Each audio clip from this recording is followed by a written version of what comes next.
Oh, YouTube. I didn't press the go live button on YouTube. Oh no. Guys, we've done 2 songs. Sorry guys. My mistake. Oh, you didn't hear me say hello to everyone this morning there. Morning Bachelor, morning Mama, morning Stevie Jarvis, morning Rowley, morning Sam, morning Megan, morning Jack, morning John, morning Lonnie Bird. Oh God, apologies YouTube, apologies. This is why you should be on Rumble. I went on Rumble 5 minutes early just because I wanted to start.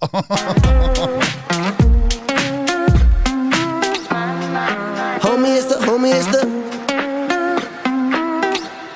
That's my mistake there, gang. Come on, Chris. Take it away, my man. Sorry, YouTube. You should. This another reason why you need to be on Rumble. I'm always on time on Rumble.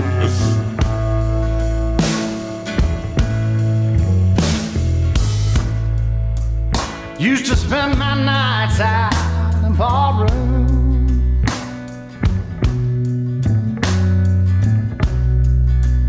Liquor was the only love I'd known.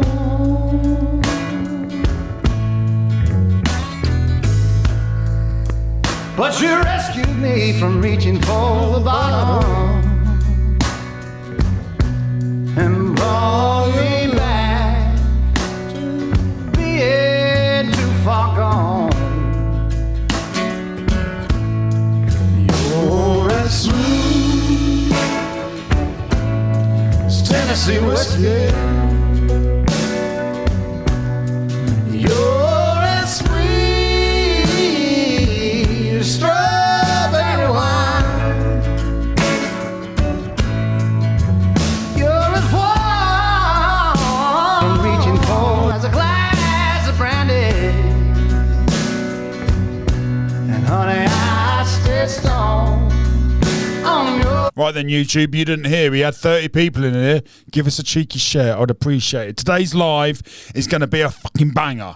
You're going to love it. If you love Ren, you're going to love it. Give us a cheeky share. Give us a cheeky like. If you haven't subscribed already, you know what to do. All the time. Danza! I've looked for love in all the same old places.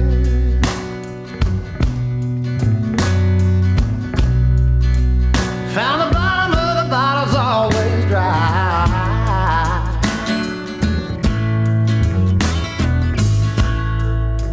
But when you poured out your heart, I didn't waste it. 'Cause there's nothing like your love to get me high. And you're as smooth as Tennessee whiskey. Sing along, gang. Sing along. Come on. You're as sweet as strawberry wine. You're as warm as a glass of brandy. And honey, I stay strong. How we doing, Adfot? Love all the time.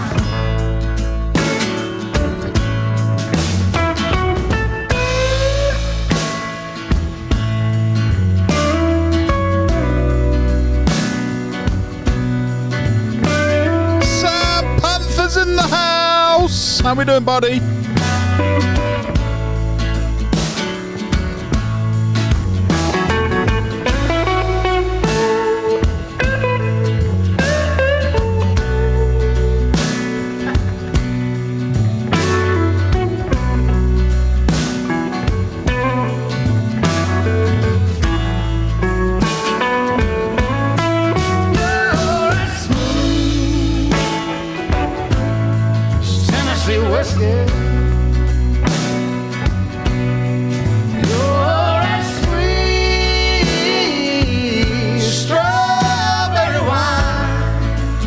Such a beautiful song. You're as warm as a glass of brandy. Started learning this on guitar. Honey, I stay strong It's not easy. on your love all the time.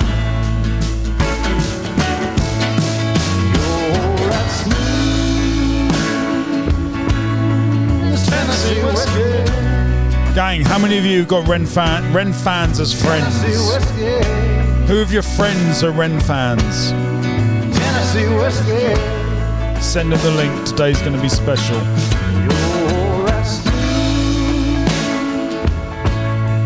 Tennessee whiskey. Tennessee whiskey. Hey, Penny! Penny, how are you, mate? Welcome back, dude. Tennessee whiskey. I'm glad you liked the show well enough to come back, mate. That's a banging sign. Now, before I do the next transition, this is an intentional bad transition. Penny, I want to talk to you about something. Appreciate the comment last night, mate. Now, guys, you will know, but Penny won't because she's brand new. She's brand new to the show. Penny, I do a feature called Coach Dan. It's meant to be on Mondays. What day is it today? I have no idea what days. It's Wednesday. Oh, it's Wednesday and Wednesday. Oh, it's like it was meant to be. Penny, I do a feature called Coach Dan. I'll probably do it tomorrow. Coach Dan, I don't know if you know, but for 12, 13 years, I was a nutrition life coach, specialised in helping ladies, women. And I loved it, loved every part of it.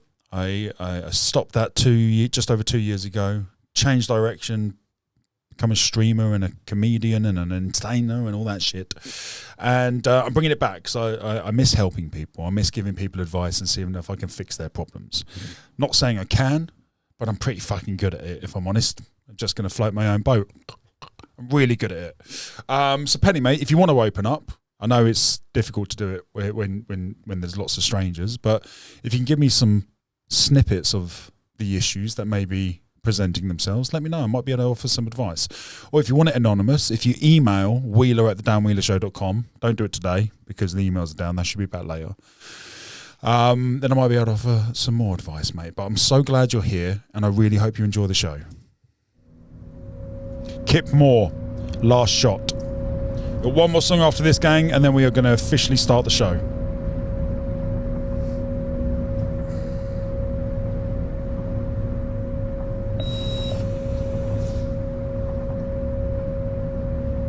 Oh, Bachelor, I'd dump her, mate. Dump her.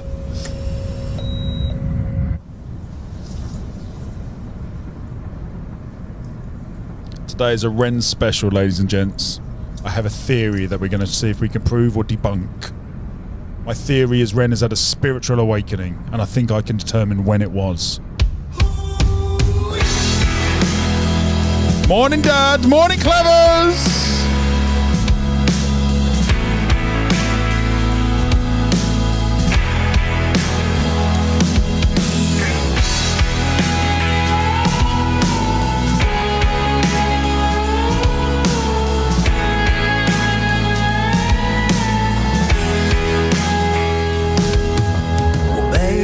Love's just one of those words just gets thrown around like a Jack and Coke sitting on a bar, it gets watered down. So I ain't gonna say it, oh, but I ain't gonna lie. If you wanna know the truth, how I feel about you tonight. If you were my last breath, I just wanna hold you. If you were my last night of hell on wheels, wanna dive you like I stole you. If you were my last shot of whiskey, I press you to my lips, take a little sip, swirl you around and around and round, then I shoot you down.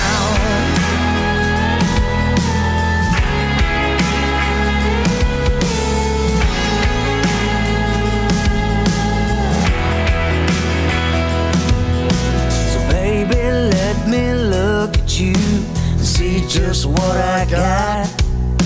If you were my cherry stem, I'd tie you in a knot.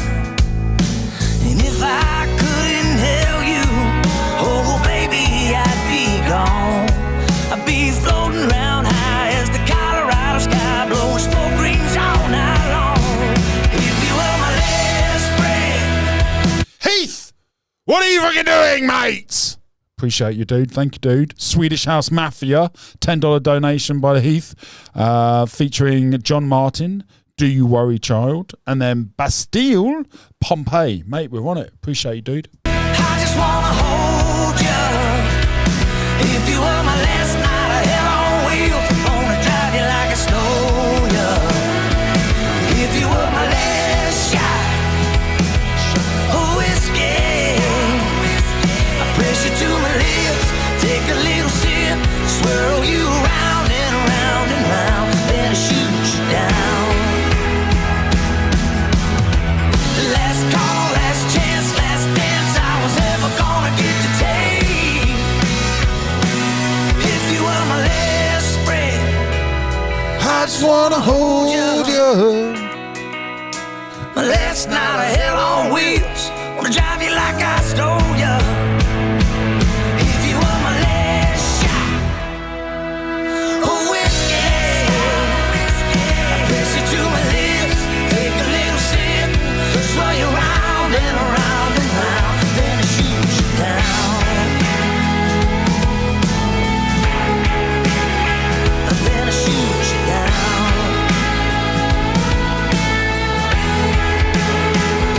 Well, if you were my last spread, well, I just wanna hold you. I've been doing things that are bad for me.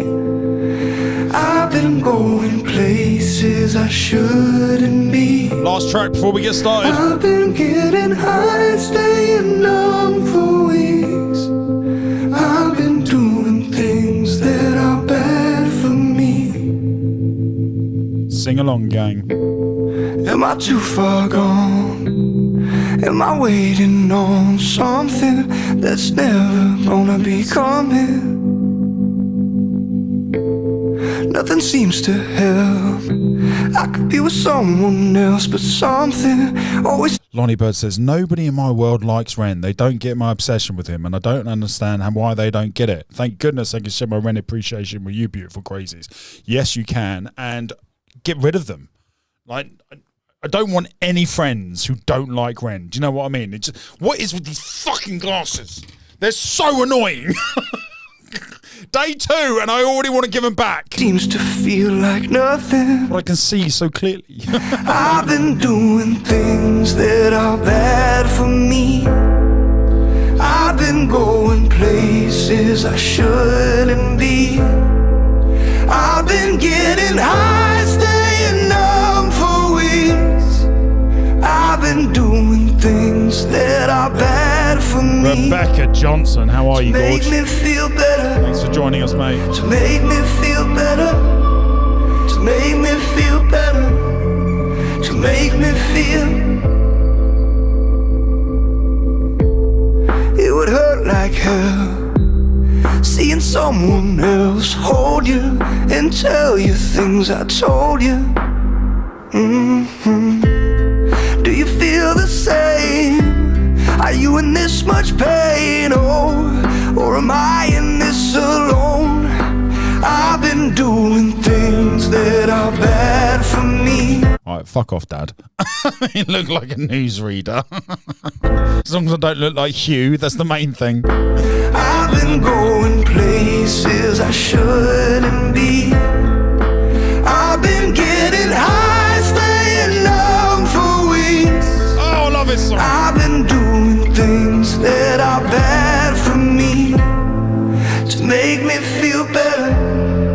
To make me feel better. To make me feel better. To make me feel. To make me feel better. To make me feel better. To make me feel better.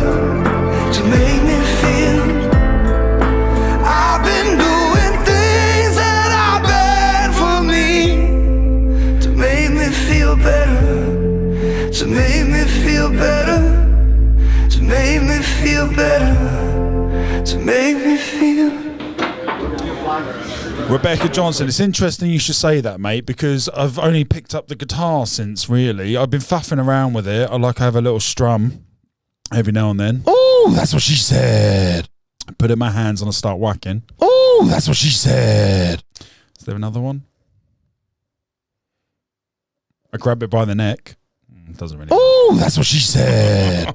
But I have to, it's Chalk Outlines that did it. Chalk Outlines by Ren. That's the song that made me want to pick it back up again. I want to learn that one. I tried to learn it this morning, and this is the other thing that's annoying. There's a smudge. There's a smudge on my glasses. Can you see it? Yeah, look at that fucking thing. And that's because my forehead is sweating because these aren't letting the air through to my forehead. So my eyebrows are rubbing on it, and now I've just got skin cells. Just skin cells on the side of my glasses. Who invented these fucking things? They're rubbish. Now, I said to the optician, oh, fucking hell, do they make your eyes worse? Like, I feel like they're worse now. I said to the optician, I said, can I just skip the glasses? And I'm now having to toss off my lenses with this thing that can't get dirty from anything else, otherwise it'll scratch my lenses. It's like I've now got to look after two things. Because I can't look after these two things properly, so I've now got two things I need to carry around me everywhere. Still a smudge. This is just ridiculous. Who has glasses, for fuck's sake? Oh, now my thumb's just touched it. This, honestly, I'm going to get... How do you clean your glasses? This is so much harder than I thought it was. Oh, that's what she said. Right. I've got a whole new appreciation for people who've had to wear glasses their whole life.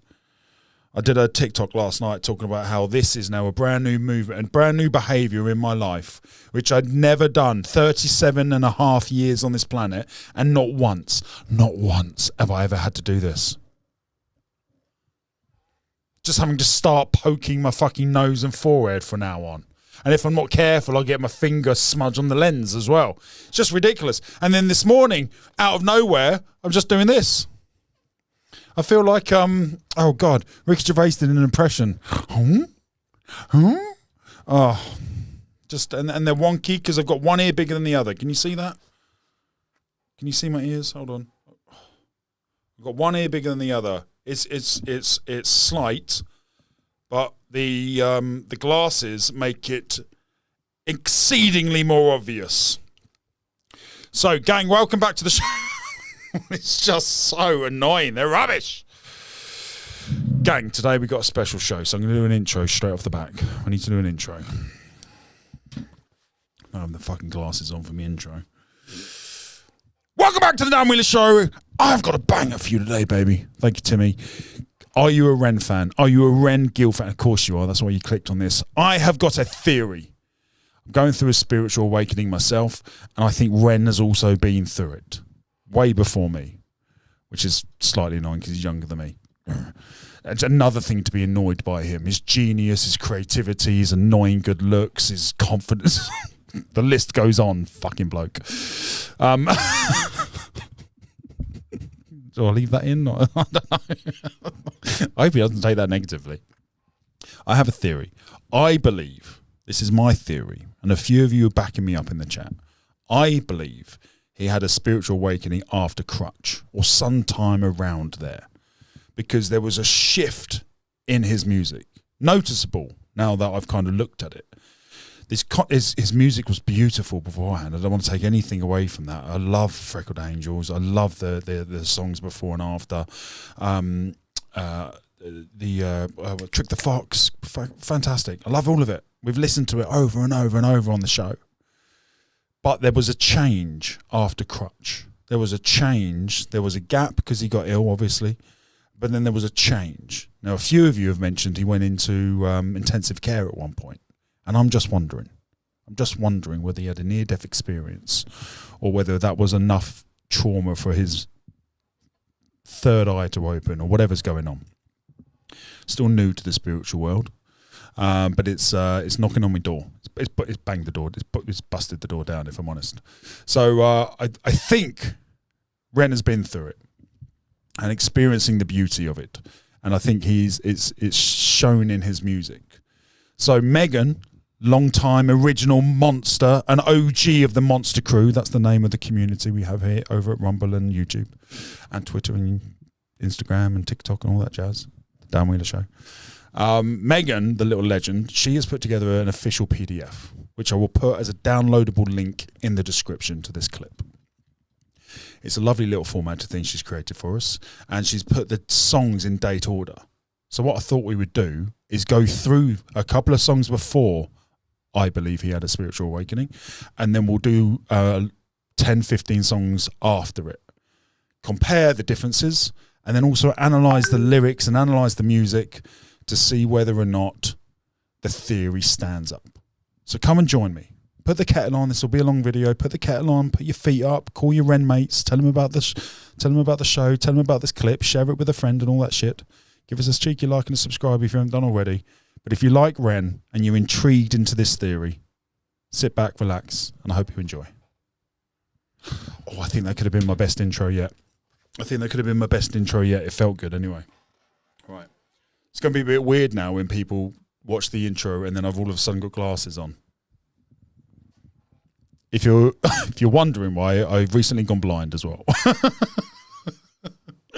Megan says, Dan, if you run the side that's loose under really hot water, you can bend them and hold them in place.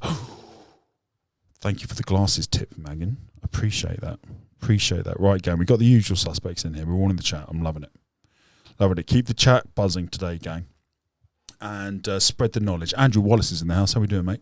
Spread the knowledge. If I miss anything, if I say something wrong, hold me accountable. Say, Wheeler, sort your shit out, you're getting it wrong again. Something like that. And I will correct myself and we'll carry on. Danza says, couldn't have said it better, John. And music is the spice of my life. What did John say? My mum is obsessed with Ren, as I am. I think the main issue with others is they just don't listen to music like I do. Music is the spice of life. I kind of agree with that, John. I feel like I listen to music deeper. Does that make sense? Like it touches me. Oh, that's what she said. And I overanalyze all the lyrics, and I just read into it a lot. And other than you, legends, I haven't found anyone else that seems to read into music. They just listen to it, you know? Anyway, that's my ego trying to think it's special. Shut up. Right, gang. So let me show you this PDF first of all. Megan, big shout out, mate. This is a fan. I wasn't expecting this. Of all the things, I wasn't expecting this. Right, look at the formatting and everything, mate. Right, she's given us some background, and then we've got a list of songs. So I'm going to get them on the download in a minute. But let's just go through this because I haven't read it yet. 2010, Ren was misdiagnosed with ME, CFS. Is that cystic? No, that's not cystic fibrosis. CFS. So I know that. I know CFS. CFS. Chronic fatigue syndrome. I knew it. ME is... Oh, it actually says it there. It actually says it. This stream is not perfect if you're new. It's far from perfect. In 2014, decided he was going to try and change his way of eating and his activity. Was only able to perform one gig in the last year due to his illness. The diet he was using is a form of the paleo diet. You can access this blog through most of the worst parts of his health issues on YouTube channel, Me versus Me. Brilliant. 2015. Reached peak of his illness, was in bed for periods of 20 plus hours. Jesus Christ, this must have been horrific. Still would sit and create music because he's a legend. I love it. You know, just chronic fatigue syndrome, ME, autoimmune disease. Fuck off. It doesn't matter. I'm just going to write the best music that's ever been written by a human. During this time, he had a psychotic break. Been there, mate. They're fun, aren't they? Found he had Lyme's disease in December of 2015. Sick boy, bitten by a tick boy. We all know that's right. We all know this. 2016 was able to have stem cell transplant in Los Angeles. Ooh, interesting. Okay, great. So the music from 2009 to 2017. So this is what I believe we're concluding as pre-spiritual awakening. Right, pre-spiritual awakening. Can I zoom in any more for you guys? There we go. That's a bit easy, isn't it? I can go right in. Oh, that's what she said. So Love Music album 2015 wasn't widely released. Only could find it on one site. So these These are the songs that are on this. Now, if you're familiar with the show, and you're welcome to go back to all the lives we've done. Ren is in the thumbnail of all the stuff that we've really listened to his stuff. There's a lot of them. We've been through all of these songs. They're bangers, right? They're absolute bangers.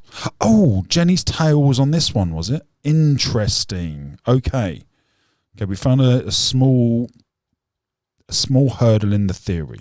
I thought this might have been after it. Okay, so we'll put that to one side for one moment. But other than Jenny's Tale, all the rest, I would say, had a very similar thread through them, right? This was his getting warmed up phase, which is mental because the album's incredible. Freckled Angels, possibly in my top 20 albums of all time. It's beautiful, this album. Absolutely beautiful. There's some absolute bangers on here. Dominoes, banger. Music, Love Music Part 2, banger. Fire, banger. Crutch, banger. Freckled Angels, banger. Pixie, banger. I mean, the Satellite Girl is such a beautiful song. Runaway. It's almost, I think it is one of my, Chalk Outlines is my favourite. Runaway is either second or third. I fucking love this song. It gets you in the mood. But again, similar thread. Right, again, Ren warming up. This was the early days. This was the not the start, but close to it. This was a brilliant album, fantastic album. And then we have a demo album in 2020, right? But a lot of these songs are from before 2017, as you can see here, right?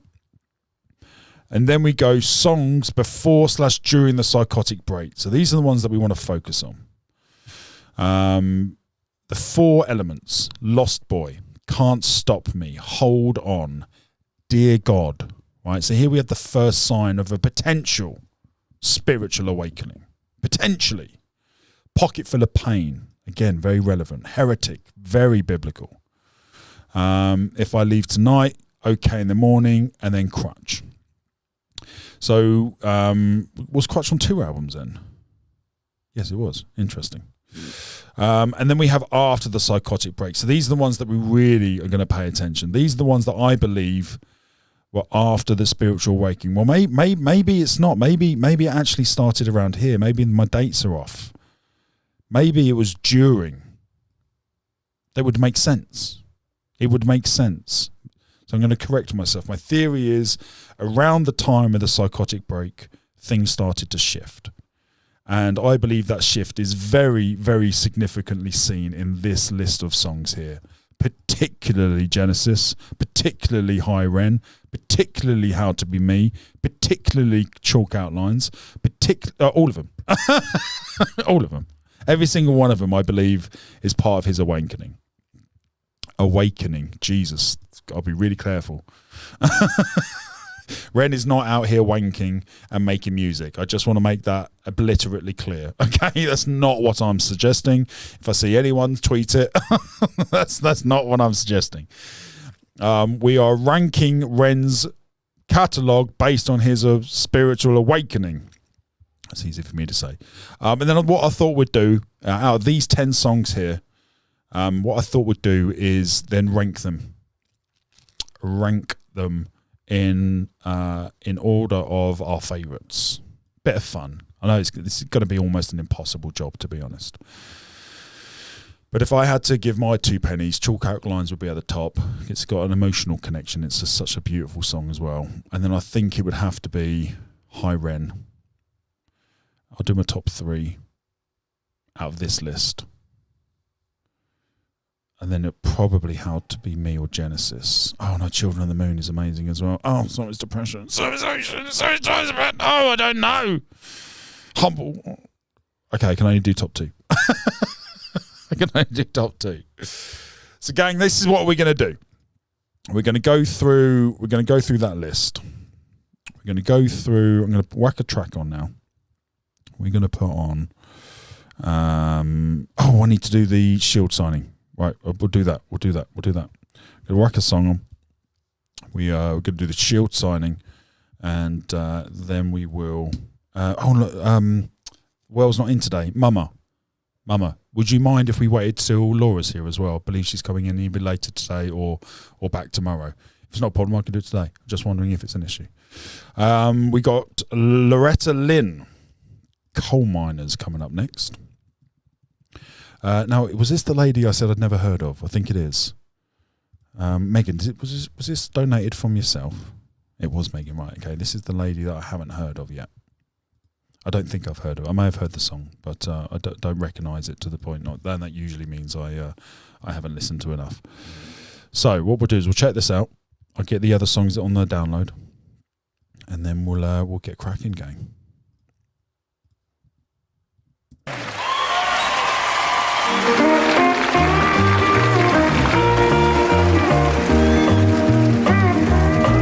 Well, I was born to coal miner's daughter in a cabin on a hill in Butcher Holler. She sounds very Dolly. We were poor, but we had love. That's the one thing that Daddy made sure of. He shoveled coal to make a poor man's dollar. My daddy worked all night in the van near coal mines, all day long in the field of hoeing corn. Mommy rocked the babies at night and read the Bible by the coal oil light, and everything would start all over come break of morn. Daddy loved and raised their kids on a miner's pay. Mommy scrubbed our clothes on a washboard every day. Why, I've seen her fingers bleed to complain there was no need. She'd smile in Mommy's understanding way. In the summertime we didn't have shoes to wear, but in the wintertime we'd all get a brand new pair. From a miller to catalog, money made from selling a hog. Daddy always managed to get the money somewhere. Yeah, I'm proud to be a coal miner's daughter. I remember well the well where I drew water. The work we done was hard, and I would sleep 'cause we were taught. I never thought of ever leaving Butcher Holler. Well, a lot of things have changed since the way back then, and it's so good to be back home again. I like the beat. Not much left but the floor. It's a toe tapper. Nothing lives here anymore except the memories of a coal miner's daughter. Oh, I like that, Megan. I like that a lot. Now I'm going to try and attempt to do some small talk while I finish up the last song, track number 10. High Ren is that last song. Oh, we're going to finish on a banger. An absolute. Oh, we always finish on a banger. We finish on hunger, don't we? Right, here's the last one on the download now. Right, so I have the 10 after. I feel like it's relevant. We should do. I feel like we should do the 10 tracks before/during as well. Gang in the comments. Yeah, I think we should. Do. In fact, don't worry about the comments. I'll get these downloaded as well. Right, while they're downloading, let's get another song on so I can do this. Heathmate, Swedish House Mafia, featuring John Martin, Don't Worry Child. Oh, interesting. Okay, I think I've heard this. This is a great song. Get that on the download. There it is. Guys, what do we think of Loretta in the comments? Are you a fan of Loretta? And she's, I don't know who was first, her or Dolly, but one of them influenced the other. That's for sure. Right, Heath, mate, appreciate the support to the channel, dude. Don't forget, gang, if you want to get a track in, all you got to do is put a cheeky super like up there at the top, and we will get it on the radio. I can't call it a radio, can I? It's not technically a radio show. I suppose it is a little bit.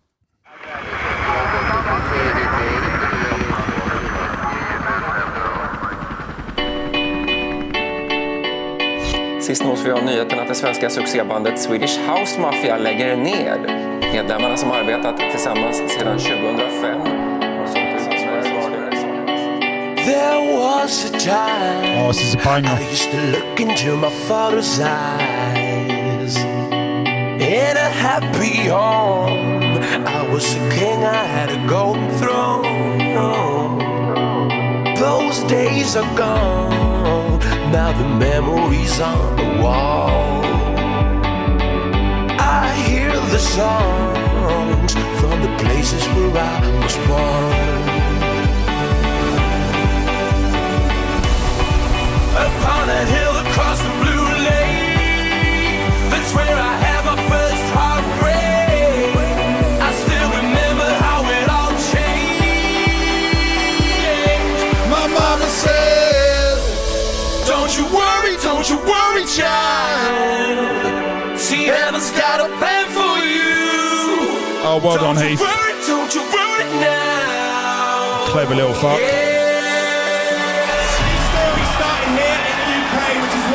Today. But I love you guys, Dave, these three guys. So for the last time ever in the UK, Milton Keynes, make some noise. The Swedish House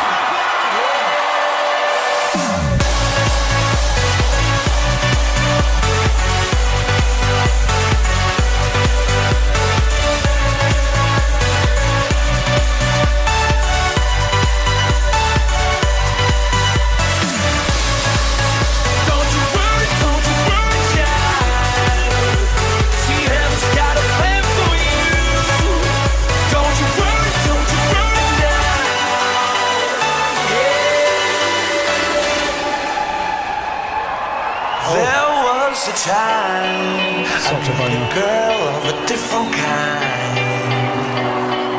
We rule the world. I thought I'd never lose her outside. We were so young. I think of her now and then.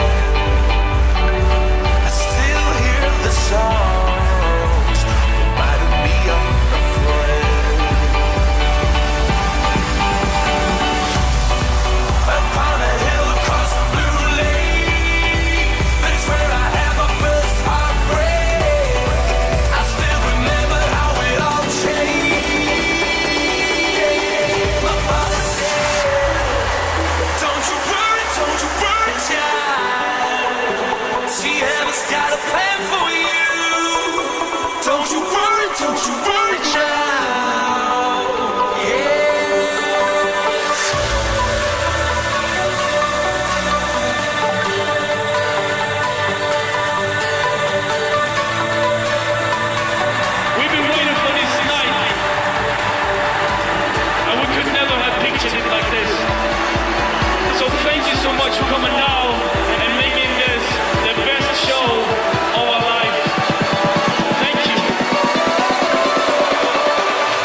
I've been to see them all around the world, but nothing is compared to what I've seen tonight. But I know that they're such great individual artists that they'll be fine on their own. God bless them.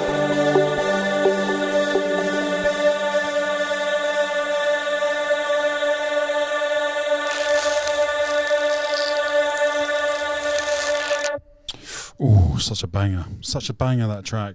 Right, Heath, we'll come on to your next track in a bit, mate. First things first, however. First thing is first. We are going to start as we mean to carry on. Right, gang. So, track number 1. We're gonna go in order as per Megan's amazing list here. So, we have 10 songs before/during the psychotic break. Okay, they are the 4 elements. Oh, let me put it on screen. There we go. The 4 elements: Lost Boy, Can't Stop Me Now, Hold On, Dear God, Pocket Full of Pain, Heretic, If I Leave Tonight, Okay in the Morning, Crutch. We then have a distinct break after Crutch, and then this is fully after the psychotic break, or psychosis, it's otherwise known. Ocean, Diazepam, Depression, Patience. Penitence is another song. Chalk Out Lines, Children of the Moon, Humble, Genesis, How to Be Me, High Ren. Now, I'm not suggesting all of these are related to spiritualism or God or anything like that. But what I am suggesting, that I think there's a noticeable difference in his lyrics, in his music, and the videography as well. So I think there was a level up. I think there was a couple of levels up, if I'm honest, because he's now reached, we're talking about him in the context of Eminem. Do you know what I mean? In the same conversation as Freddie and George and the greats. He's already there. He's already in that conversation. And was YouTube kicked us off? Fucking YouTube. Fucking YouTube. Fucking YouTube. Hold on, gang.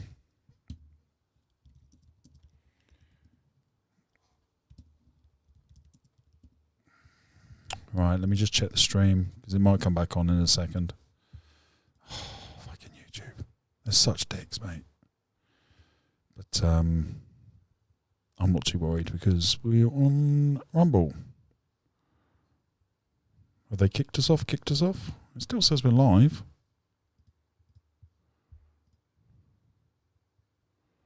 Yeah, I think YouTube will come back on in a second, gang. Give it a second, it will come back on. Give it a second. Doesn't matter. Doesn't matter.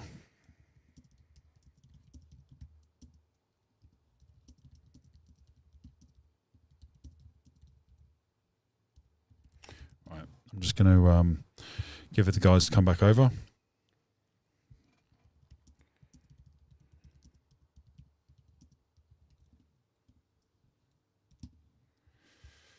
Let me just check YouTube again, see if that's come back up. Bear with me, gang. We have a small issue here.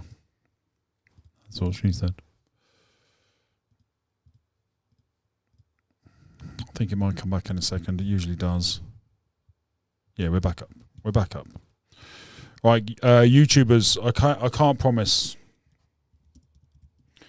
I can't promise that YouTube won't get kicked off again, because we are going to play these songs relatively uninterrupted, but we will we'll see how we get on. But if you don't want any interruptions, gang, come on to Rumble. I'll put the link back in the chat, and we can go from there. So as I was saying, we have the 10 songs before the psychotic break, whatever label you want to use, and we have the 10 songs after. And I believe there's a notable difference between Crutch and the songs that followed. I might be wrong. I might be completely out there. I might be reading too much into it. I might be looking for it. However, it seems to be very clear to me. And I think it's clear to a lot of you. So, guys, in the comments, out of interest, do you take any relevance to this theory, or do you think it's all hogwash, or do you think there's something to it? Right, let's get started. So track number 1. Track number 1 is Ren, the 4 elements. So again, what I think we want to do here, gang, is we want to analyse the lyrics. That's the majority of what we're going to be doing today. Analyse the lyrics, and per song, Rolly, mate, if you're able to make some notes on each song for me, bud. If you're able to, no pressure if you can't. But we'll make some takeaway standout notes on each song to see if there's any connection between a spiritual awakening / God / a higher power / divine entity, whatever label you want to use for, what's behind that door. I'm not fussed, whatever label you want to use. A lot of people use God, a lot of people use spirits, a lot of people use entities, whatever. So we want to analyse these first 10 songs and see if there's any clues. My theory, if it stands up, means there won't be many clues in the first 10 songs. If the theory stands up. But I'm happy to be proven wrong. So first song here, Ren the Four Elements.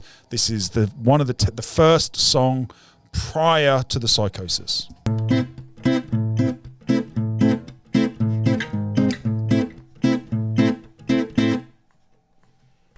Earth grow roots through my feet, so I can take up this land. I walk through fields of green, dig my toes to the sand. I stand tall like a mountain, running dirt through my hands. I feel part of this earth and part of this land. Wind, I'm catching my breath and I stop. Okay, so maybe my theory is completely wrong straight away, because this does feel like he's becoming connected. Particularly, he's talking about connecting to the earth.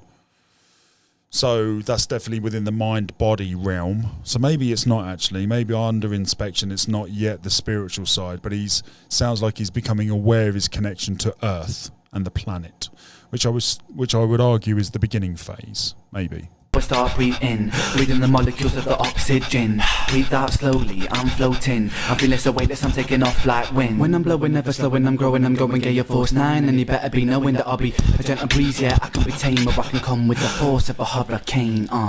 Water, water, feel my soul flowing. Water, water, come and wash away my sins. This is very much, you just said wash away my sins, but this is all very much about the physical. About molecules, about earth, about matter. It's more of a scientific take so far, but he did just say cleanse my sins. So let's listen to that bit again. Water, come and wash away my sins. Water, water, fill my soul flowing. Water, water, come and wash away my sins. Fire, fire, I'll be burning right up to the sky. Get too close and you might not survive. And I'll be burning, burning so bright. Call me that, call me that, call me that fire. And I will burn to a crisp flames. Any sucker wanna touch me, feel the pain. I won't stop, I won't ever tire. Call me that, call me that, call me that fire. Earth, wind, water, fire. So it is that is mostly about the earth elements, that first one. And again, I think these are roughly in order.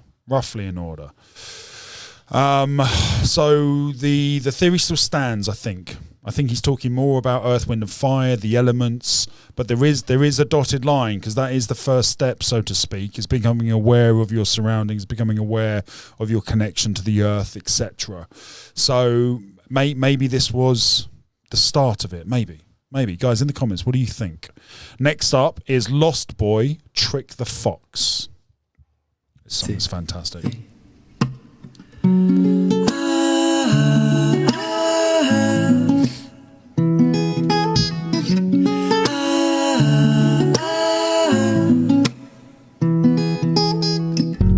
Breathe in, breathe out. Close your eyes and take my hand, the feelers leave the ground. Fly in, fly out of the window, so in da-da-da-da-da-da-da. I'm scared you go, hold you tightly, promise I will never let you fall.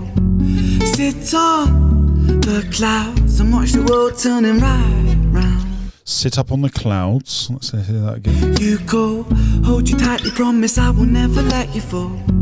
Sit on the clouds and watch the world turning right round. Never, never, never, never lies a long way from here, my dear. I know you've got your things to do, but I really wanna show you this world through my eyes, the way that I see you. I don't ever. Can't work out if this is a love song or if he's talking about a song from God. Ever, ever, ever want to grow up, girl. I wanna stay on with you, but you say Yeah, you say I'm an LOSTBOI. You say a lost boy, half a world away. An LOSTBOI. You say a lost boy, half a world away. You don't know what the plans pull me back from Neverland. Oh, hold on. I'm such an idiot. Well done, Megan. The song is called Four Elements. You fucking idiot, Wheeler. Well done, mate. Yeah, of course it is. the clue is in the name of the song.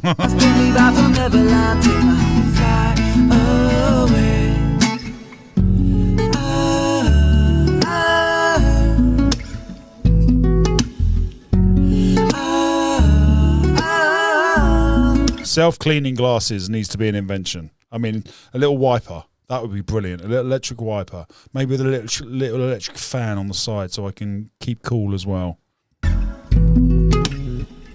Believe in, don't doubt. If I showed you real magic, would you trust me now?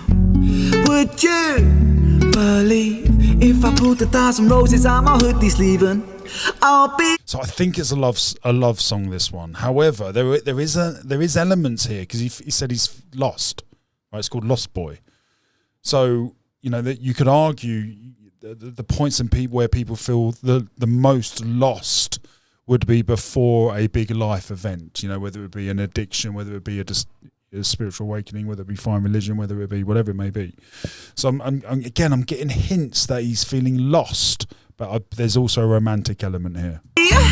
Just now, sit on the moon and watch the world turning round with you. Never lies a long way from here, my dear. Oh, what up, Megan and Mama? Dan, Lost Boys is from Neverland, Peter Pan. That makes a lot more sense. I know you've got your things to do, but I really want to show you the world through my eyes. The way that I see you, I don't ever want to grow up, girl. I want to stay on with you. But you say that I'm an LOSTBOI. You say a lost boy, half a world away. LOSTBOI. You say I'm a lost boy, half a world away. You don't know what the plans pull me back from Neverland. I take my hand and fly away. You don't know what the plans pull me back from Neverland. Take my hand and fly away. Hold me tightly, hold me close. Give yourself to vertigo. Please don't ever let me go. Silver clouds, they kiss your head as we climb the starless stairs to the heavens. Girl, we're so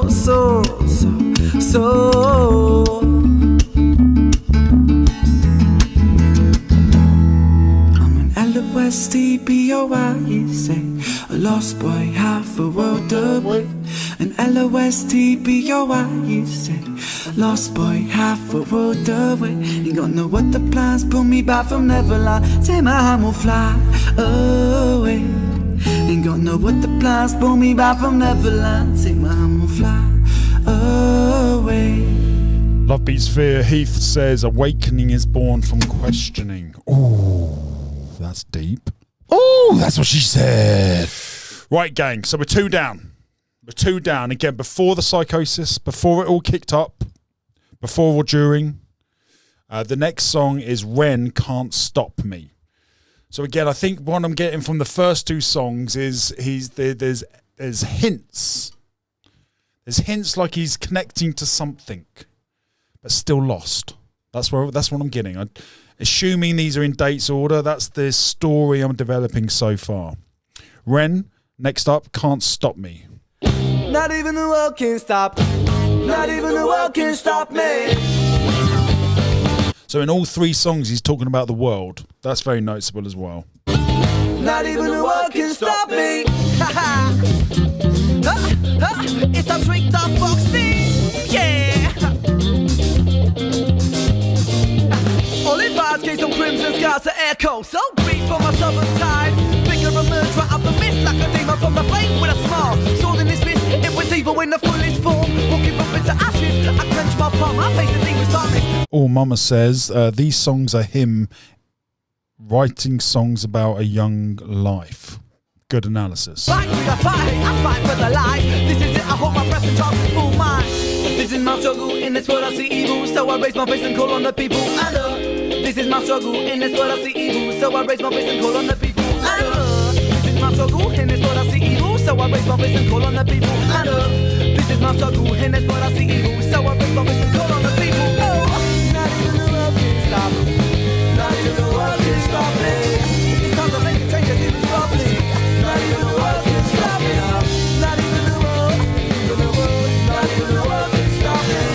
It's time to make a change and live properly. Yeah, Mum has raised another great point. There's youthfulness to these songs. Yes, like he's discovering his sound.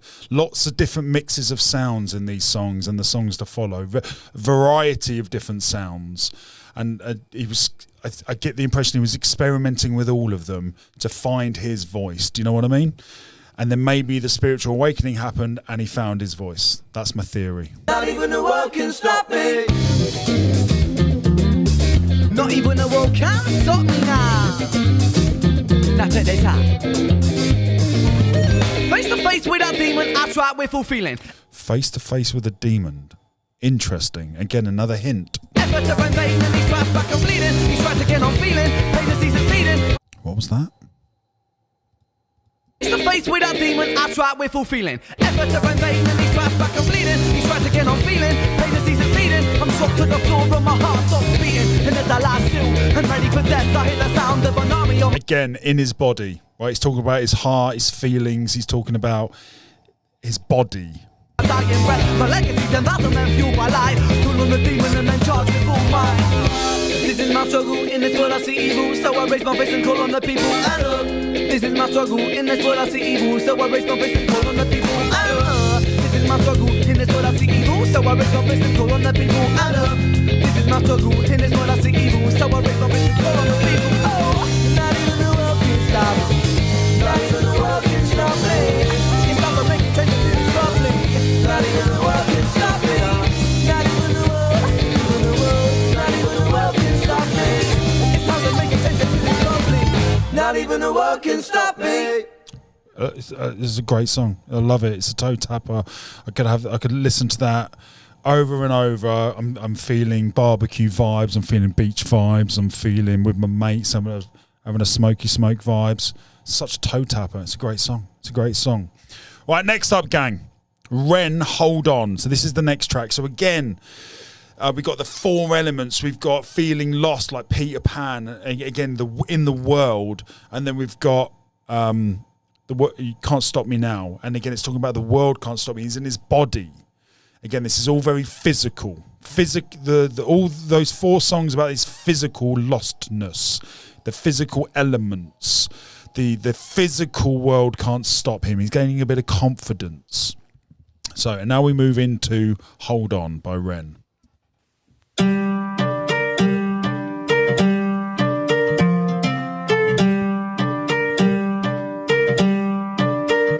I got tears on my sleeves, hold on, and holes in these jeans, hold on. I haven't slept in weeks, hold on. I haven't found no peace, hold on. I get my teeth tied, hold on, and these tears run dry, hold on. Two bloodshot eyes, hold on, two bloodshot eyes. I don't belong here, in a place where life has left me. I'm 25 going on 150. My body feels old and I'm trying to lift it. Again, he's in his body. This is all about the physical, these songs. He's still here.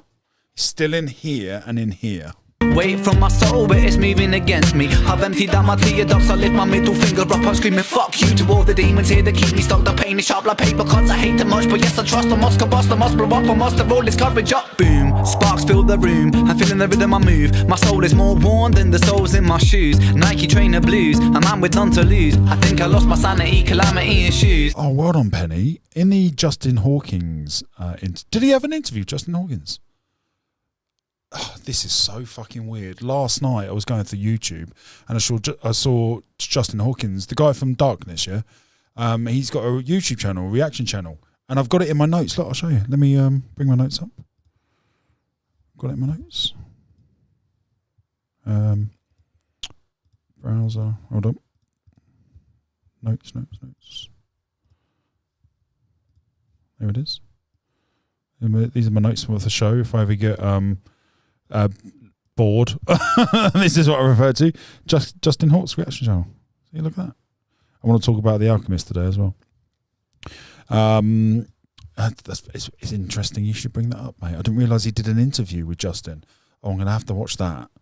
Penny says, Ren said he visited many spiritual leaders for help and advice, even thought about having an exorcism. Penny, do we have any dates? Do you know when he started going to spiritual people?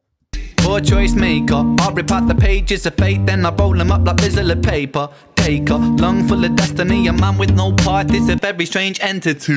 Tears on my sleeves, hold on, and holes in these jeans, hold on. I haven't slept in weeks, hold on. I haven't found no peace, hold on. I get mighty tired, hold on, and these tears run dry, hold on. Two bloodshot eyes, hold on, two bloodshot eyes. Do you ever question your fate? The questions I make, is this all predetermined, the script or a play? Am I the protagonist in this tragedy, or will I be the author of stories unmade? If so, I'll dip in my quill to my ink pot, keep on writing, never stop until my beating heart it flops. I'll write a whole different story. Scene one, a boy full of hope, a boy full of glory. Who stutters, I'm up to the top, would rather be tougher. Jack says, great comment, mate. I'd argue that Ren was aware of the other realms at a much, much younger age.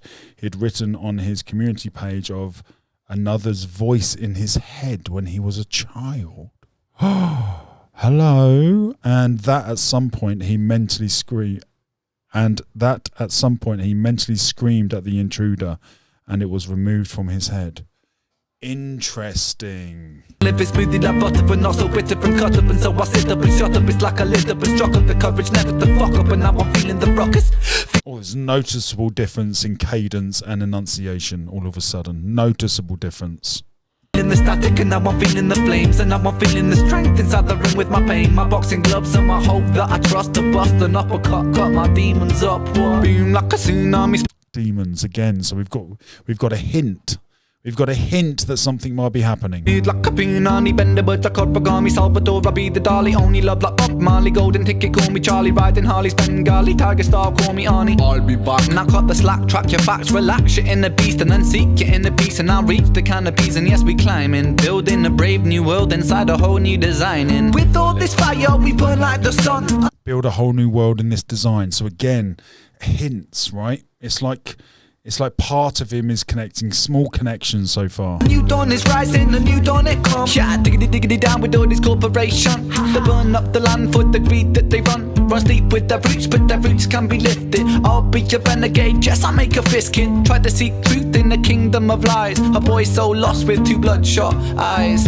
Tears on my sleeves, hold on, and holes in these jeans, hold on. I haven't slept in weeks, hold on. I haven't found no peace, hold on. I get mighty tired, hold on, and these tears run dry, hold on. Hey, Bachelor's in the house. How we doing, mate? I can see you, dude. Two bloodshot eyes, hold on, two bloodshot eyes.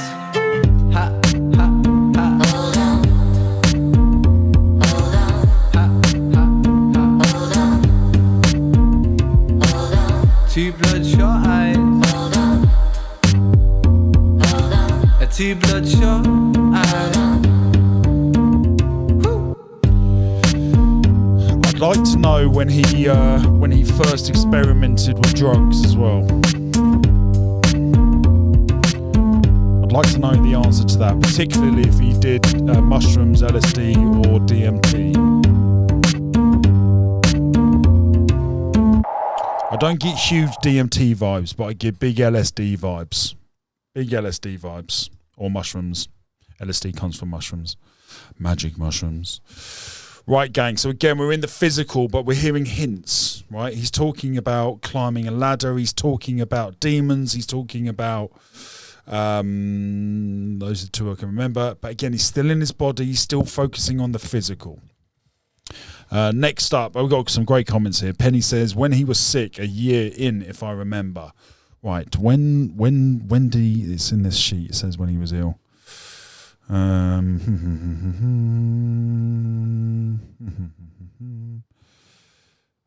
2015 reached the peak of his illness, And then 2016, he went to Los Angeles for stem cell transplant. So he was up and about, moving around in 2016. Okay, so when were these songs? These 10 songs we're talking about was around that time, as just before this time. Interesting, just before this time. So before/during the psychotic break. So you're not traveling to Los Angeles during or shortly after psychosis. So these songs were before that time. Brilliant. Well done, Penny, mate. Great comment. Great contribution.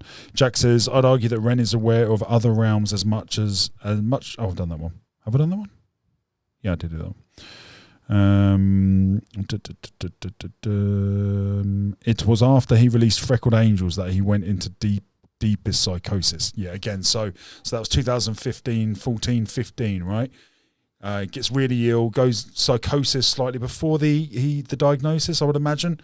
The psychosis was brought on by not knowing if he's fucking crazy or not because he's going through all this illness. Mama says if we watch all the interviews, then we'll find out the full backstory of his health issues. Well done, Mama. We should do that one day as well, gang. Just go through all the interviews. Becca said he was 9 years old when he heard the voice. Interesting, Becca. Interesting, mate. Andrew says Black Pegasus Knox Hill interviews are most insightful. When Ren is speaking, it is so deep and interesting. He has so much knowledge. That sure is true enough. Megan says 16 years old, cocaine and ketamine. Cocaine was the obvious because he's talked about that a lot. Chalk Outlines and Empower. Ketamine, interesting. Ketamine is known for driving spiritual states. Interesting. Bachelor says Ren is a spiritual awakening. He taps into music on a whole other level, like it is being channeled through him. He has already said that music is the closest thing to God for him. Music is his divine. When did he say that, mate, Bachelor? When did he say that? Right, now we have the first real clue here, gang. Ren, dear God. So this is now on the topic. We're now in the spiritual door, potentially. Hello. It's Ren. I don't really know how to start this letter. Oh, fuck it. Is this life really what it seems? Because lately I've been in this place between awake and dreams. Right, okay, so this is when it started, 100%, not a shadow in my mind. He's asking questions about God, he's asking why, because lately I've been in this place between awake and dreams. I mean, that beautifully described. I know I only reach out to you when I'm feeling blue. I promise I'm not using you, I'm just confused. I've got some questions I would like some answers to. Like, is there meaning to this state of short existence? My existential thoughts, you'll hope there are, because I'm resistant. Oh, fantastic. He's asking all the questions now. So, dear God, this song came in, shortly after, I'd imagine all these questions were happening, and he wrote a song about it. So, he's going through it now. This is my hunch is saying he's going through. He can see the door. He's asking what the door's about. He's acknowledged that he's asked for help from God, even though it sounds like he didn't truly believe it because he's questioning it. That means you don't believe it if you're constantly in a state of questioning it. Fascinating. To thinking that there won't be something better in the distance. And God, is there an afterlife where pain is non-existent? If you're up there, God, do you sit upon a throne? Or are you a humble soul wearing sandals and tattered clothes? Do you mingle with the people like an equal? Then on Sundays just kick back and chill and put your feet up? Did I really choose this life that I'm living now? Did I really choose that life I'm living now? Okay. So he's aware of the theory that as a spiritual soul we choose these challenges to learn and grow from, and then come back and reincarnate and do it over and over and over until we complete our learning school as a spirit, and then we get elevated up through the ranks of angels and divines and etc. So he's asking that question: did I really choose this fucking misery? Oh, I fucking love this show. Will my sins be forgiven if I speak them out? I won't lie to you, God, if there is a heaven. I really hope I get there, cause for real it sounds like heaven. Reading past the lines, I just let go. Reading between the lines, was that? Reading past the lines. I just let go. Just let go. Right, this is the first song, gang. Searching for profits, my faith it is paper thin. So many questions in my mind. They replay like an echo. This was me like 2 months ago. They never stop, my Messiah is porcelain. Dear God, why do people kill each other in your name? Is it really what you want, or have we lost our way? Cause it seems like religion can cause division, or people living in prisons of moral values they're given. Again, I'm just going to reiterate what I said literally weeks ago, in the sense that I can't connect to religion because of all these atrocities, because of all these evils that you are clear to see, the manipulation, the grooming, the paedophilia, the sexual assault, like it's smothered in it. That's why I was never able to connect to it. But it's almost like you're human, religion's here, but then spiritualism's way up here. It's like it's a door to spiritualism. Like you can get there through it seems. Well, a lot of people do. But because of all the shit, I'm just like, I don't want to go. I don't want to go in there. Like it looks like a fucking horrible place from the outside, but I do know that when you're in the inside, it's a beautiful fucking place. Having been to church twice recently, so Ren, I'm connecting so much, mate. What is right and what is wrong? Am I a sinner if I don't comply with everything that Moses said, or is that dumb? And why do people? So he's read the Bible, or bits of it at least. These guys hatred in your name, homophobia, a history of violent wars and causing pain. High priests in the tower stacking riches, women burnt at the stakes called witches. In the name of God, Allah, Zeus, Jesus, people claiming lives justified by your allegiance. I think it's more complex than good versus evil. I think that there's both darkness and light inside people. Yin yang again. So I'm now convinced that this was the start. Different eyes, a man called a terrorist could be a freedom fighter if he's fighting for the side you're with. Reading past the lines. Guys, are you with me? In the comments, do you think this is the start? Paper thin, so many questions in my mind. They replay like an echo. They never stop, my Messiah is porcelain. So is it ignorant to claim that we know what you want? And if I fast for the Sabbath, is that what you want? Or is tradition just superstition, religion, a human vision just crafted out of people's ambition? I mean, that line is incredible. Or is it tradition just superstition, religion, a human vision just crafted out of people's ambition? I mean, how many syllable rhymes have we got here? 1, 2, 3, 4, 5. Five rhymes in two lines. I mean, it's hints of genius at this stage. He's knocking on the genius door. Nobody's doing 5 or more syllable rhymes in one line. Listen, I knew a girl that lost a baby before it was born. What's the purpose of that, God? What is it for? Why did my best friends die before I hit 25? Is it because there's something better in the afterlife? God, in the afterlife. I've been feeling suicidal lately. Mental health is worsening. It feels like it might break me. If you're watching, you know that I've been strong. But God, how much longer do I have to hold on? Please just give me some solace, so that I know you've got my back. Please just give me some relief. God, is that too much to ask? He's praying. This song is a prayer.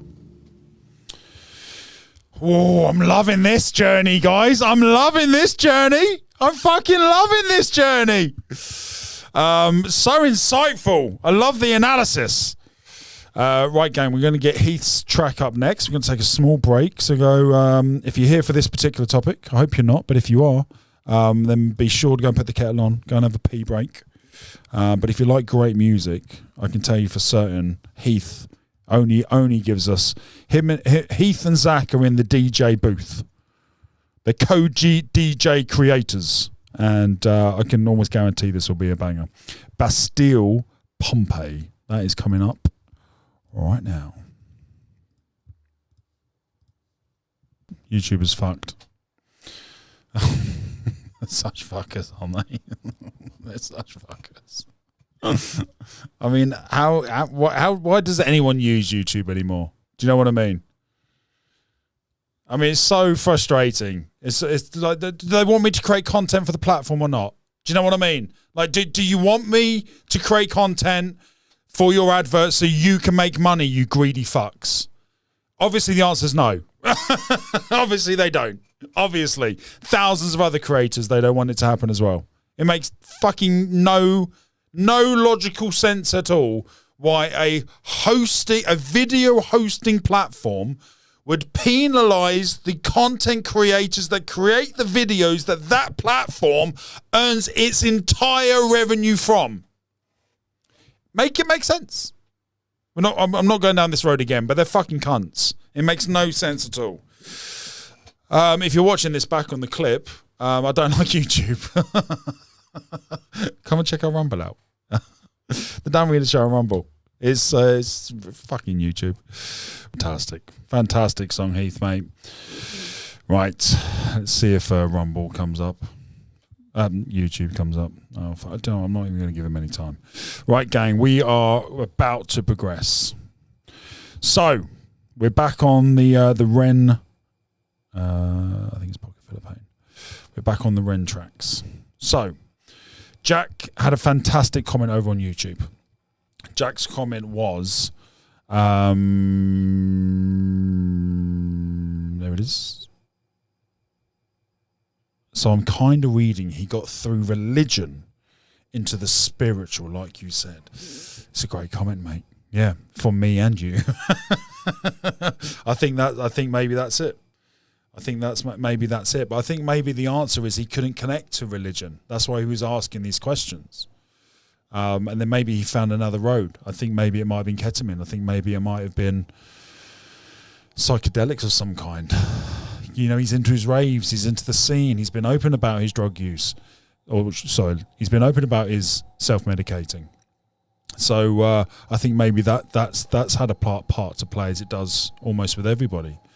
And I think he went to religion. He asked the questions. He referred to his negative thoughts as demons, which I did, which was very, very common and normal to think that, because you feel like it's coming from your head. Right. So next up we have Pocket Full of Pain, I believe is the next one. I'm just going to check the list. Pocket Full of Pain, Heretic, If I Leave Tonight, Okay in the Morning, and Crutch. Right.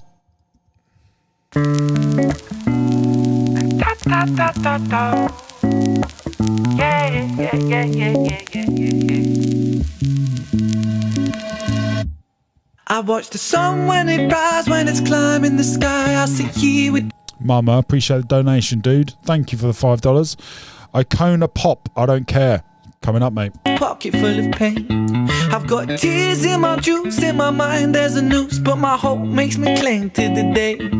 I wanna run with the sun and the moon and the stars, till I'm running faster than my pain. So he's now brought the sun, the moon, and the stars into the conversation. He's now looking up. That's what I'm taking from this. He's looking up now. He's questioned God. He's questioned religion.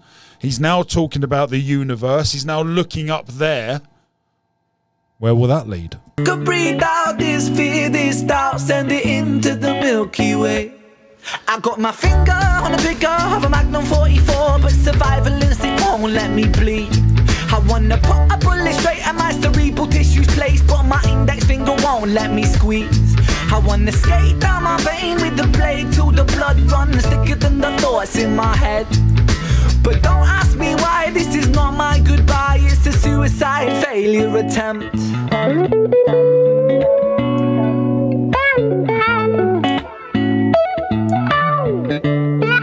Becca says this one is so sad, but it sounds so pretty. Agreed.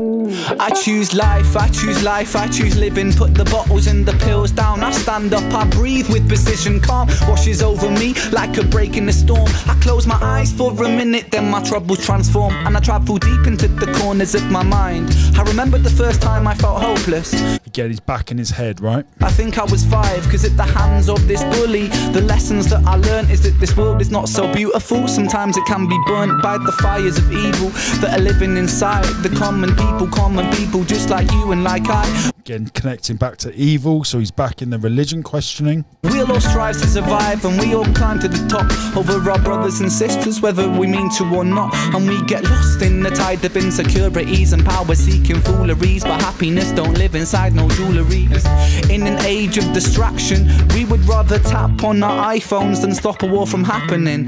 It's heartbreaking, Satan's patiently waiting for us to mess up big time, so hell on earth will be blatant. So forgive me for wanting to blow my brains out, but I've got a change of heart. It's time for change now, rearrange now, fist in the sky. I say proud, say loud, revolution word on my brain now. People hold Revolution? Is he talking about wanting to make a change, or is he talking about the book? Book of Revelation. Oh, that's Revelations. Ignore me. the power, and power's with the people. The people strive for unity, the world it could be equal. You could be the start of the beginning. A dawn of no stress, no troubles, no sinning, just living. So overthrow evil and greed. Put aside your distractions, welcome change with me. Welcome change with me. Hey, John's back on Rumble. What up, mate? Welcome change with me. Welcome change with me. Now welcome change with me. Now welcome change with me. If anyone cares, we're back on YouTube.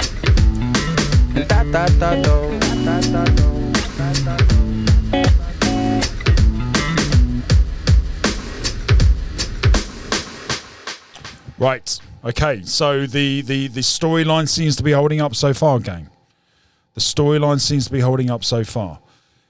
We've started off, he's in his body, he's talking about the four elements, he's talking about the world. And then we went into Can't Stop Me Now, Lost Boy, he feels lost, it's Peter Pan, can't make sense of all of this. Can't Stop Me Now, he's getting a bit of motivation, a bit of confidence. The world can't stop me now, so he's still in the physical. And then we went to Hold On. And then we went to Dear God. Dear God was him asking questions. What is going on here, God? Well, this doesn't make sense, God. I feel like he's flirting with the idea of religion, but he can't connect to it. And then we've just heard, Pocket Full of Pain.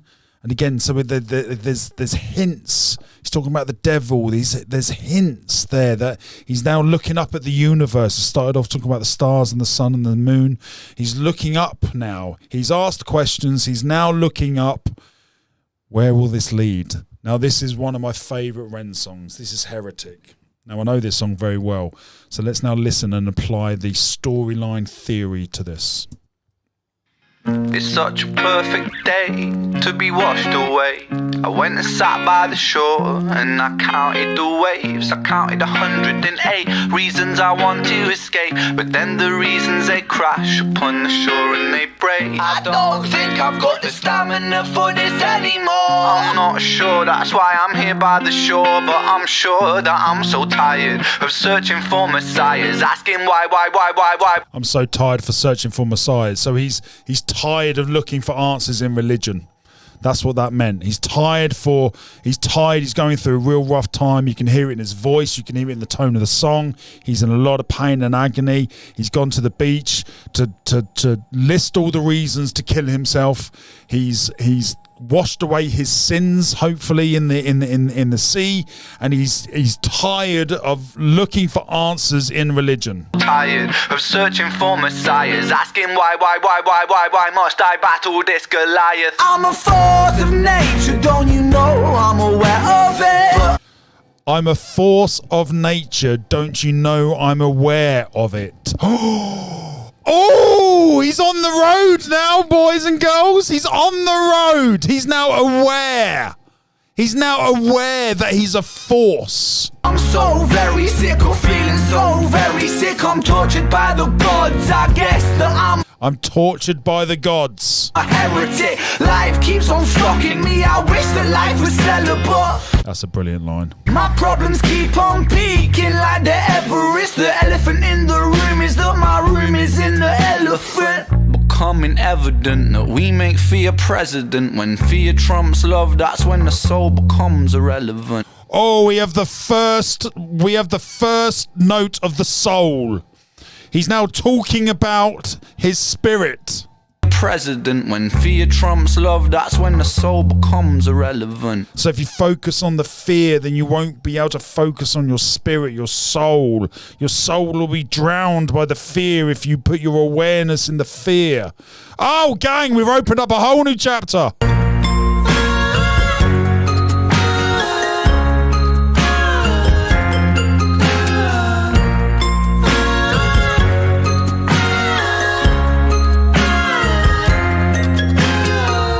When my troubles keep on mounting, I make molehills out of mountains. Roundabouts of doubt is sounding, drown my youth inside the fountain. I'm a fucking atom bomb, bitch, pouring salt into the wound. Watch me rip apart the stitch. I'm that kid, the one that life subtracted, isolated, fractured, Shakespeare reenacted, adapted for music is too sick. I'm Shakespeare reenacted. It's very close to reincarnated. There's this very similar message there. shining like Kubrick. My method is clockwork, a full metal dude with my eyes on the prize. Do you obey? Do you abide? What's the price of creativity? Is it losing your mind and seeing patterns in the places where the patterns are defined? Seeing patterns. Synchronicity. So he's seeing patterns. Mind and seeing patterns in the places where the patterns are defined. My boy's waking up. I feel so proud.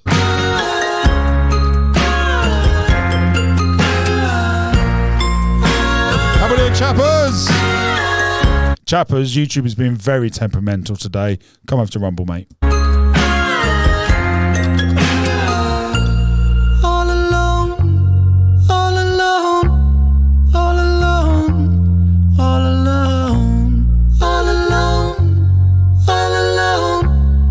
Oh, God, these are his guides. Oh, I didn't see that last time. All alone, all alone. And these are the guides speaking to him. Oh, my God. It's so much deeper than I thought it was. Oh, that's what she said. All alone, all alone, all alone. Wow.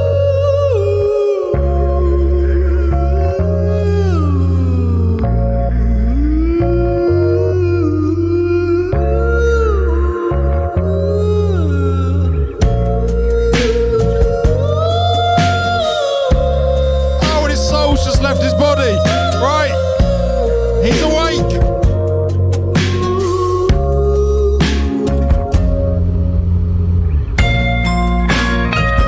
Oh, it makes so much sense now. I'm so glad we went down this little path.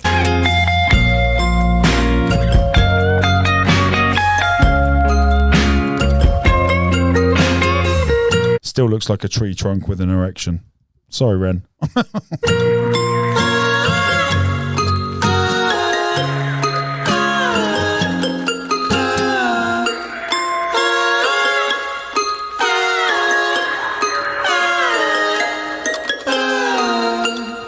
Megan says Dan's revelations make me happy. Thanks, dude. They make me feel like I'm crazy. Right, it's now coming together. We've seen the journey. We're in his perspective, kinda. We're looking at the road anyway, and he's traveling down the road. He's been in the physical. He's looking at all he's doing is focusing on his body. He's in his mind. He's in the physical realm. He's then asking questions. He needs help. He's lost. He's looking for help. He's asking for help. But maybe he was asking in the wrong avenue for him at that time. So he didn't get any questions from his messiahs. He's so tired of searching for them. And now his soul is elevated. He's singing to his guides. His guides are in this video. It's obvious, the eyes in the background. He says he's all alone, but he's not alone. This is a yin and the yang. Oh! He's more of a genius than I thought he was. How is that possible? There was nowhere higher to go, and he just fucking skipped, hopped, jumped, and fucking leaped over a barrier that I didn't think was possible. There's so much meaning to these songs. They were beautiful before, but now it's like heaven. That was a weird word to use. Ren, If I Leave Tonight.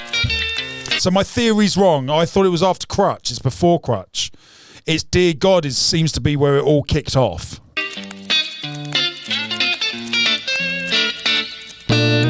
Hello, love, but just for fun, I think I'm gonna take it back to that day in June. Mama says, I don't know what to think. To me, it's him feeling so alone, even when he's surrounded by people. Mate, I think it's a song that's got multiple messages. I got that the first time. That's where I was. I was like, oh, this is about depression. This is about pain. This is about him feeling alone. This is about him being isolated. But there's another layer there with the lyrics. The lyrics are actually saying his spiritual, his soul. He's aware of his soul, at least. It was summertime, sipping wine, sitting by the orchids still in bloom. I was due to meet your bigger older brother, told me he was like 6'2". Hello, mister, sorry that I kissed your sister, but she smelled of the sweet perfume. Well, he picked me up off the ground. He said, ooh, you better run away now. I said, sorry, sir, but I can't do that. I'm gonna marry that girl one day, and that is that. That's why I'm. So we got a love song here. Skin. If I leave tonight, would you come? Just turn your head and run, or you can start a life in the sun. With me, my little one, and you could be my princess. I could build your castle. We could be so strong. If I leave tonight, would you come? So stunner, do a runner with me, let's leave this whole damn town. Becca says, however, I think he still holds a lot of resentment toward... I'm just going to start that again because fucking WhatsApp went off. Becca says, however, I think he still holds a lot of resentment towards God for all the years he was sick. He has pent-up frustration and a feeling of loss because of all the time that was stolen from him. Mate, you would do, wouldn't you? Yeah, you would do. You would do. It's we've all got our devil, right? We've all got our demon that we've got to overcome, and that was his for sure. Mine was my mother, and for you, you've all got yours. We can all put an identity code on our devil, right?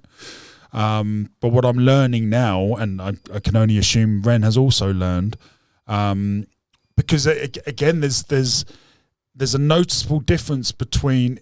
He mentions his illness a lot in the 10 songs coming up, but it's not the focal point of the message or of the music. It no longer seems like that music is coming from pain; it's coming from light. That's the vibe I'm getting. I might be wrong. We'll park that for when we analyse the next 10 songs, but I can fully, and I'm sure we all can fully relate to holding on to that anger, right? Holding on to it, and I think that's a big part of this journey that I'm going on. That you guys, a lot of you have been on, by the sounds of it, is letting go. I know Ginge and I think it was Ginge and Becca. I think, maybe correct me if I'm wrong. Talked about, you know, when I talk about I hate my mum and all that jazz. Like, you got to let go of that shit, and I'm starting to see that now. I feel like I'd be going back on my word to myself. I feel like I would be betraying myself if I tried to forgive her again. And that's the next hurdle I suppose I'll be facing. But the media made me put it into a different perspective when she said I was the only one that could heal her. That because that spoke to me on a level where I would never want to withhold someone getting better because of me. Does that make sense? So the fact that she said that meant that I almost had a responsibility to do it rather than just, put your fucking pride down, Wheeler. Just fucking tell her you love her and move on. I'm getting there. Hi. Oh, yeah. She said, Ren, I am your friend until the end, but I'm sorry, but I must decline. Oh, right. I got my mother and my brother and they love me, so I just can't leave tonight. No, I can't leave. So with the tear in my eye, I took her hand and I kissed it for the very last time. I said, I will never forget you. One day I'll write a song.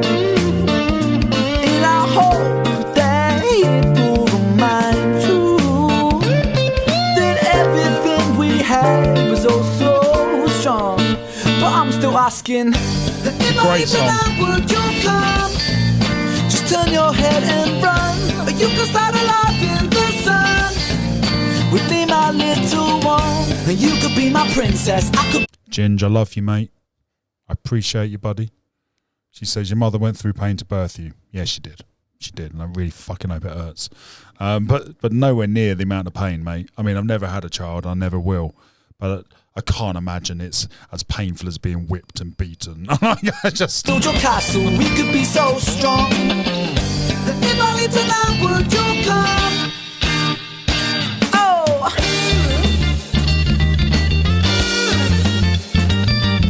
Oh, it's such a feel-good song.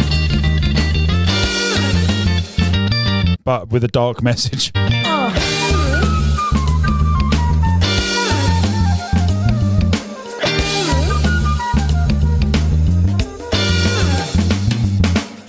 Take my hand, we'll turn and run in the direction of the sun. Cause what I need is what you got, oh yeah. We'll make a life in paradise, drinking water off the ice, building fires in the night, oh yeah. So can be a physical, visible, suitable time to drop you a line and ask if you will join me when I leave this town. Cause I'll be waiting till you do, hope it's me that you choose. Oh my girl, I'm begging you, oh yeah. If I leave tonight, would you come?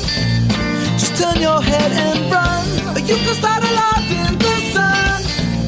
With me, my little one, and you could be my princess. I could build your castle, we could be so strong. If I leave tonight, would you come? If I leave tonight, would you come? If we started out in the sun. If I leave tonight, would you come? If I leave tonight, would you come? Brilliant song. Love it. Love it. Great song. So we're obviously going to have subject changes in his music because he's covers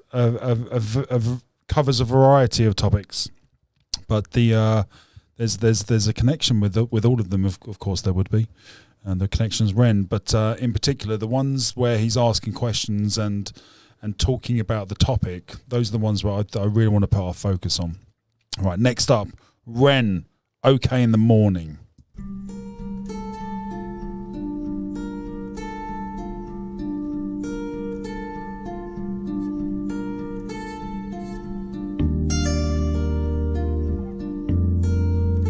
Penny's back. Penny says, I'm back. I can't figure out Rumble. I'm not sure if shamans have anything to do with what you're talking about, but 40 mins into the interview, Ren talks about them. Yes, it does, mate. Well done.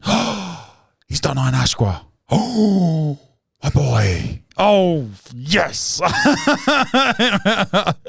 If you're in the DMT world, you know it's like a little exclusive club, like the spiritual world, but they're kind of connected. Well, they are connected, deeply rooted, in fact. But I like the fact that he's done DMT or Iron Ashqua. That's well done, Penny.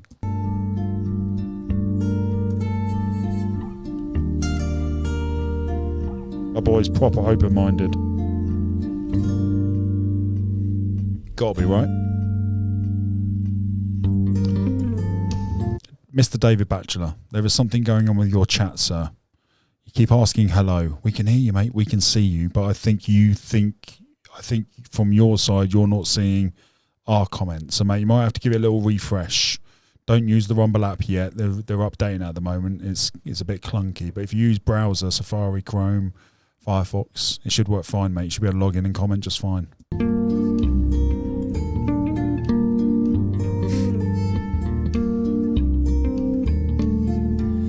Late night moon hangs high from the sky. I lie to myself as I drive on my own down this dimly lit road, showing no signs of emotion, but I'm about to explode. But cause of you waiting up for me, please girl, just go back to sleep, but you just bite back. Bachelor says, okay, so sorry, mate. I think he was asking hello because I missed his comment. I'm going to miss a few comments, gang. Apologies. Please don't be offended. Just keep copying and pasting it in, and eventually, I'll never ignore anybody, but sometimes I miss one, or two, or three, or four. Bachelor says, Dan, the comment I made about Ren saying music is the closest thing to God for him is the For Joe video description, last paragraph. Mate, we will take a look. What a mate. Bare your teeth like a hungry tiger that has to eat. Can it be okay in the morning? Can it be okay in the morning? Can it be okay in the morning? Can it be okay in the morning? Can it be okay in the morning? Can it be? Ginge says Rumble interface is not as good as YouTube, but Rumble rules are hella better. Rumble posted a video on their Twitter 3, 4, 5 days ago. They're literally updating the app at the moment. They're rolling it out, and it looks even better than YouTube. It looks like YouTube on steroids. It looks so clean and crisp. So assuming it works, it should be a much better upgrade. Okay in the morning, can it be okay in the morning? I think this song is just an upbeat one. Never ever meant to get to this point. I never ever meant to get so annoyed. But whenever ever we fight, my pride is destroyed. So I lash out without reason just to gap the void. I never ever meant to get to this point. I never ever meant to get this annoyed. But whenever ever we fight, my pride is destroyed. So I lash out without reason just to gap the void. Arguments fire up so fast, like a spark going off in a pool of gas. A rational explosion, we never think of venting on each other about anything. Moody from work to get out on you, yeah. You never appreciate the things I do. We got all of these bills to pay, the stress and strains of every day. Preach, brother. But can it be okay in the morning? Can it be okay in the morning? Can it be okay in the morning? Can it be okay in the morning? Can it be okay in the morning? Can it be okay in the morning? Can it be okay in the morning? Can it be okay in the morning? Cause I never ever meant to get to this point. I never ever meant to get so annoyed. But whenever ever we fight, my pride is destroyed. I lash out without reason just to gap the void. We got you, John, mate. We got you. To this point, I never ever meant to get so annoyed. But whenever ever we fight, my pride is destroyed. So I lash out without reason just to gap the void.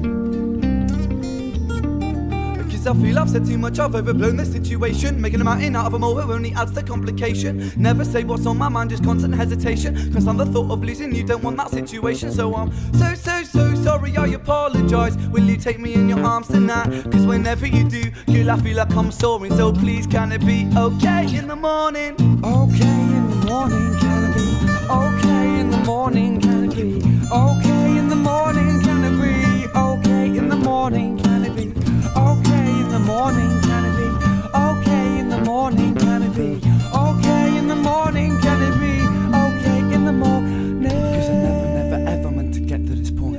Never ever meant to get so annoyed. But whenever ever we fight, my pride is destroyed. So I lash out without reason just to gap the void. Never ever meant to get to this point. I never ever meant to get so annoyed. But whenever ever we fight, my pride is destroyed. So I lash out without reason just to gap the void. I never ever meant to get to this point. I never ever meant to get so annoyed. But whenever ever we fight, my pride is destroyed. So I lash out without reason just to gap the void. I never ever meant to get to this point. I never ever meant to get this annoyed. But whenever ever we fight, my pride is destroyed. So I lash out without reason just to gap the void.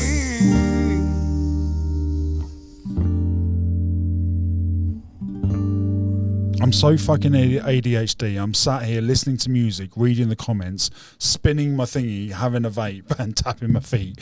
Like, more stimulation!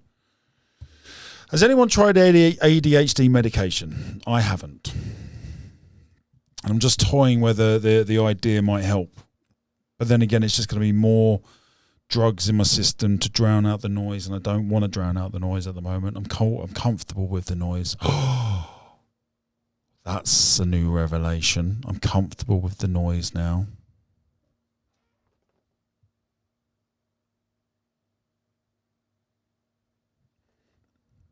Oh, it's the first time I've ever said that in my entire life. I've never said that sentence, ever. I'm comfortable with the noise now. And I'm comfortable with it because I can kind of make sense of it all now. Ah, Jesus Christ. This is like a mental health healing process as well. Jesus. Why do I keep saying that word? Right. Now, the last song in his 10, before we thought he had gone through this process, evidently it was happening while he was struggling with the pain, which would make sense. When trauma brings out everything. And he was in his head a lot because he was ill a lot and he was home a lot, by himself a lot, so he had lots of time to think, which is why he's so accelerated. Like he got there young compared to a lot of people. My understanding is it happens for most people around between 35 to 45, 50 type thing. It's that kind of, it's like a physical, mental maturity thing. But if you've got nothing to do and think, you become very wise and very smart and very philosophical. Look at Stephen Hawking.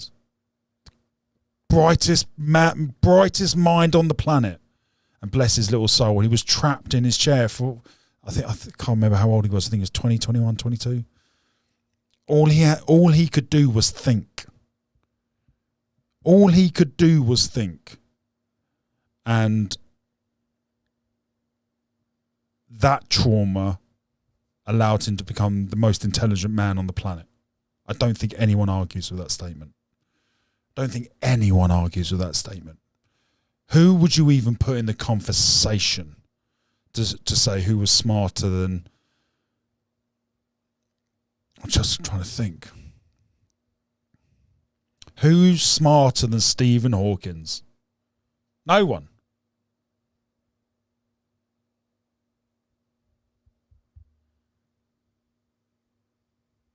I'm obviously narrowing it down to the field of science, so we should add that bracket. In the world of science, who is the smartest man? Who even comes close to Einstein?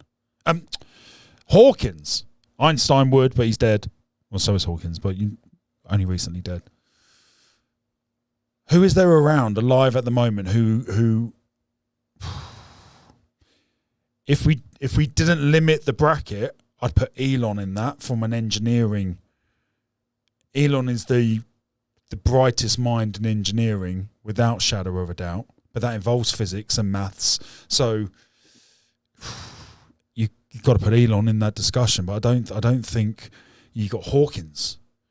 You know, and I don't want to say Elon's down here because Elon is, I'm his biggest fan. I'm his biggest fan. What he's done is incredible, breathtaking. But it's Hawkins. Who's brighter than Hawkins? Nobody is.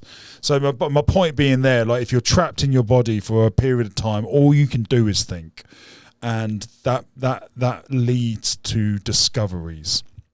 Hawkins' discoveries was with the universe. Ren has obviously discovered a lot more meaning than a lot of people at the age of 16, 17, 18. Do you know what I mean? This is Crutch. This one's trigger warning. This one's heartbreaking. It's a real tugs on the heartstrings. It's beautifully devastating.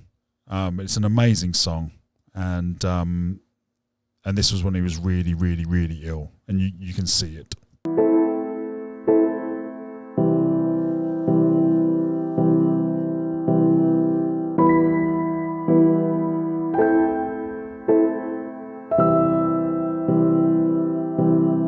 Maybe if I move, maybe my troubles won't follow me. I've got none to lose, 'cause everything turned to dust around me. My hope, it got so bruised. Oh, Megan's just made my mind up. Thank you, mate. I was on the fence, but now I'm not. ADHD isn't a medical thing. My son is on meds, and when he's off them, he can speak to his spirits. And when he's on them, they disappear. Yeah, that's what I don't want to happen. I don't want to happen. At the moment, the things that I consume that aren't the best for me don't seem to be stopping.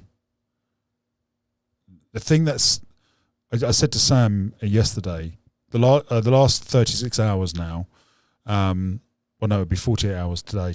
By the end of the day, it'll be 2 days. I haven't heard or seen anything. However, I haven't stopped for the last 2 days. Literally been waking up at 5, 6, going to bed at midnight. Like, it's just been full on. So I haven't had time to sit down and listen. And I haven't had a nice bath now for 4 days. This is interesting. I don't have any cravings for codeine, and I definitely would now. So that's also interesting. This door seems to have stopped that anxiety as well. Oh, it is a cure for mental illness. No depression, no mania, no anxiety, no urges. I don't want to speak too soon. But I haven't heard the addiction devil in weeks now. Like, he's no longer in the Colosseum. Interesting, Bachelor. 'Cause circumstance held me and it drowned me. I'm searching for the glue to try and fix these broken things around me. I'm searching for the glue to fix these broken things around me. He knows, mate. He knows. He just doesn't know he's found the glue yet.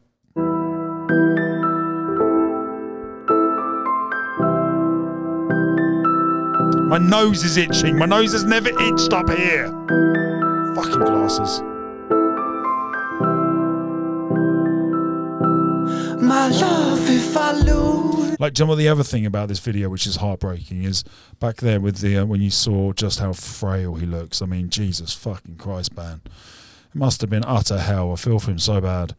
But he's shooting a music video, so even at his lowest, he found glimmer of energy to do the video, and even then, with that glimmer of energy to do this, he still looks so fucking frail. Imagine how frail he must have looked a month before this. I mean, Jesus Christ.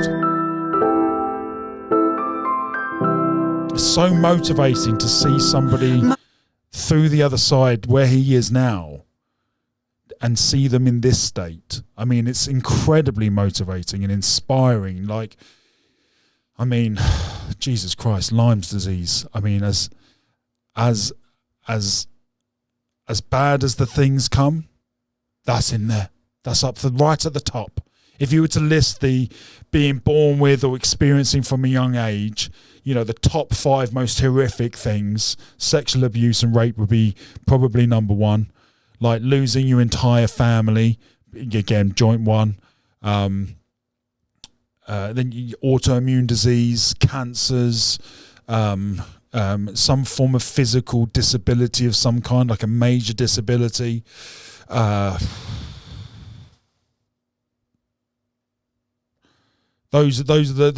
seems to be in my head. That seems to be the immediate worst of the worst of the worst. Like, what's worse than those things? Oh my God, what am I doing with these fucking glasses? I love if I lose my mind, I'd be so ashamed if you witnessed. I'll try my best for you to try and keep my head, but my God is slipping. An unspoken truth, I feel my body dying as the clock keeps ticking, and everything I knew is painted with the fear that it's all for nothing. Could I interrupt? Oh, the If heartbeat. the weight should Nice. get too heavy, I'll help hold this burden. I'll walk with you, my love. Oh, she's like an angel. To the fires of hell if it would ease the burning. But please don't lose your trust. The man I know is brave, so don't you dare say you're folding. I can be your crutch until we both grow old and the curtains closing. That's a beautiful.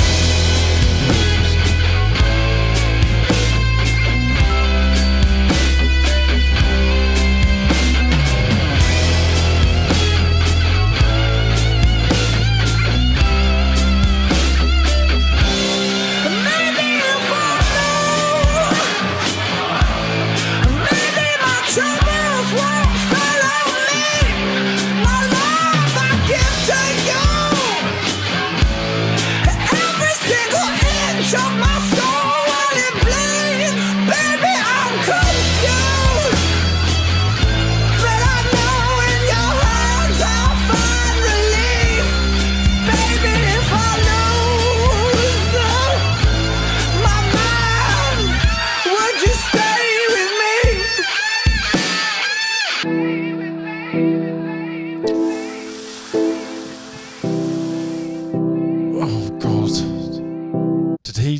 predict the future there, or is he illustrating his worst fear? Both. The use of lighting is just incredible. The videographer for that video, incredible. Great editing as well. Great editing. Right, gang, so that's when I thought it started. Evidently, it started 4 or 5 songs before. So I was not exactly, well, I was in the ballpark, right? I kicked it for the crossbar and I landed in the net. But we've established it was Dear God, I think. Dear God was the noticeable point in which he was going through this journey, asking questions, doubting it, becoming tired of searching for his Messiah, becoming tired of religion. There's got to be something more. It's been in the physical realm. He's focusing on the physical. His fear has been masking his ability to see. He's analysing everything whilst dealing with this debilitating disease that he's going to have for the rest of his fucking life. That's going to cause nothing but pain. Which, and I don't want to say this sentence out of context. Oh, I don't even know if I should say it. There's so much beauty that's coming out of the pain he experiences. You know, from an utterly selfish point. From an utterly selfish, if I was to think about no one else but myself. You fucking do all the time. Shut up. From a selfish point. Like, I don't want the music to stop. But I also don't want him to be in any pain or discomfort. So it's this complete yin-yang. Yin-yang. We've all got to have the pain and the struggle, right? Otherwise our creativity just is nowhere. Oh, God, we're in an emotional roller coaster, gang. We're on an emotional roller coaster today. Are you enjoying the analysis, gang? In the comments, come on, give me some feedback. Are you enjoying the analysis? I'm really fucking enjoying this. This, I think, will go down as probably my favourite live. The first live when we Kaz and I were introduced to You Legends, and this live. I already love it. Right, gang. Next up, we have Icona Pop. Is that right? Icona Pop. We'll have a little break. Put the kettle on. Gonna have a little pee. Or if you want to stay for some great music, we got a track here. I Love It. From Icona, I think it's Icona Pop. Now, I haven't heard this before, mate. So let's see what this is all about. Is it a banger? That's what I want to know. Actually, mate, it's very nice of you, dude. I've had something ordered specifically for Dan. I have 3 items for you, Grace and Steph as well. Once Dan's item turns up, I will email for an address to send them to. If that's absolutely okay, mate. I appreciate that. It's very generous, mate. I look forward to seeing it. And Dan, I think he thinks that as well, the depression is a blessing in disguise. Yes, mate. I think it is as well. I got that perspective a few years back now. Actually, a therapist helped me with that one. I wrote a letter to my depression. This was way back before I knew anything about my bipolar or the addiction was there, but it wasn't the sole reason for the depression. And I went to therapy, and I wrote a letter to my depression. It's a really good therapy technique. I highly recommend it to anybody who suffers from depression due to past trauma specifically. I don't know if it works for all depression, but from my perspective, it was really helpful for that side of it. And so I wrote a letter, Dear Depression, and I just started writing, telling the depression how fucking evil it was and how horrible it was, blah, blah, blah. And I wrote this big old essay about how much of a cunt depression was. And the therapist looked at it like a school teacher and went, good, yeah, great. She's umming and erring and she's reading, yeah, great. Oh, yeah, a lot of anger. Oh, yeah, a lot of rage. Oh, really good. She goes, put it in. Now I want you to write a love letter to your depression. And I went, you fucking what? She goes, I want you to write a love letter to your depression. All the reasons why you love it. And I was like, are you fucking mental? Are you mental? There's no good about depression. None. And she was like, there's plenty. There's as much good as there is of all the shit you just wrote. I was like, yeah, okay, we'll see. And it was a difficult letter because you had to look for it. I never looked for it before. You've got to look for the good. You've got to get a flashlight. That's the therapist. And She doesn't tell you where to shine. She just says, just fucking turn it on. Just look. So I turned the flashlight on, metaphorically, and I had a look, and I wrote a letter longer than the negative. It was substantially longer as well. Substantially longer. Once I was able to find one thing, I was able to find lots. So like my depression, my time in my head with depression allowed me to fully explore my emotional range. I was able to observe the emotions I was experiencing while in depression, because it's not just sadness. There's rage, there's anger, there's joy in some parts of it. It's beautifully agonizing, depression, and there is as much good as there is bad. You've just got to try and look for it. How do you try and look for it? You just do exactly what I just said. Shine the light on. Just turn it on, and by turn it on, I mean just sit down with a pen and paper and think. Just spend some time thinking about it.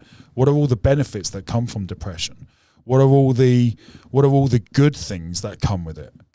Guys, there's loads. There's more good than there is bad once you actually turn the light on. Because when we focus about the negative of depression, we often get lost in the major points. You know, the highlights of why we're depressed, the bullet points, so the cliff notes. You know, all the major stuff, right? And you kind of forget about all the little bits, because you're really focused on negative, the highlights. Whereas writing the love letter allows you to look past all of that and search for the yang of it, the yin yang.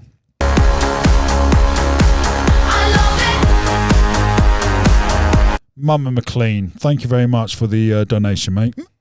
Mama! Ooh, thanks, Mama! Plan B, she said. Gonna love you so. That one, fucking love that. Right here at the start, or did you come in like 10, 15 minutes later? It's another weird synchronicity. That's another weird one. Look at my notes. Look at my notes. This all depends whether Becca was here right at the start or not. But look, last night, again, The Alchemist. I saw that on a YouTube video. Weird. And I've forgotten who was it in particular I saw that said it. I think it was Pharrell Williams, actually. He was very emotional when he talked about that book. And he said it was the single greatest thing that ever happened to him reading that book. And then I watched a video on what is The Alchemist, and it's all about stories and anecdotes that explain kind of what's going on with the world and how you can, I haven't read it, I don't know, but fully, but based on this video I saw, how you can manifest your own reality. I think that's roughly the thing. So the fact that you just mentioned alchemizing, you must have been here at the start. You must have been here at the start. Becca, I was here 8 minutes late. When did I bring the notes up, guys? Becca, did you see me bring the notes up earlier? Did you see me bring the notes up earlier? I think you've just given me the first question I want to ask Ren. Well done, mate. Don't take this the wrong way, but Ren getting sick is the best thing to happen to him. While we were all out making memories and having families, he was stuck in bed doing nothing but studying music. And look at him now. So my first question to Ren will be, if I ever have the privilege of meeting him one day, I hope to. That's what I'm working towards. But if and when that, sorry, let me reframe. Positive mindset. When I meet Ren, sometime in the future, I think once we've sat down, we've done the greetings, and an interview has started. When I get the privilege of sitting down with him with the microphone on, I think I'll just open with this question. Tell me what you guys think in this comment. So, picture the scene. I'm feeling like a nice scenic backdrop, maybe a lake, something like that, pub bench type vibe. All the cameras and everything set up, in the background, and we'll zoom in. But a nice relaxed setting. We sit down, we turn the cameras on. I go, right, we're going to roll, mate. And we just, some light chit chat. And then the first question will be, was being bitten by a tick the best thing to ever happen to you? Oh, what an opener. Oh, I can see it in the trailer. Oh, I wonder what his answer would be. Great banger. Right, gang. I'm catching up with the comments, but I will catch up as I click on the next. So we now have the next 10 songs, gang. Right. So I think we can confirm he's going through the door currently. If you've just joined us, we've analysed the past 10 songs before, during his psychotic episode, his psychosis. The worst part of this journey, I believe, other than losing his best mate. When did that happen? Was that around this time as well? Jesus, that would have been... It can't have been around this time as well. He can't have got a double whammy. When did Joe die, Ren? 2010. Okay, so it was 5-6 years before all of this. Okay. Not that that's a good thing in any way, shape or form. But Jesus, can you imagine that all happening at the same time? Christ. Right. So we've analysed the first 10 songs. Those 10 songs were The Four Elements, Lost Boy, Can't Stop Me Now, Hold On, Dear God, Pocket Full of Pain, Heretic, If I Leave Tonight, Okay in the Morning, Crutch. We've done the full breakdown. This is going to be an amazing reaction video. I can't wait to post it. We've done the full breakdown of the 10 songs before. What has come to light...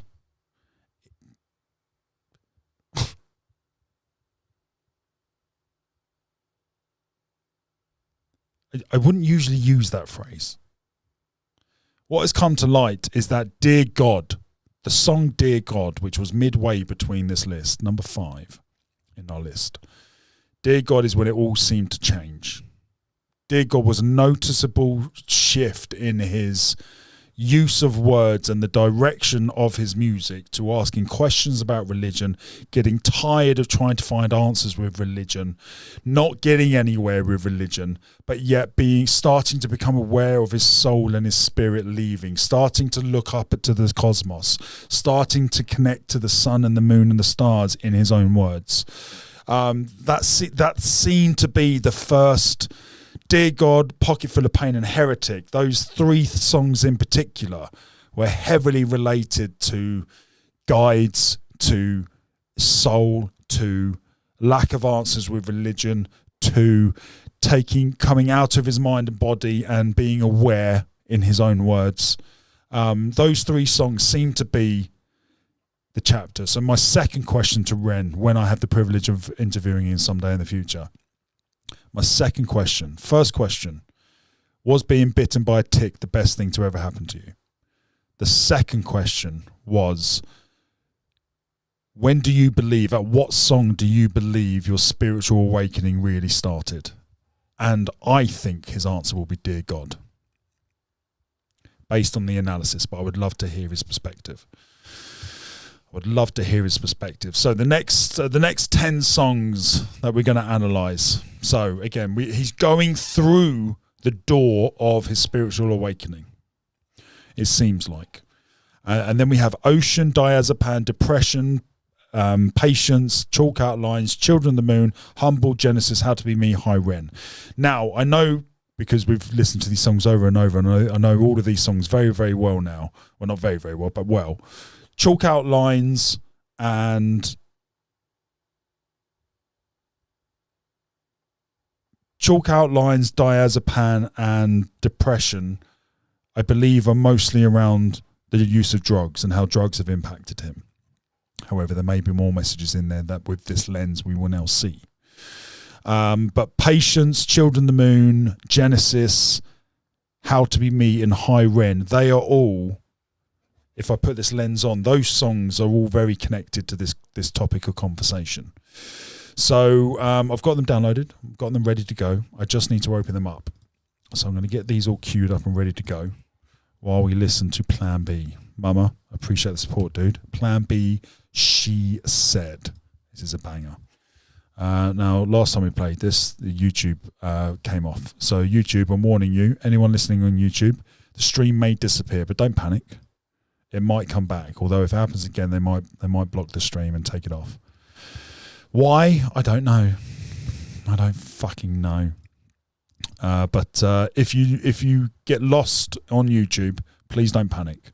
We are over on Rumble. And the Rumble link can be found here. YouTube people. You just... I would copy that link and put it into a browser, Safari, Chrome, Firefox, whatever you got on your phone or tablet or laptop, whatever you're using. Thank you, Jack. Come back to that in a sec. So just copy and paste that link and put it into a browser. The Rumble app is a bit clunky for some people, but they are updating it. But if you just put it into a browser, you should be able to log in, set up a free account. It's completely free. It takes 2 seconds. And then you can chat on the Rumble as well. Becca didn't see the note, so you just randomly used the book reference of Alchemist. Interesting. So that's 2 things now. That's 2 things. Someone mentioned Justin Hawkins, and I saw him last night, and there's a Ren connection. And then Becca, on the topic of Ren, was talking about The Alchemist, which is also another video I saw and a book I've ordered to read. A friend of Sam's got bitten by a tick recently, and it blew up into this massive ring, which is how they discovered it. And they put her on antibiotics and think she's going to be okay. But, I mean, Jesus, what a fucking ruthless little tick those fucking ticks are. It's a horrific disease. Horrific. I'm going to go through some of these comments before we crack on with the next 10. Ren was in fields in the hippie vibe. His mum and dad were kind of performers, weren't they? So, yeah, lots of festivals, lots of fields, maybe. How long do the symptoms take?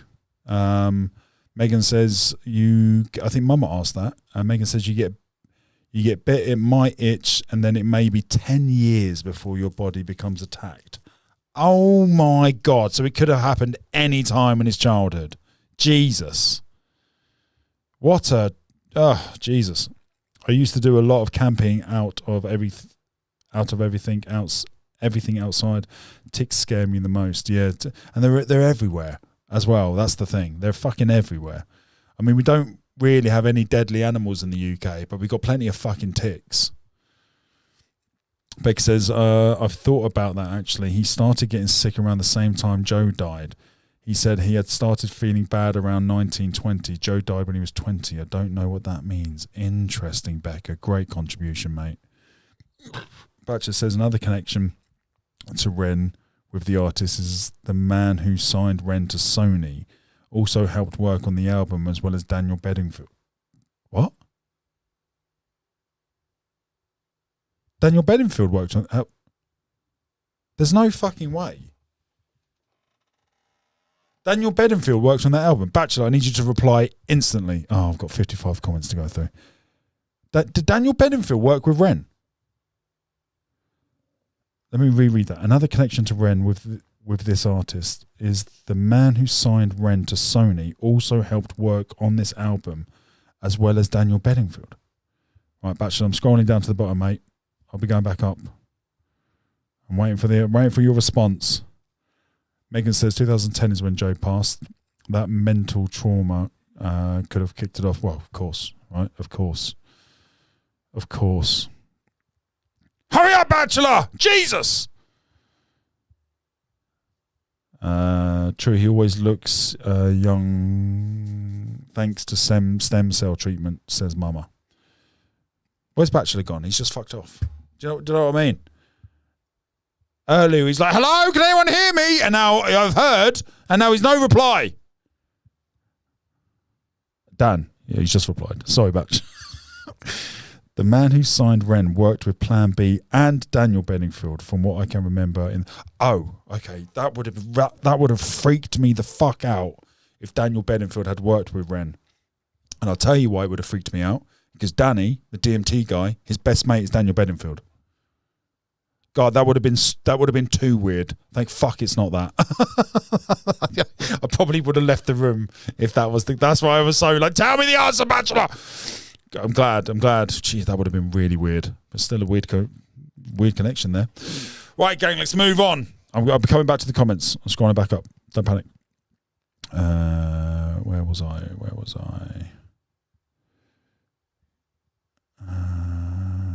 I'll find out when the song's playing. So next up, these are the 10 songs after the Psychosis. This song here is 5 songs before the Dear God song, where I believe he started to walk through the door. This is Ren, Ocean, featuring Eden Nash. At the bottom of the ocean. At the bottom of the ocean. I'm at the bottom of the sea. stay down, down. Stuck here in a dream. Ladies and gentlemen, how are you this evening? Our names are Ren and Eden. I hope you're sitting comfortably, relax and I'll stop breathing. Life into the music scene, addictive music, nicotine. Don't lose your head like guillotines. I'm tapping on the drum machine, they're blowing off the ceiling with rhymes that I'm revealing. Producer, poet, singer, songwriter with the feeling. I split the wicked cricket team, I'm beating it like Billie Jean. It's time for heroes, libertines, stretch your mind like limousines. I rip the scripture, spitting quick, the splits and that I'm spoken with. And I'm dope and gold to the broken holes in MCs like a voodoo kit. I break this, lit this, myth, break the gist, the chat, strategist, the passionate, blasphemous alchemist making a manuscript. I'm taking the rate to the faces, the fakes, and I'm making the cake when I'm making the bacon. I'm making mistake, my mate, but I learn in return when the lessons it makes, and I'm vividly given the golden ability. Oh my god, I've forgotten how good his cadence is in this. Holes in MCs like a voodoo kit. I break this, lit this, myth, break the gist, the chat, strategist, the passionate, blasphemous alchemist making a manuscript. There's no way he just said alchemist.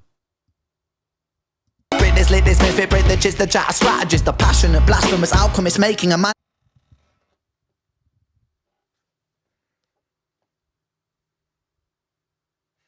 You're here for this, right? You've seen that. That's the third one, right? Tell me it's not weird. Are you kidding me? In 24 hours, I've heard the word alchemist 4 times from 3 different people. 4 if you include the YouTube video that first saw it.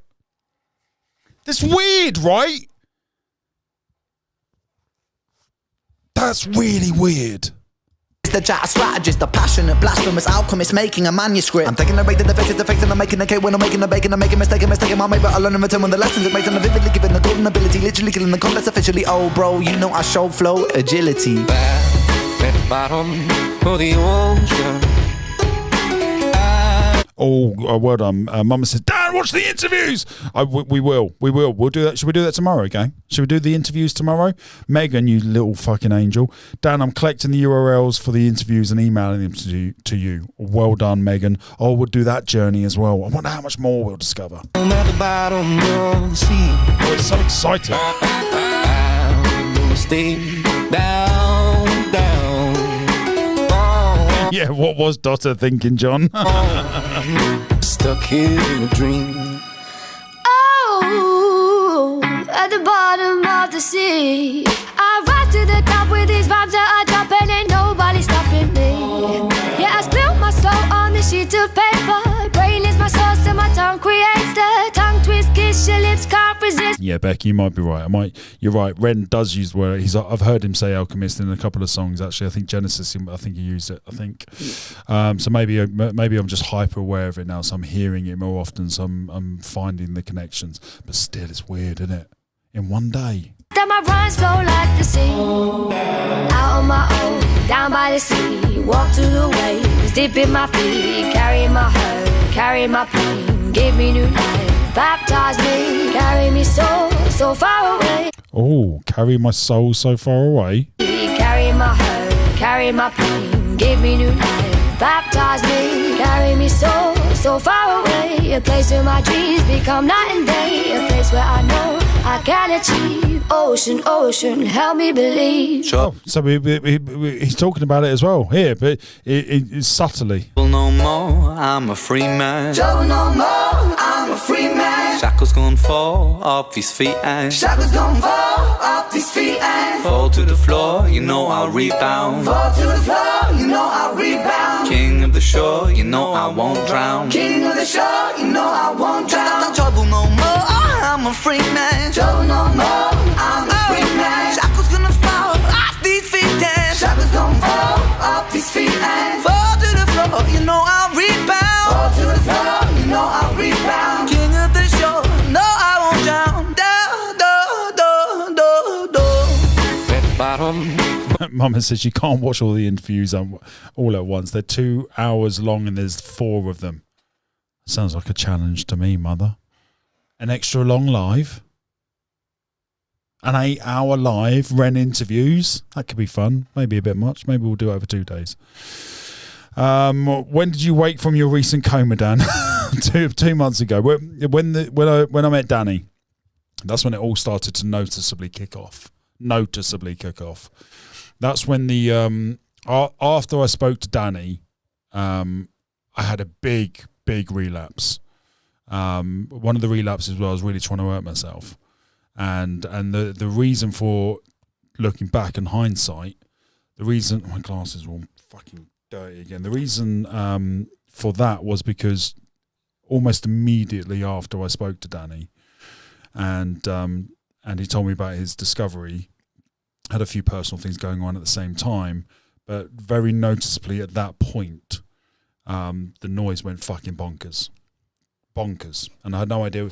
It's the same noise but louder, so much more intense, and just so much of it.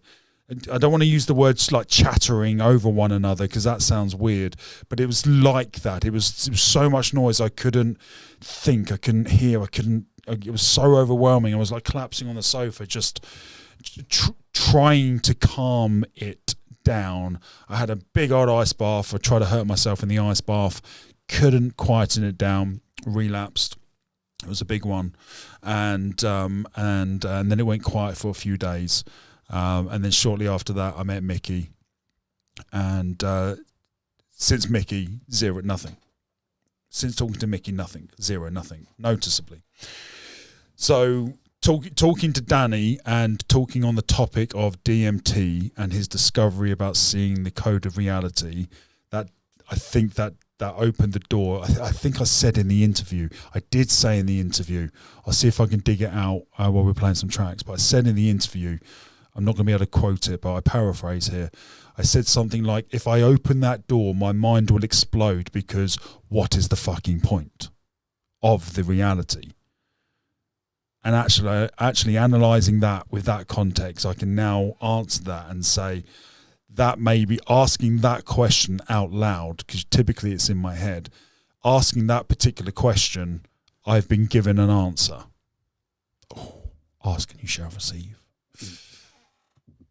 The ocean, I'm at the bottom of the sea. I'll stay down, stuck in a dream. Good song. Hints. I love Eden's voice as well. Hints. We're touching on the topic of the soul. We're touching on. I think the chorus was something like my soul disappearing into my dreams. Reality is night and day. It was something like that, which is very, very connected to this spiritual side of things. The fact that there's an acknowledgement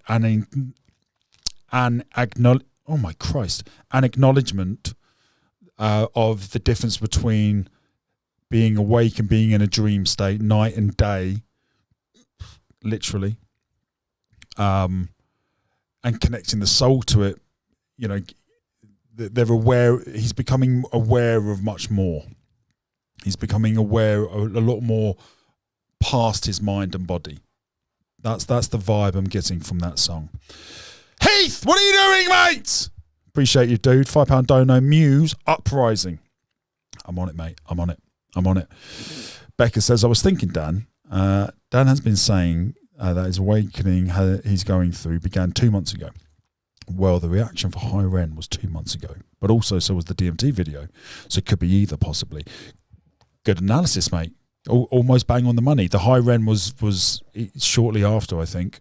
And that one, you'll see from the reaction Kaz and I did, that one, I was really reading into the yin and the yang and the message behind it. And he talked about the pendulum going to light and day, and that connected a few things for me. And the High Ren is if I had to list songs that have had an impact on me, like it's changed me, High Ren, Chalk Outlines would be two of the songs. Clean Out My Closet by Eminem, Michael Jackson, Beat It.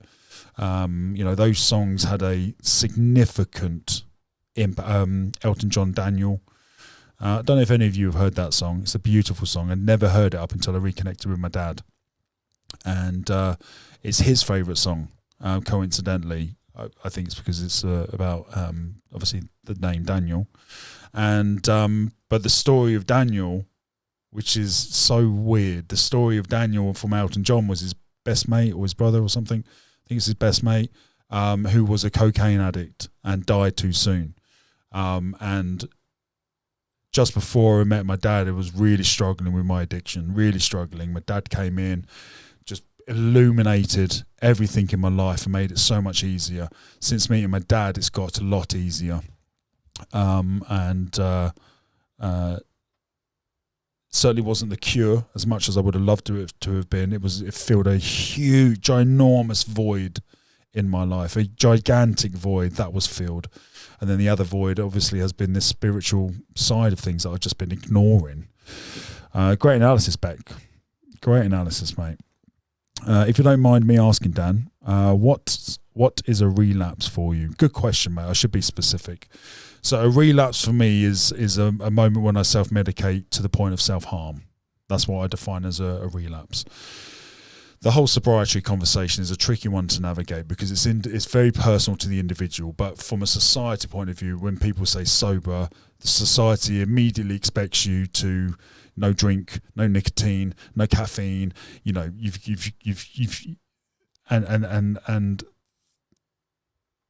and sober. The word sober doesn't incorporate those things. Like weed will never leave my life, I don't think. Marijuana offers a significant improvement to my calmness and my ability to connect to my creativity. All the good videos that I've put out there over the years, marijuana has been an influence. It was the trigger. Marijuana, if I ever do the stand-up road soon, I hope, but every single one of those jokes was born from marijuana or under the influence of marijuana. It's been a savior for me in many aspects. Something from the earth. Who would have thought? And so marijuana, I don't classify as a substance or a medication that causes me that I'm using to harm myself. The same for caffeine, the same for nicotine. I'm not using those things to punish myself, to hurt myself, to self-destruct. They're kind of coping strategies that seem to be beneficial. Caffeine, not so much. But codeine and cocaine, those two are my demons. Those two I use to hurt myself. Used to self-harm, to... I've on a couple of occasions tried to take so much cocaine to give myself a heart attack. Intentional mindset going into it. Like, that's a conversation for another time. It's a much bigger door. But those two drugs in particular are what I would classify as a relapse. So, spoiler alert: if I ever refer to relapse, I'm referring to those two medications. It's a good question, mate. I hope that helps, shine some light on it. But drink. I don't drink much. I have a glass of wine maybe once a week with Sam, and I might have a couple of ciders when Rolly comes down. But anyone close to me will know that I've never used drink to hurt myself. But it can be a trigger for a cocaine relapse. Alcohol is a gateway drug in that instance. Lowers your inhibitions, stops you thinking clearly. So if I have too much alcohol, then I get those urges. But again, not for the last 3 weeks. When is it? What day is it? Thursday, Wednesday. It's 3 weeks today. 3 weeks today. It's 21 days sober. And it's been 2 weeks, 2 and a bit weeks since I think it's 2 weeks since I spoke to Mickey. So I've rarely relapse after a relapse. I don't relapse for a week. You know, there's like, it was enough. Cleared my mind and stopped the noise. But then it slowly crept back. So by week 2, based on the lunar cycles, by week 2, I'm struggling. So we're 21 days in now and not a single struggle. No, the noise is now manageable. It's not manageable. I want the noise now. I'm listening. So last 2 days I haven't had any noise at all. But like I said, I've been crazy busy and I haven't been listening. But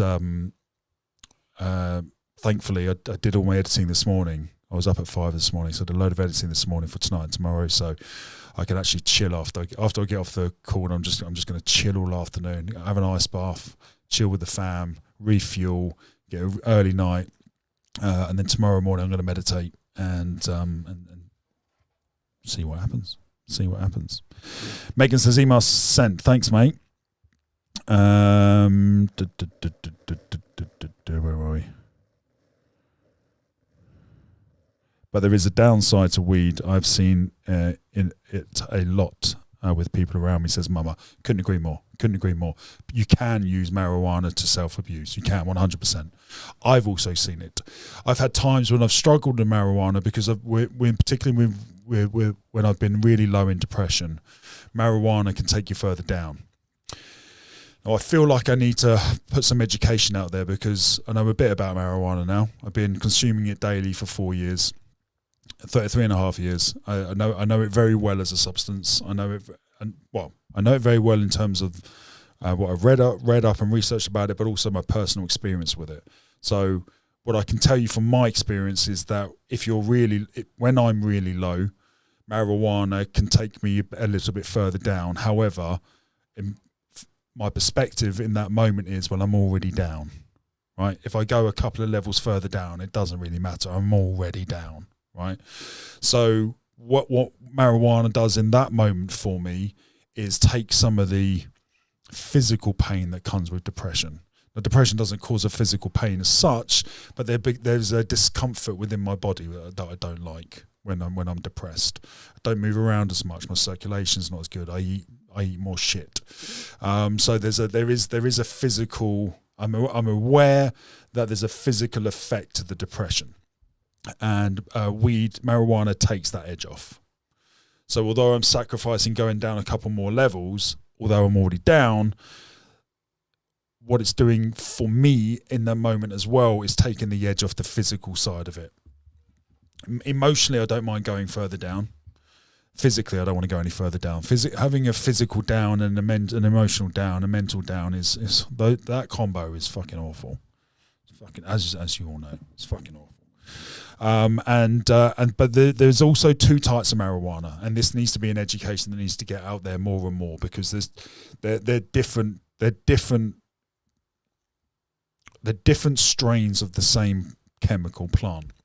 Marijuana, the THC compound changes depending on the strain, depending on the plant. You can have a marijuana that has 50% THC, or you can have a marijuana that has 4% THC. So THC is a psychoactive compound. That's where people get high.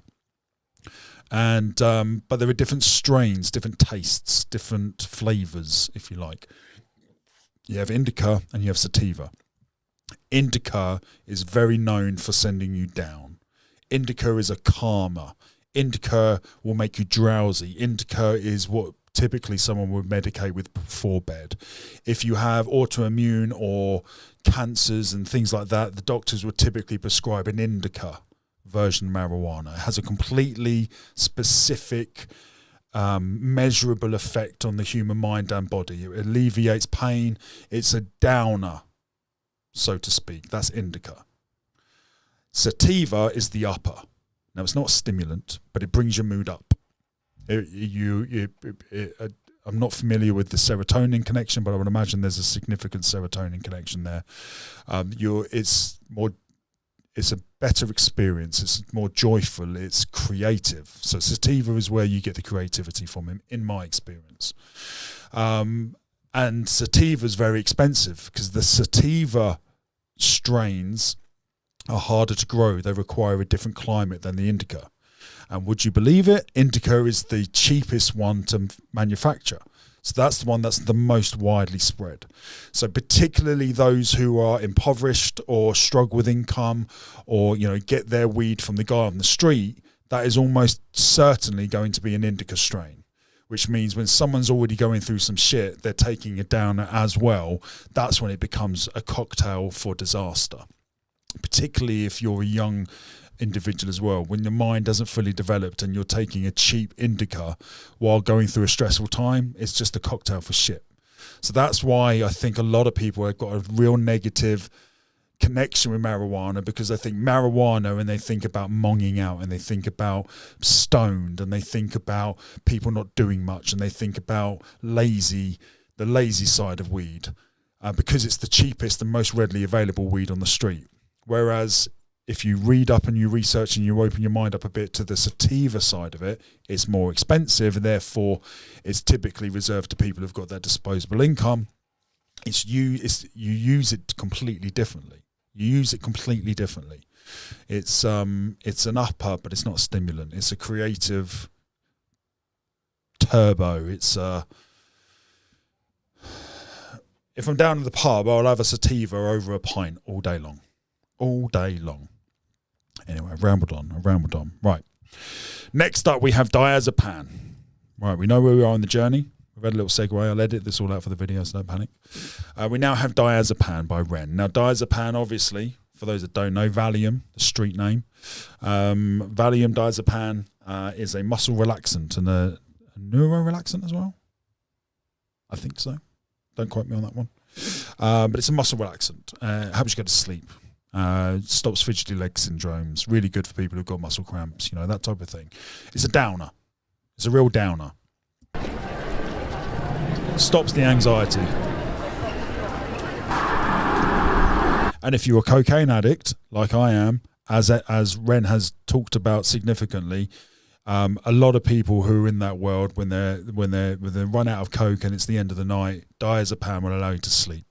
So that's why I think there's a connection here. That's why I think he's done a song about chalk outlines and a song about diazepam.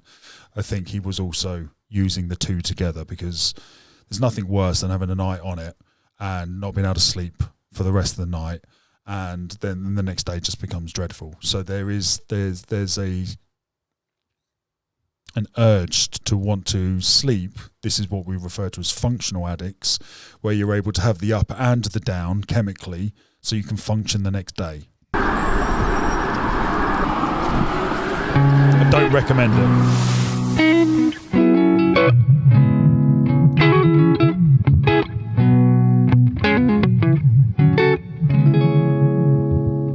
Oh my, I seem to feel so much better when it kicks in. Chemical kitchen, feel my brain destruct. Oh, diazepam me. Turn that volume down on my demons and you give me relief just for a second and you make it all so numb.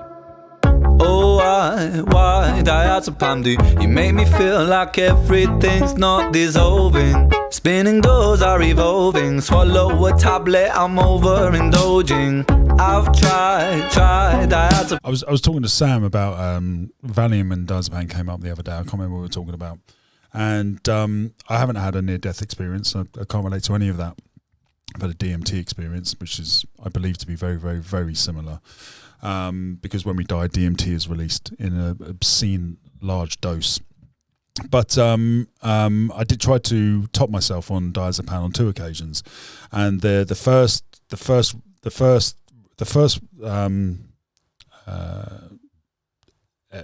incident I've analysed in therapy, and it was more of a cry for help.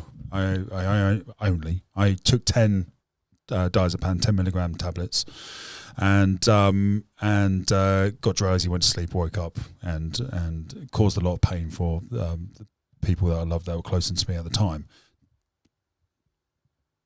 Difficult conversation.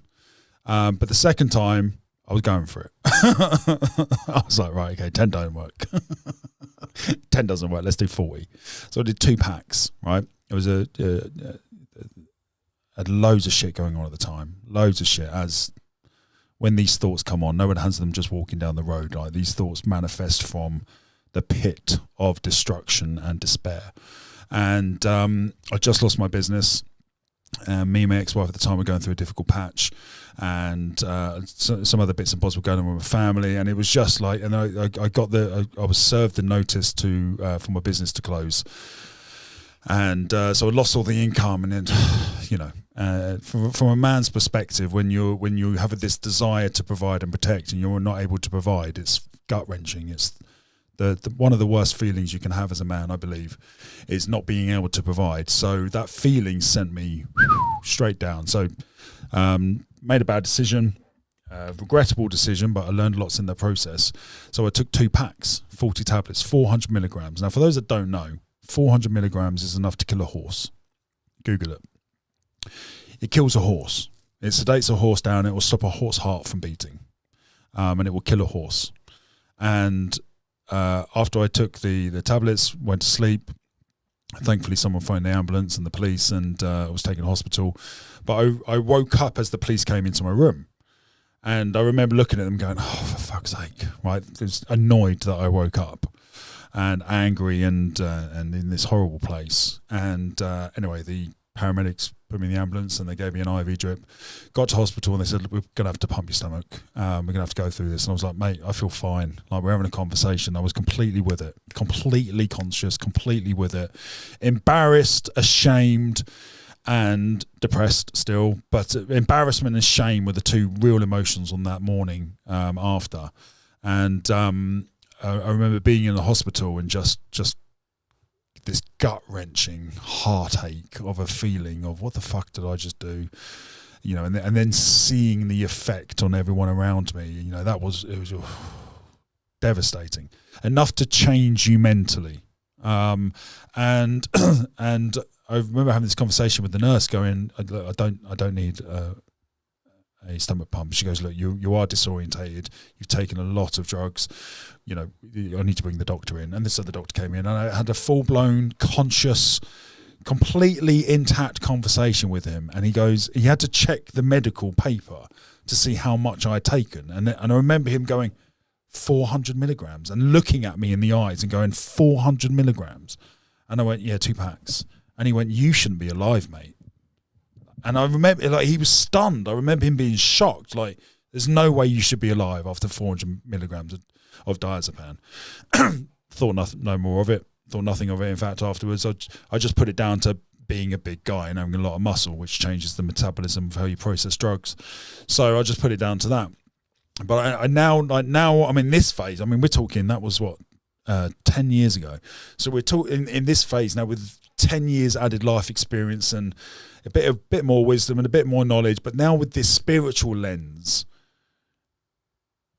and knowing what I know about the spirit and all that, and then we choose these struggles and blah, blah, blah.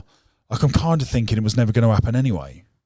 Time to be the optimist and resist cards folding. You're the crutch that I'm holding. Don't want tomorrow, cause right now I'm golden.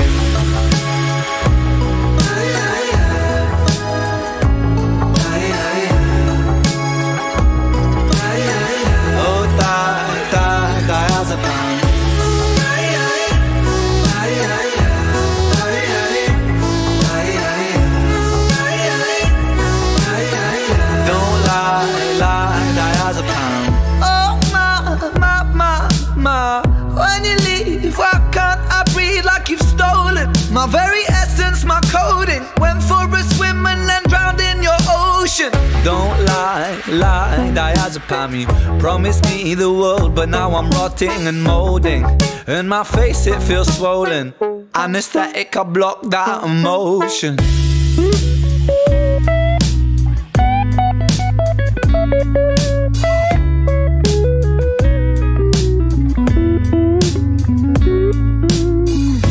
Mama, it sounds like it's tipping above 50% good. Perspective. Half full, buddy.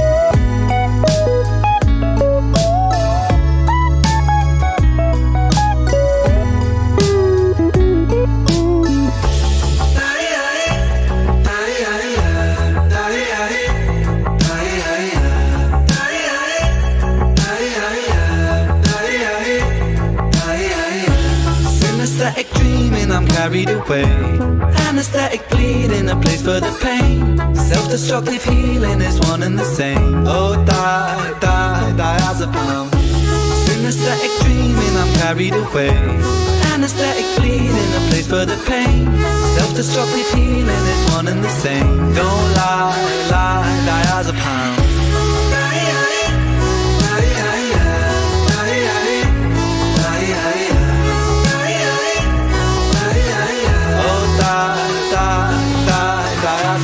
Synesthetic dreaming, I'm carried away. Anesthetic bleeding, a place for the pain. Self-destructive healing is one and the same. Great song. Subject matter was more about his addiction, I believe. Right, next song we have up is Depression. Now we might get some hidden meanings in this one that I might miss beforehand, so we'll see how it goes. Megan says, I'm probably sitting about 75-80%. If I was with you, I'd share my energy with you. Likewise, trying to. I think we're all trying to, actually. I think we all do a really good job of bringing the spirit up. Oh.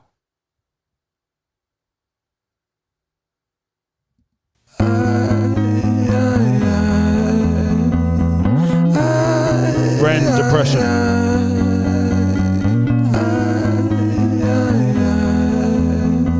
Jack, mate, great comment. Bader-Meinhof phenomenon or frequency bias. You become aware of something and suddenly hear and see it everywhere. I think it's a sign to pay attention to, has a meaning for you. So science has a fancy name for it without looking into what it means. Yep, I'm very aware of that bias, mate, which is, again, why I think I immediately questioned it. Thanks to Becca's heads up. But try and keep that critical, cynical mind open just for a little bit. But it's getting to the point now where it's impossible to listen to it because it's an overwhelming amount of evidence now for it's not just being aware of the word. Like the word alchemist, it's such a unique word that isn't in my day-to-day, which is why it's so noticeable to see. So when there's 4 repetitions of it in one day, it's now become a point that I need to verbalize because I'm like, it's weird. Like the word alchemist, like, when would that even appear in my dictionary? In what context would I use alchemist in? We've heard it in Ren a few times, so maybe my subconscious, again, cynical mind, maybe my subconscious has slowly been programmed to use the word a little bit more because suddenly I've heard it a few times from Ren, maybe a little bit from Eminem, he uses it sometimes. So my critical mind is going down that road, but then 4 times in 24 hours from 4 different people, it's like it's shouting at me. My thought patterns are composed by a time bomb for an author, like pigs to the slaughter. A symphony of self-doubt sings out, breath starts getting shorter. Running water is the state that Heath says, I'm coming down from gear tonight. What do you mean, mate? I wish to become. Instead, concrete envelops my movement and I'm rendered. Do you mean literal?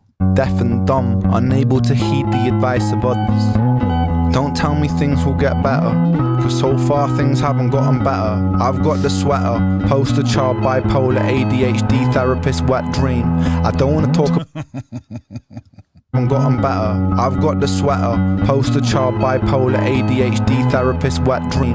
I don't wanna talk about my father. I don't wanna talk about my dead friend. I don't wanna talk about myself. I'm sick of talking about myself. I'm sick of talking about myself and realizing that talking about myself never ever helps. Still, I call for help, cause I really want help. This is a love letter to depression. But the pills didn't seem to help, and the therapist didn't seem to help. But still, I want help.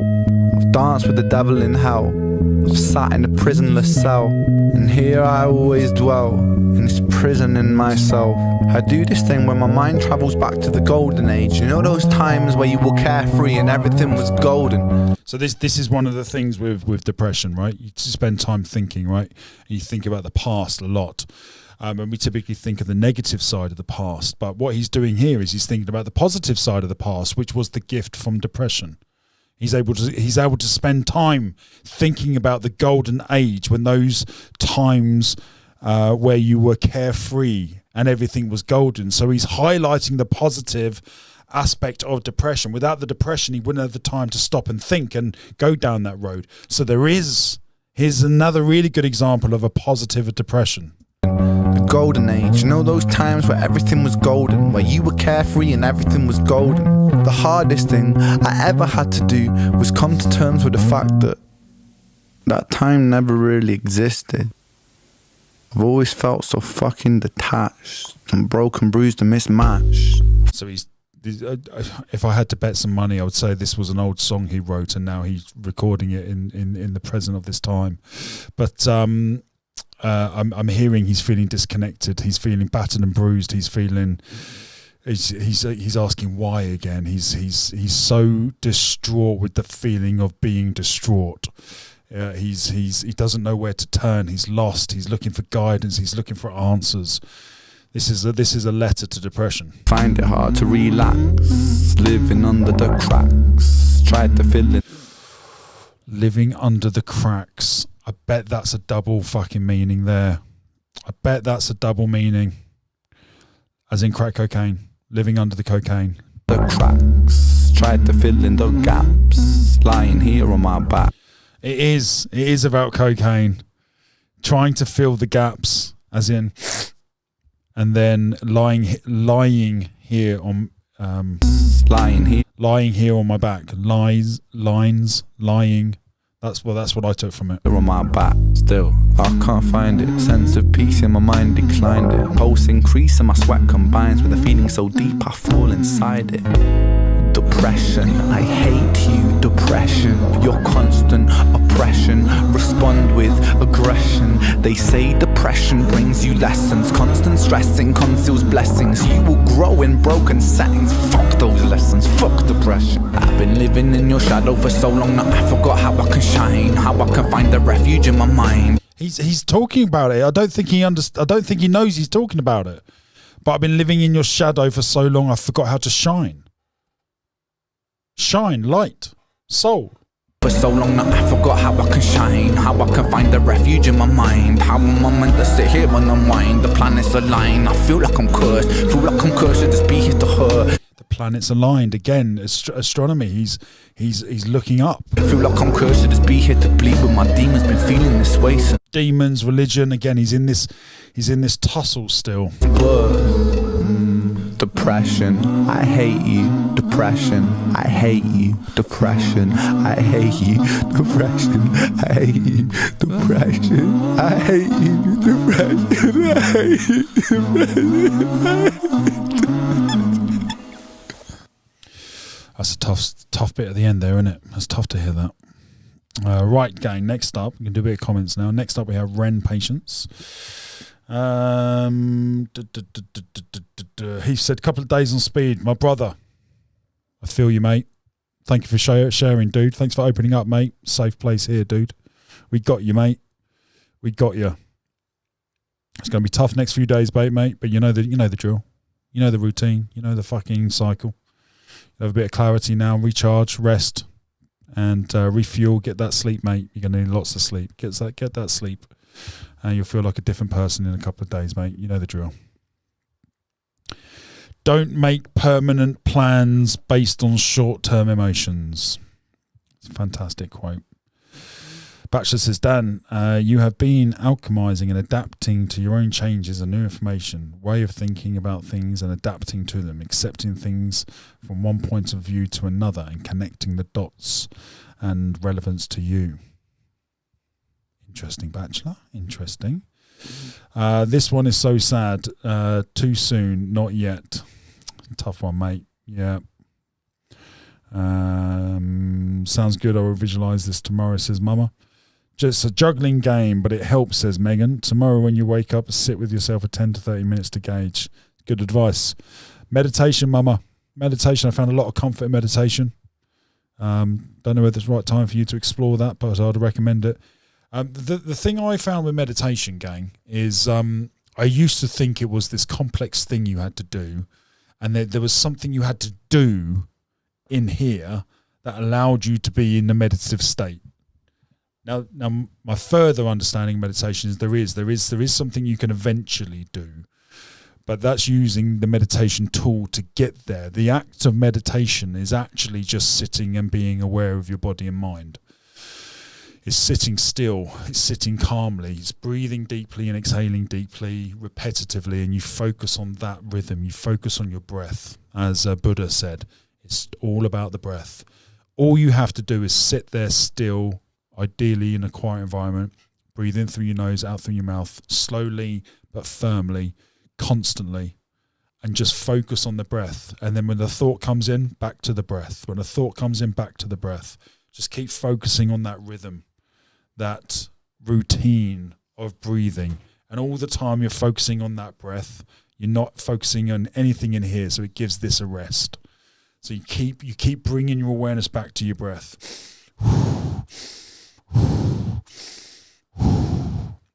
That's all you do. And it's the act of the breath. And from a physiological point of view, what's happening internally, hormonally, is that the breath is increasing the levels of oxygen in your body. Particularly after we wake up, our body is lacking oxygen. There's more carbon dioxide in there. So going for a walk, getting outside, or doing meditation helps kick things up, so to speak. It increases the circulation. It starts flushing out any carbon dioxide that's in the crevices, so to speak, metaphorically. And it allows you to flood the system of oxygen. And then you form this rhythm. You form this beat of the breath. And if you just keep focusing on the breath, every time a thought comes back on the breath, every time a thought comes back on the breath, every time a thought comes back on the breath, you just keep bringing yourself back to the breath. And over time, what I've learned, and again, I'm very new to this, mate, so don't take my word for it. Do your own research. So I'm just telling you from my side. But what I've learned is that I think I've meditated now 4 or 5 times recently, and the last time I meditated, it was easier to focus on the breath than the first time. The first time it was almost impossible. I ended up just stopping breathing at some point and just returning back to that kind of at-rest breath rate. And then I'd be like, oh, I need to breathe. And then I'd focus on it. But there would be gaps of like 5-6 minutes when I was thinking about all sorts. And but once you've trained to keep focusing on the breath, you end up just focusing on that breath, and that clears the mind. It gives your mind a chance to rest. And then before you know it, you're lost. 30 minutes go by and you're just lost in your breath. That's meditation. That's my understanding of meditation anyway. I hope that helps, mate. Right, gang, next in our journey is Ren, Patience. Now, Jack has mentioned this song is very old, so it might not be relevant to the road of discovery that we're going down. There's been a couple now which are off topic, off subject. Oh, that's the wrong one. That's the next one.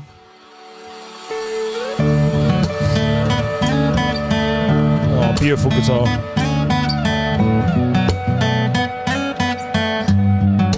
Megan, great shout, mate. Guided meditations help because a lot of them use sounds to say focused on the breathing. Mum, if you just go to YouTube and type in, half hour, you can do short ones. But at the moment, my perspective is the longer ones are slightly better. Makes me feel a lot calmer at the end. But I believe a 2-minute one is very impactful as well. You do like mini meditations and just help reset yourself. But after half an hour of meditating, particularly in the ice bath, there's a noticeable change in your state. Noticeable. And a guided meditation will help you do that because they say like every minute, focus on your breath, and then it brings you back to your breath. So if you lose track, then the guided meditation brings you back. But the guided meditation isn't doing anything other than giving you a nice audio to listen to and telling you what to do. There's no hidden trick that you need to be aware of other than focus on your breath.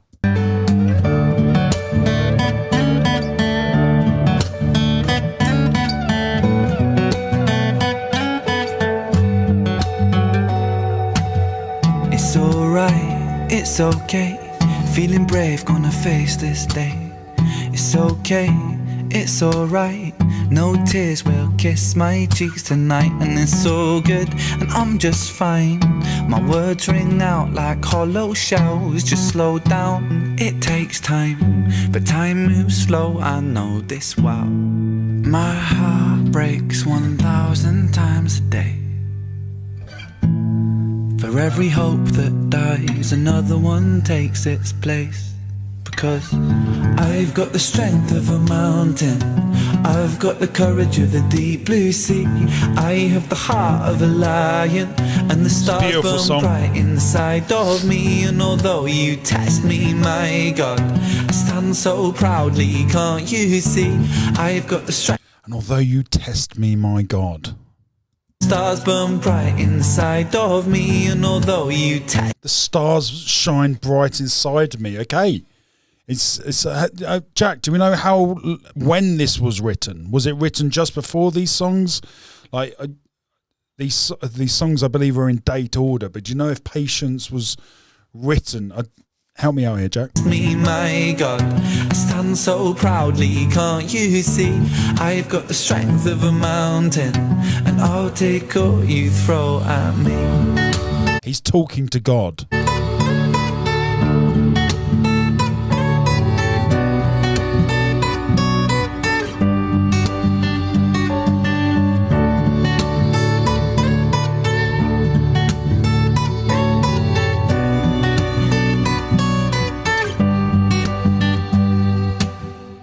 World is quite scary. I know that because I've been here for a couple of you are struggling with this song, guys, from an emotional point of view. I feel you. It's okay. These songs are they're meant to do this, and I think what I would like to say is, if this song is bringing up a real negative emotion, maybe just have a little think about it. Why is that? Maybe there's some unhealed wounds there that need to be addressed, or given some energy and focus. But don't panic, ladies. Go and put Becca and Mama, go and put a coffee on, and it'll be over in a couple of minutes. some time, but all that prepares me for a day when I can truly shine, 'cause I've been so well done, Jack. 2011 and 12, after Joe's death, when he got really sick. So this puts a small spanner in the works here, because this is a letter to God, evidently. But again, he's asking for help and asking for questions. So, like everything, there's going to be this wave where we focus on this prior to awakening. So that's certainly my experience, anyway. Tell me if I'm wrong.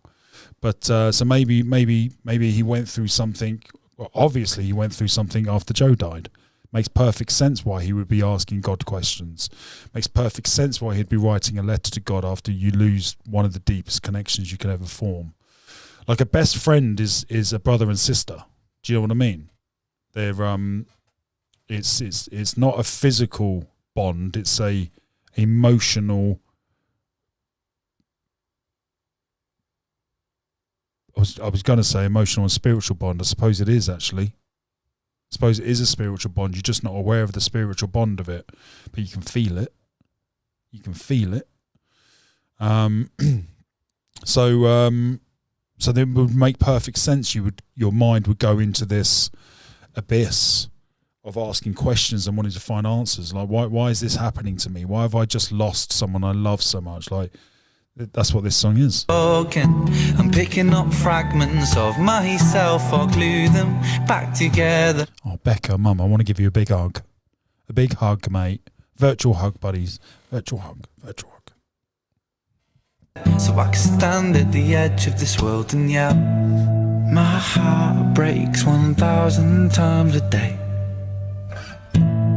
For every hope that dies, another one takes its place.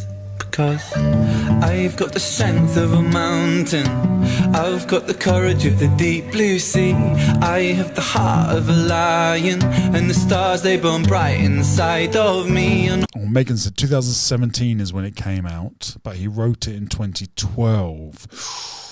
Great. Okay, so these are the emotions he was experiencing after his best mate died, and he felt the need to release it later with all the other spiritual, religious type songs. Really interesting. Although you test me, my God, I stand so proudly, can't you see? I've got the strength of a mountain. Becca, it makes perfect sense, mate. And I'll take all you throw at me. I'll dust the cobwebs off this sheath and take the sword of my belief. The sword of my belief. And in this storm I will not flinch, I will not move. A fucking inch. No, not an inch. I prefer my version. Because I have the strength of a mountain, I've got the courage of the deep blue sea. I have the heart of a lion, and the stars they burn bright inside of me. And although you test me, my God, I stand so proudly, can't you see? I've got the strength of a mountain, and I'll take all you throw at me. So he's resentful. He's resentful. He's saying, God, fucking bring it. Is that all you got? So he found a lot of strength in Joe's passing, evidently. Oh, God. Just want to give him a big hug. Right, we move now on to one of the songs which I believe is going to be as impactful as the Dear God song. This is Children of the Moon. Mama McLean, one of your favourites, I know. It's up there in my list as well, I have to say. Children of the Moon. Now, I believe this is he's understood now his connection to the lunar cycles and the impact the moon has on you spiritually. That's what my understanding of the song is. Well, we did this a couple of, what was it, last week? Must have been late last week, Thursday, Friday last week. We did the whole the moon thing. I've got a connection with the moon. It's linked to my relapses for sure. Not anymore. It doesn't appear to be anymore anyway. Let's hear Ren's take.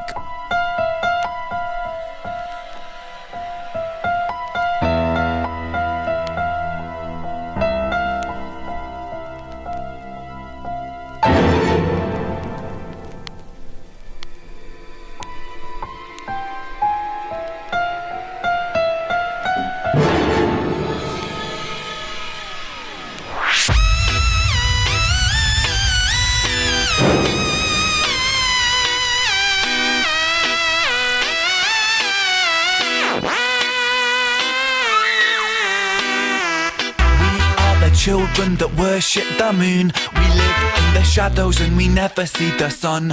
Creatures of the city, and I'm sure you'll see us soon. We dance to the beat of a very different drum.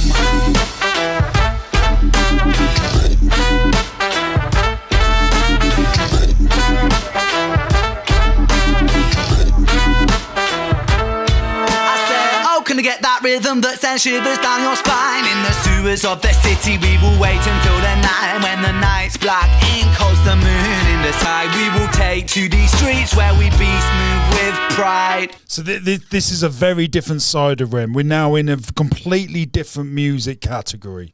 This is what I mean by he's gone up levels. All the songs we've heard, I could ring fence them into one style, so to kind, loosely but kind of. You know what I mean, right? I can go, that was old Ren. Brilliant, masterful, poet, incredible, right? But then this appears to be a whole different Ren. This appears to be very different. The videography's gone up another level, but the use of words, the connection to story and meaning and the depth of what he's saying. There's a whole message here, with a spiritual message connecting to the moon, but he's also referring to the physical as well. So he's connecting the physical with the spiritual. It's vastly more complex. It's vastly deeper. It's clearer. Oh, interesting. It's clearer than before. It's like he's on a new path. It's like he's discovered more about himself. It's like he's tapped into he's connected to a whole different creative realm. All those words feel correct. It's a Children of the Moon intervention, with a heads that stand on end when you feel tension. A different breed. It's a lot more expressive. With a scabs, with a scum, with a grit, with a grind. And we dance to a very different. The yin yang is back. The mime is back, like he's trapped. He can't talk. He wants to get it out, but he can't.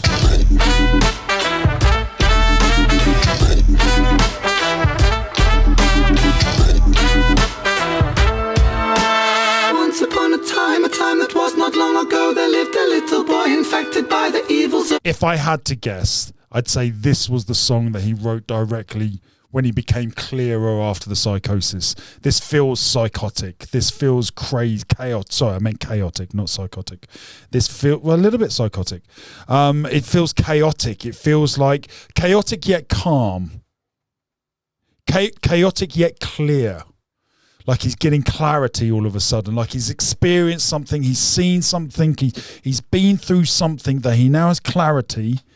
And he's drawing on from the chaos that he's just been through. That's what it feels like to me. In his heart, the madness was growing until he leaked anger into his veins. And when he grew, he didn't grow up. He just grew more and more insane. He felt pain. Like none of the songs we heard a different accent. We heard a different persona. None of those previous songs had a persona at all. He was a different character there. He was a different person. He was speaking differently, literally.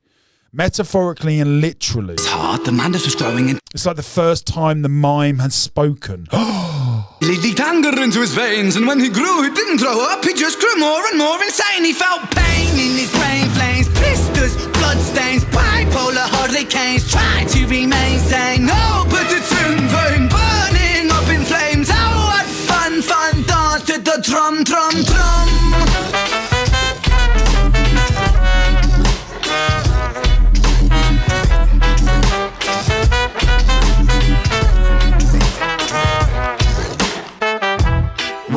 The children that worship the moon. We live in the shadows, so we never see the sun. Creatures of this city, and I'm sure you'll see us soon. We dance to the beat of a very different drum. We weave through the city like a poisonous thread. We're not quite living, but we're not quite dead. We all sing along. Oh, we're not quite living, but we're not quite dead. That was a different meaning to me, but when I first heard it to now. We're not quite living, but we're not quite dead, in a state of purgatory almost. Like this is purgatory. This is where you're learning the life lessons. We're not dead. We're not in hell, but we're not living. We're not in heaven yet. We haven't elevated yet. We haven't awoken yet. He's trapped in this state of between living and hell. To a very different tune. We are the children that worship the moon. We are the children that worship the moon. We live in the shadows and we never see the sun. Creatures of the city, and I'm sure you'll see us soon. We dance to the beat of a very different drum. Fantastic song. Fantastic song. It's a whole level change. It's like he was in fourth gear, high in the revs in fourth gear, and then he knocked it into fifth and just fucking took off. It's completely different feel, style. There's personas in there. There's different characters. He's drawing on more metaphors. He's connecting two very different subjects into one, and they both relate. He's talking about he's in the shadows, he's unseen. He's talking about living in the unseen. He's talking about living in the darkness. He's talking about worshipping the moon. Like he's out late all the time. He spends more time awake at night than he does during the day. It's that topic. But then there's also the spiritual side. We're children of the moon. Humans worship the moon. The moon literally dictates everything about us. Our mood, our water balance, our sleep routine, our circadian rhythm. It's impactful on water, which they believe has an impact on humans. Like it's split into two halves, that song. There's the physical meaning and the spiritual meaning. Like I feel like this song is the first time we've heard him in this journey connect the two. Feels like in that moment when he wrote that song, he connected the two. He was like, I'm now aware of the physical, that's where I've spent, but I'm now also aware of the spiritual, and I can see the connection between the two. And this song was his expression to explain his awareness of the connection to the I should have been an English teacher. I see similes and metaphors everywhere. Love it. I love talking about it as well. It's funny, I got a D and an E in English and dyslexic. Anyway, Jack says, please include here meaning. The song Meaning, also wrote in 2011, related to the topic. Mate, we will do that. We will do that at the end, mate. Well done. Visuals included on a new level, perhaps his own vision cleared. Maybe there's let's look at the other side. It could have been part of I know he was in a label and had a manager he wasn't happy with and all that jazz. Maybe they drove a lot of the creative sound steer. and maybe he got free from them, and then this is his full expression. Maybe. We'll never know unless we ask him. So we got 2 questions now for Ren Gang. The first question is, has being bitten by a tick been the greatest gift ever for him? The second question was, when he wrote Dear God, looking back, does he feel like that was a poignant moment in his spiritual awakening? I'm under no doubt now he's had a spiritual awakening. I've seen enough now. Well, no doubt. I was there with Dear God, to be honest. But this one has cemented it. He's 100% had a spiritual awakening. And I wonder if there'll be a song where we go, yep, he's through. We'll find out. Becca says, yes, the meaning is great. I agree, mate. I agree. Who WhatsApped me earlier? Grace. She knows I'm live. I think she's spoken to Sam now anyway. Let me just double check. Babe, did you get hold of G? Right, gang, the next 10 songs, the next 5 songs to finish off this live. And what a fucking live. I've had so much fun on this live, gang. So much fun. I hope you have too. I hope you've enjoyed it. And it's not over. Right, the next... Oh, I got the order wrong. Children on the... Chalk Outlines was before Children of the Moon. I made a mistake. So we're going to do Chalk Outlines now. My favourite all-time song of Rens. Did you speak to Grace? Oh, brilliant, great, fine. So she's all good, yeah? Oh, thank you, babe. She's making me lunch. She's such an angel. Right, Chalk Outlines is coming up next. I'm going to play a song while I organise all this. Heath, appreciate you, dude. Muse, Uprising. I don't think I've heard this song. Right, let's put this on.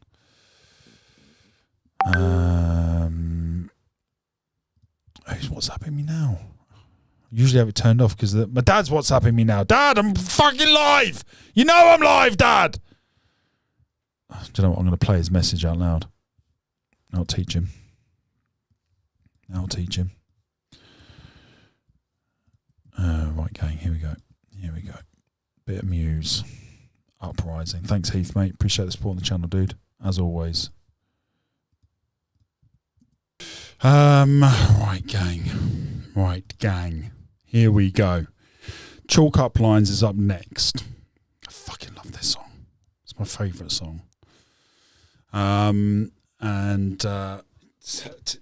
It's fucking rare for me to listen to a song and it get me to tears the first time I hear it. It's the other song that springs to mind, which the first time I heard I blubbed like a baby, is Goodbye My Lover, James Blunt.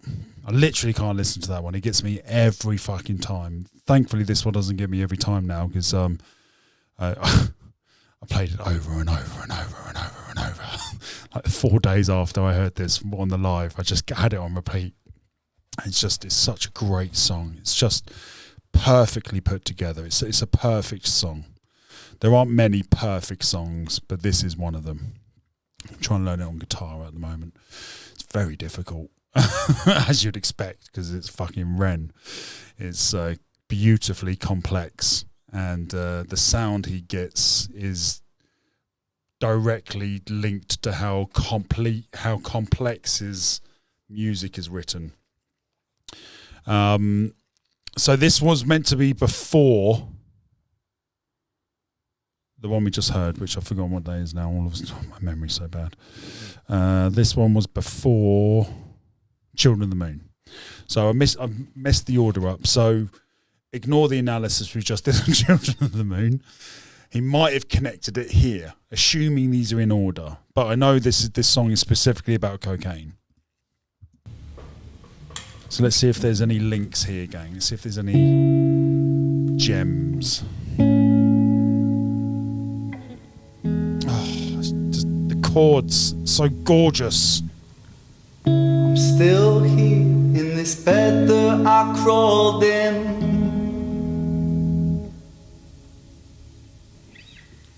I hope that I'm someone else in the morning.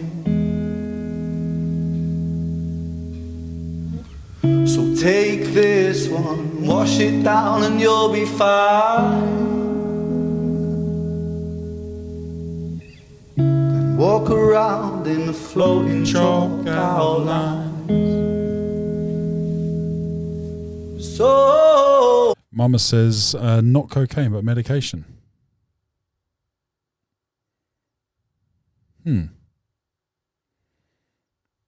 Megan says this song is about depression medications like sertraline. I know Chinchilla's section is about those, but all I hear here is his cocaine addiction. It's chalk outlines. As in it chalk outlines is in dead body. It's going to kill him. And also cocaine is referred to as chalk, white lines, outlines. This is screaming to me cocaine addiction. it goes, let it be. Maybe it's just my interpretation of it. In the gallows, balanced on my toes so I can breathe. But little by little, bit by bit, I push it back down with a new habit. If not for long, just for a while, I'll bury myself with a great big smile. Oh my, oh my, we trace ourselves in these chalk outlines. Oh my, oh my, erase ourselves in these chalk outlines. Here she comes. Sertraline and a sip of serotonin.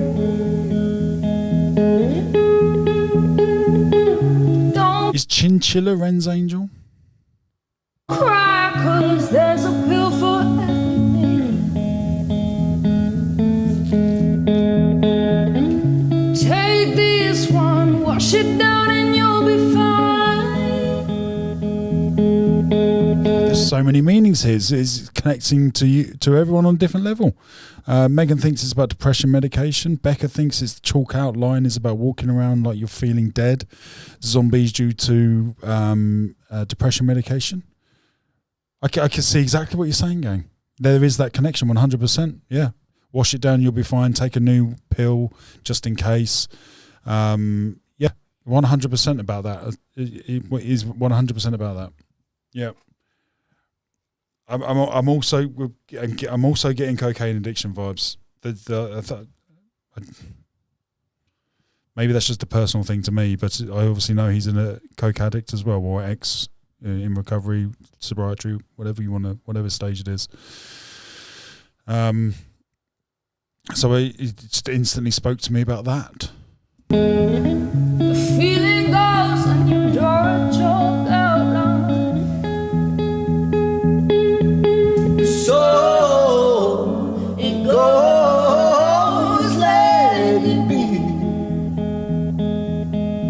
In the gallows, I'm balanced on my toes so I can breathe. But little by little, bit by bit, I push it back down with a new habit.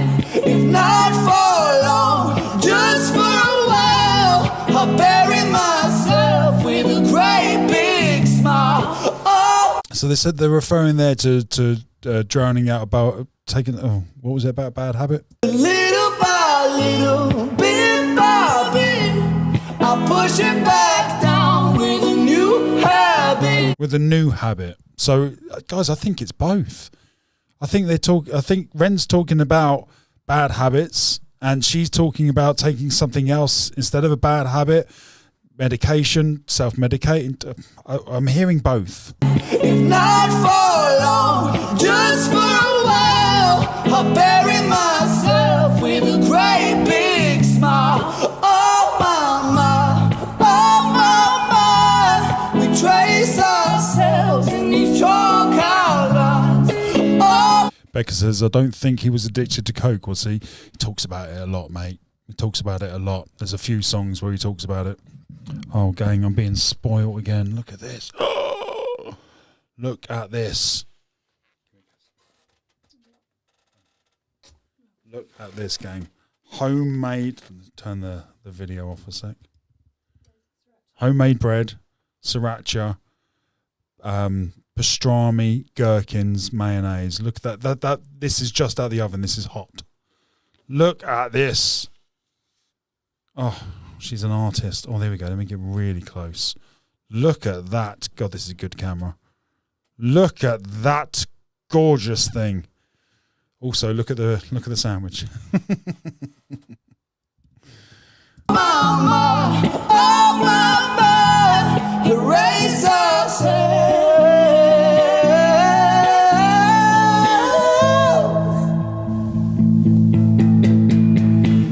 It's such a perfect day. Take it just in case. Take it just in case. I'm scared. I feel like Scooby-Doo. It have been okay, 'cause all things change, all things change. It's such a perfect day, it's a beautiful shame, it's a beautiful shame.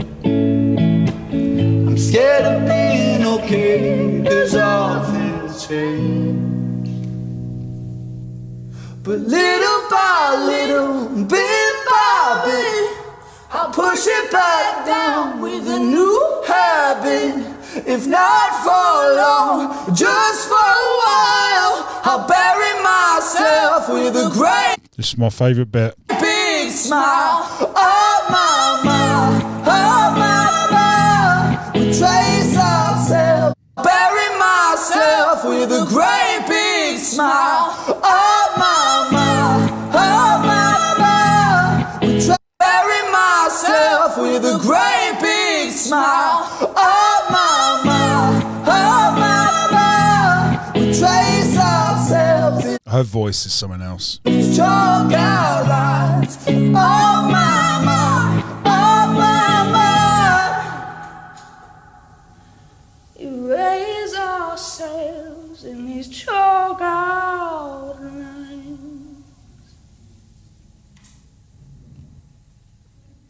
Amazing. So I don't think there was much spiritual connection there. That one seemed to be very focused on medication and drugs or. Right, gang. Next up we have Humble featuring Eden Nash. I'm going to attempt to stream and eat at the same time. So apologies if I talk with my mouth full. I know a lot of people don't like that. I will try to limit it. Let's see if there's a spiritual connection with this one.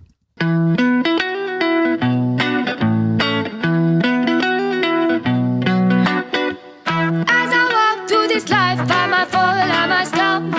Whoa, try to make friends with my pain, 'cause my pain keeps me humble. Whoa, breathe, slow and release. Let the air expand your lungs. Let your body bring you peace to the sea.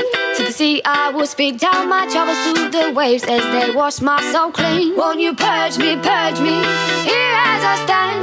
Down in the gallows my darkness will hang. Hurt me, and I will not flinch. Firm in my ground, I will not move an inch. As I walk through this life, I might fall, I might stumble.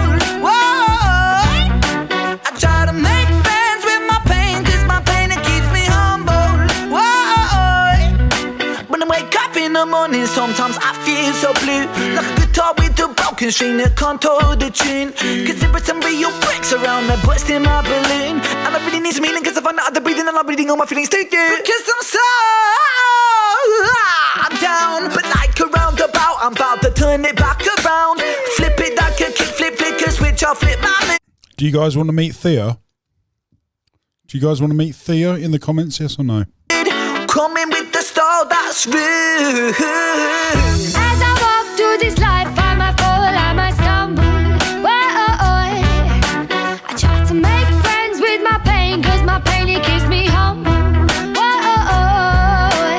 humble, try not not to outgrow these boots. Sometimes I stumble, try to stay firm in my roots. This world's a jungle, but these streets hold the sweetest fruit. Lesson to be learned here every time I brew. But bruise, not a fool, but I will make mistakes. And I learn every mistake I make. Wait for the wisdom that this fool will create.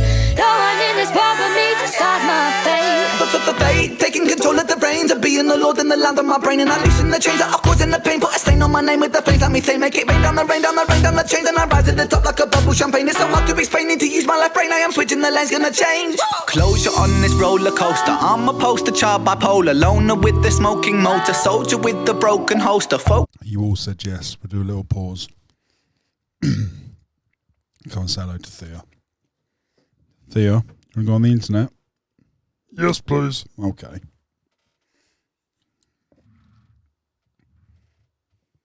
There's Thea. Look how gorgeous she is. Look how gorgeous she is. Ready for your close up? Look how gorgeous you are. Look how gorgeous.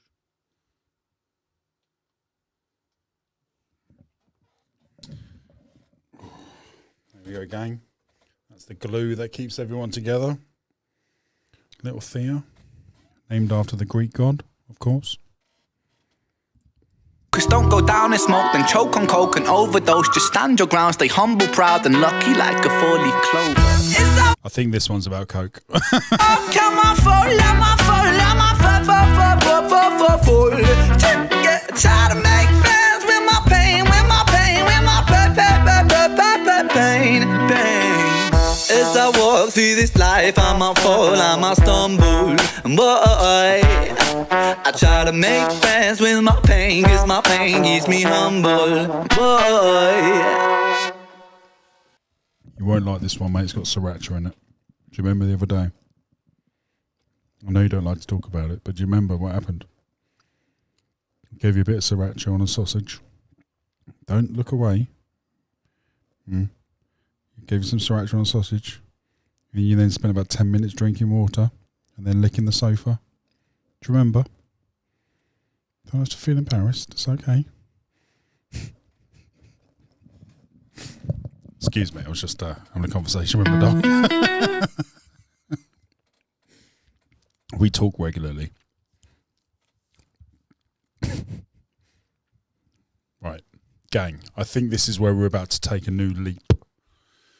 Genesis. We established the other day, I think Genesis is what triggered this whole live idea. Genesis, for obvious reasons, is the book of the Bible, Genesis. Is it the book of Moses? Genesis? Oh, I don't know. I wish Laura was here, she'd know. But Genesis is a book of the Bible, and I'm eating too quickly. I'm getting gassy. Genesis is the book in the Bible, or a version of the Bible. I'm not really sure. Although I was aware the word is connected to religion, I had no idea the rap was about religion. It's very easy to listen to rap and to focus on the complexity of the rhymes, to focus on the cadence, to focus on the flow, to focus on the lyrics, but not from a meaning point of view. And then when you play it back over and over and over, you realize that there's a whole layer you've completely missed of the meaning behind what's being said, because you were too focused on what was being said rather than the actual message, the actual meaning. So yesterday I had a bit of a brain fart and I realized that this was so much deeper than I thought it was. Oh, that's what she said. So we'll watch it again. But now with all the context we've gathered today, could this song be the pivotal moment where we establish he had a breakthrough spiritual experience?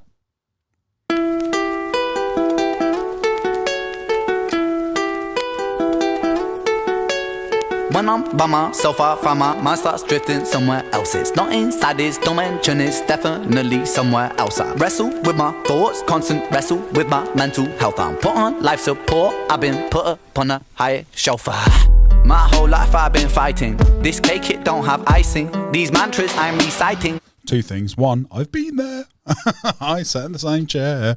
Oh, I'm such a fangirl. Two, we've gone up another level, even from Children of the Moon. This is now, there's so much more confidence in him with all that perspective that we've just seen. They're meant to keep me sane. I don't know if they're working. Cerebral cortex hurting. Maybe it's all learning.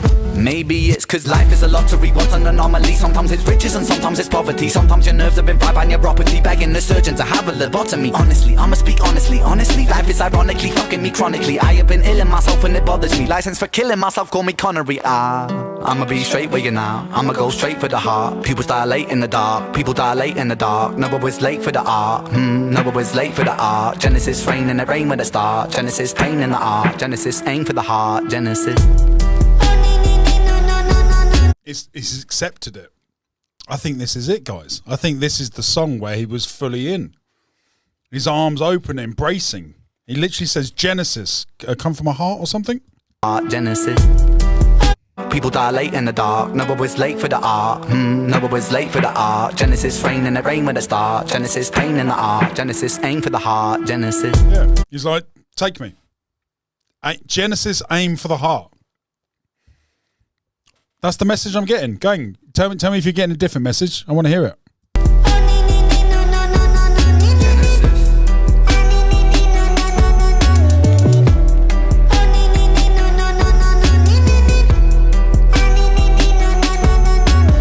When I'm by myself, I find my mind starts drifting somewhere else. It's not inside this realm of thought, it's definitely somewhere else. Wage war upon my demons, I've been knocking on the gates.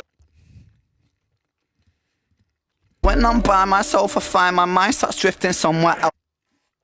My mind starts drifting somewhere else. Right? Metaphorically, he's talking about different thoughts. Or is he talking about his awareness drifting off to somewhere else? It's not inside this realm of thought. It's not inside this realm. It's definitely somewhere else. Wait. Definitely somewhere else. Upon my demons, I've been knocking on the gates of hell. A heretic, a heathen, I've been screaming in this padded cell. It's pain making my... This song to me is signifying the moment he just went with it. Children of the Moon, I think Children of the Moon and Chalk Outlines were the level above musically, lyrically, storytelling wise. Children of the Moon has that he's establishing the connection between the physical and the spiritual. And now Genesis seems to be honest, I would say Chalk Outlines seems to be this full expression of his himself. And Genesis is that it seems to be that I'm getting from this that Genesis is this, okay, take me. I'm in. Pain waking, it's painstakingly cold. My soul aching, my bones breaking when holding on to control. Wrap yellow tape round the body shape, put the body in the bag, zip close. It's malignant, it's mutating, it's such a sight to be mistakenly cold. My soul aching, my bones breaking when even I've been screaming in this padded cell. It's pain making, my pain waking, it's painstakingly cold. My soul aching, my bones breaking when holding on to control. My soul aching, my bones breaking when holding on to control. Right, in order to connect, you have to let go. His bones are aching. What was the specific line? It's pain making, my pain waking, it's painstakingly cold. My pain what? Hella heretic, a heathen, I've been screaming in this padded cell. It's pain making, my pain waking, it's painstakingly cold. My soul aching, my bones breaking when holding on to control. My bones are breaking when I'm holding on to control. And his soul is aching. So he's learned to let go. Wrap yellow tape round the body shape, put the body in the bag, zip close. It's malignant, it's mutating, it's such a sight to behold. It's such a sight to behold. I feel like I'm at the point where he's at where he wrote this. Let me be real for a second. Tongue is a gun, it's a weapon. Reload. In terms of the spiritual side of things, nothing else. Beast mode, Armageddon. Get 'em, let me take the wheel for a second. Hit a hoop like Shaquille O'Neal with aggression. Regroup with a 3-point steal, succession. Switch route, but I'm making them feel the... I mean, he rapped in the other songs, but not like this. Not like this. I mean, this is several levels above. Several. Regroup with a 3-point steal, succession. Switch route, but I'm making them feel the profession. Making them feel the profession. Making them feel the profession. Time is the author, the lesson. Time is a murderous weapon. Time is a curse and a blessing. Time is confined in the eye of my mind. It reminds me that life is just slipping right by. Take my... Oh, wow. I didn't hear that before. Time is the author, the lesson. Time is a murderous weapon. Time is the what? Making them feel the profession. Time is the author, the lesson. Time is a murderous weapon. Time is a curse and a blessing. Curse is a time and a blessing. Time is a murderous weapon. Time is confined in the eye of my mind. Time is confined in the eye of my mind. The eye. Not the eyes. The eye. Time is a curse and a blessing. Time is confined in the eye of my mind. It reminds me that life is just slipping right by. Take my piece of the pie and I'm feeding on wine. That I'm freedom in rhyme to defy my depression. What? Freedom to what? And I'm feeding on wine. That I'm freedom in rhyme to defy my depression. I'ma be straight with you now. I'ma go. It now has the freedom of rhyme. Straight for the heart. People dilate in the dark. People dilate in the dark. No, I was late for the art. No, I was late for the art. Oh my God, I just heard the pupils dilate in the dark line. Go straight for the heart. Pupils dilate in the dark. People dilate in the dark. Pupils dilate in the dark. Your eyes get bigger. People dilate in the dark. Dilate as in dying in another time. They die later on in life. Pupils dilate in the dark.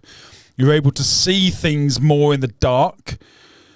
People die late in the dark when they haven't found the light. Oh, dear Christ. That's disgusting, Ren. That's fucking vile. That's one of the best lines I've ever heard.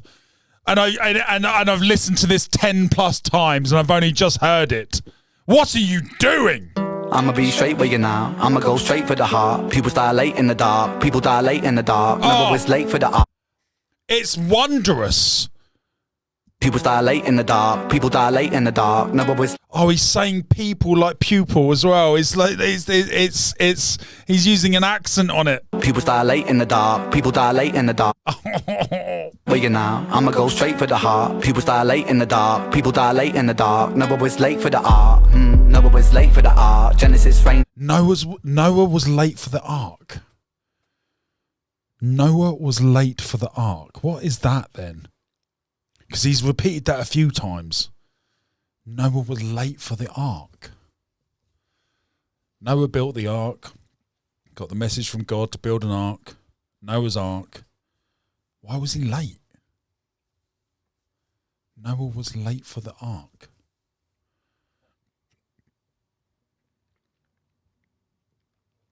Noah was late for the ark. Is that for the ark? Late in the dark. Noah was late for the ark. Noah was late for the ark. No. Was it art or ark? People die late in the dark. Noah was late for the ark. Noah was late for the ark. Genesis. I think it's ark. I think he's saying ark, not art. It doesn't work if it's Noah was late for the art. Noah was late for the ark. What is that then?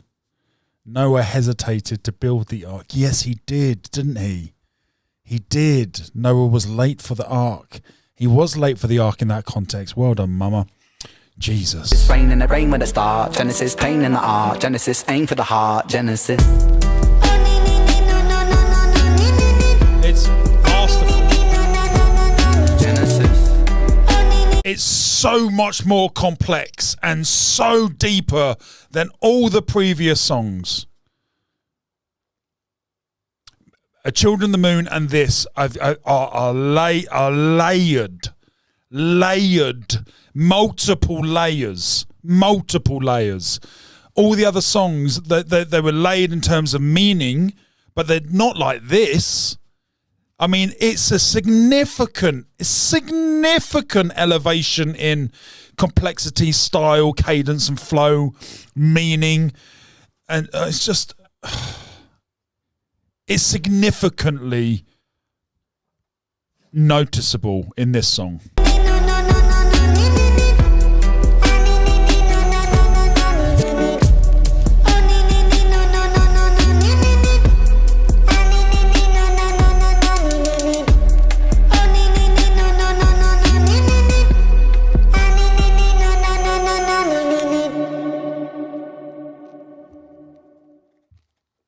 Wow, what a song.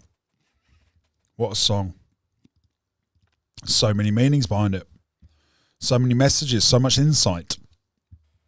Right, gang, I feel comfortable asking him, was Dear God the start of your spiritual awakening, and was Genesis you accepting it and moving with it? Oh God, he was born to do this. It's even better.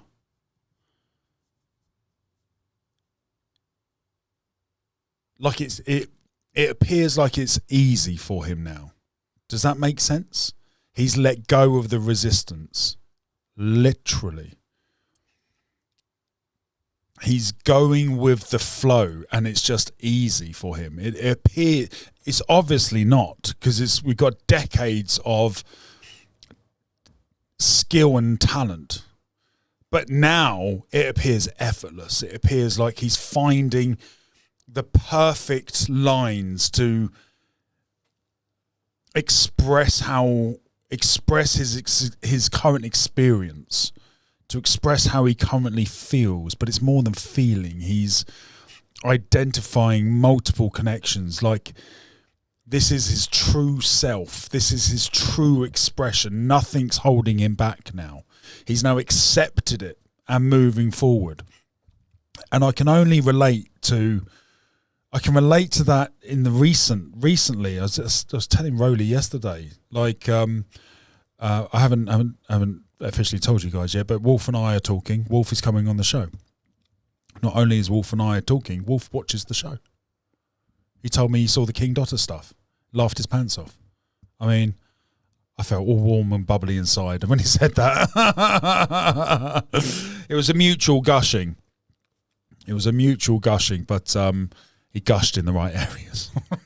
Oh, that's what she said. I'm glad he liked it anyway. But yeah, we're going to set up a date and time. Not sure yet. He's given Pegasus the exclusive interview where he'll talk about the behind the scenes, which is amazing. I look forward to seeing that. So he said, he was slightly hesitant to do the show because he thought that's what I wanted to talk about. And although that is an item I would like to talk to him about, I'd like to also talk to him about many other things. So I said to him, mate, look, we'll just ignore that bit and we'll just chew the fat. We'll talk about everything else. Like, it's such a tiny percentage of who he is as an individual. The idea that should only be the topical point. It's like when I met with Vic. I can't wait to show the interview. Hopefully coming out next week, late next week. When we talked about his music and we talked a little bit about Ren, but the hour and a half conversation we had, I'd say 3 minutes was taken up with those two conversations. We talked a little bit about his music after the interview when we were walking around. Got some great information, and there's going to be a load of his music videos in the interview. It's probably going to be like a 2-hour feature thing. And so you'll hear plenty of his art. But other than that, 97% of the conversation is getting to know Vic. Who is Vic? How was he moulded? Who shaped him? Who's his devils? Where's his angels? What do his demons say? You know, his family, his friends, his careers. What was his career? Covered a bit about that. Covered so much. So that's what I want these interviews to be. I don't want to focus on them as a star, so to speak, in the modern context of it. Like that doesn't interest me anywhere near as much as getting to know the individual. You know, it's a joy to see their light, and it's lovely, and it's entertaining, and it's beautiful, and I can listen to their art over and over and over. But that's not the only thing I'm interested in, if that makes sense. I want to get to know the individual. So you'll see that with Vic. Mama said something earlier. Mama, I'm just going to push back with all the love and kindness. Mama said earlier that make sure I prepare for the interview. And what I will say, Mama, is I'll ask you to just pause that thought for a minute, because I think after you see the interview with Ren, I mean, I'm bigging it up. I know I am, but you'll see that for me, no planning is best. planning and researching. Like when I speak to Ren, I'm not going to talk too much about his music. Like that's not why I want to talk to him. It'll be mostly spiritual stuff, I think now. I want to hear a bit about his struggles, but we know a lot. But I want to hear about the stuff we don't know about. I want to hear about who's been around him to shape him and mold him, who's challenged him, what's his biggest regrets. You know, the characteristics of him. Where does he see himself in 5, 10, 20 years time? You know, what does he believe his purpose and reason for being here is now, and what did he think about it 10 years ago, and what did he think about it when he was a child? That kind of level. I could sit and talk to him all day about his music, but everyone else has done that. Like it's not new. It's someone earlier said in the comments, like Ren is so relaxed in those interviews, yeah, and that's clear to see. And that's nice to see, but although the environment, of course, will be relaxed and whatnot, I want to make him think. I want to challenge a thought process. I want him to dive deep into an emotion and an event on a scale that he hasn't done so far. I want to see him how he expresses himself in that medium. I want to go down a few layers. Oh, that's what she said. Right, I rambled. This is Chinchilla, Ren Chinchilla, How to Be Me Live. This is the next one, the penultimate song in this journey. We're not stopping yet, gang. We've got at least an hour left, if not more. Now, I do know he references God in this video. Remember the lyric, God, where are you now? I believe it is. And he looks up to the sky. So my ears are hurting, guys. This is the longest I've worn them for, and I feel like I'm getting a blister in my ears. Fucking glasses. Anyway, so I know this has got a connection, so I think this will be a topical video for us to analyse, and I think it will add context to our journey here. And it's also got the amazing Chinchilla. Oh, oh, oh, oh. Hey, Ryan! Not yet, mate.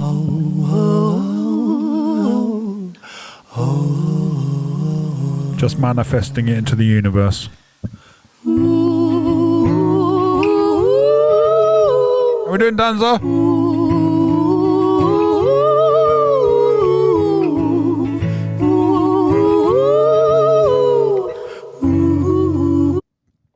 Danza, my God, it's even deeper than we thought it was. People die late in the dark. Joe died in the late hours in the dark. They also were out looking for him with dilated pupils. Oh my God, it's a triple. I was so impressed with it being a double. I mean, I don't know if I have an emotion to express how absurd a triple is. It's so rare. So it has a triple meaning. Wow. 2 lines. Pupils dilate in the dark. People dilate in the dark. 3 meanings. Pupils dilate in the dark. People dilate in the dark. It's 11 words. Oh, it's 11 words that rhyme that has 3 meanings.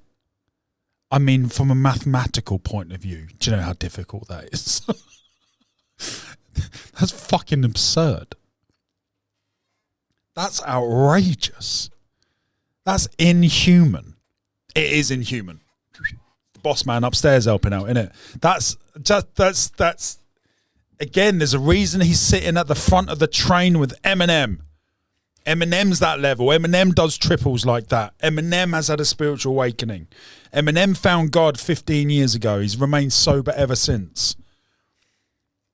There's no coincidences here. The people that are doing the triple shit seem to have Knox Hill spiritual. He wears a cross and all that shit. I don't mean that disrespectfully. It's there seems to be a correlation between going with the flow, going with where the universe wants you to go because of a higher power, gaining access to a higher part of yourself that just offers this inhuman gift.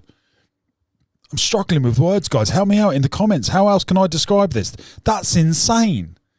11 words that rhymed, that have it has 3 meanings.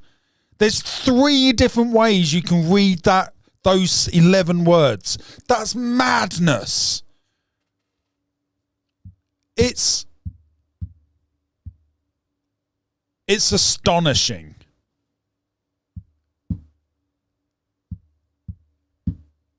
I mean, how it can't get any better, can it? Like that to me is not something that can get better. Like, I don't think it's possible to do a quad. I've never heard anyone do it. I don't think it's possible to do 4 different meanings within 2 lines. I don't think it's mathematically possible. Oh, Ren, mate, give it a go. Ren, mate, if you want to make a fucking impact, you've already made an impact, mate. But like, if you want to demolish all MCs, all lyricists out there, find a quad, mate. Find a quad. 4 meanings in 2 bars. That would be, wow, there were no words to describe what that would be. I don't think there are words. I don't think it's possible. I don't feel safe in this bed. There are voices in my head. Voices in my head. I've been talking to the dead and the fear, but he's being literal here. He's not being metaphorical.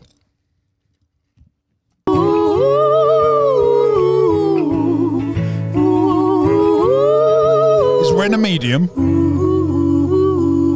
Is Ren connected? I don't feel safe in this bed. There are voices in my head. So I think lots of people would connect that to their negative thought patterns, voices in my head type thing. I've been talking to the dead. Talking to the dead, staying up late, into the night hours. It's dark, talking to the dead. But there's also the literal sense here of being spiritually connected, voices in my head, talking to the dead. And the fear baptized me. The fear baptized him.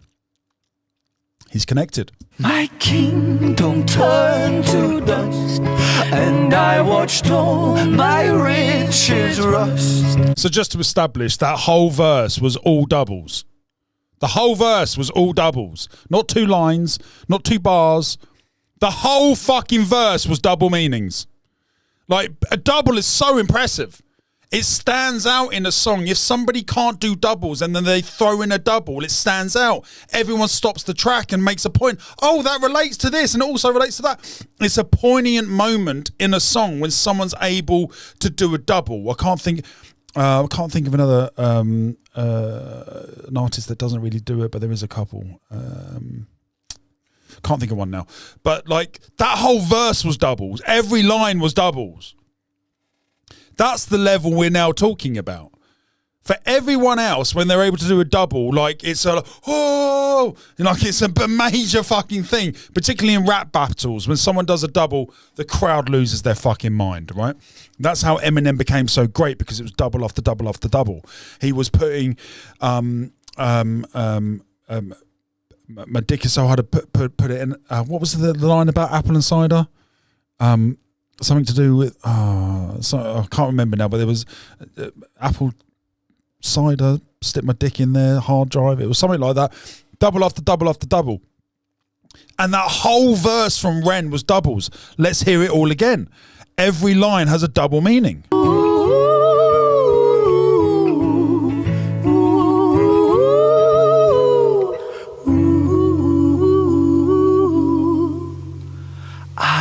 feel safe in this bed.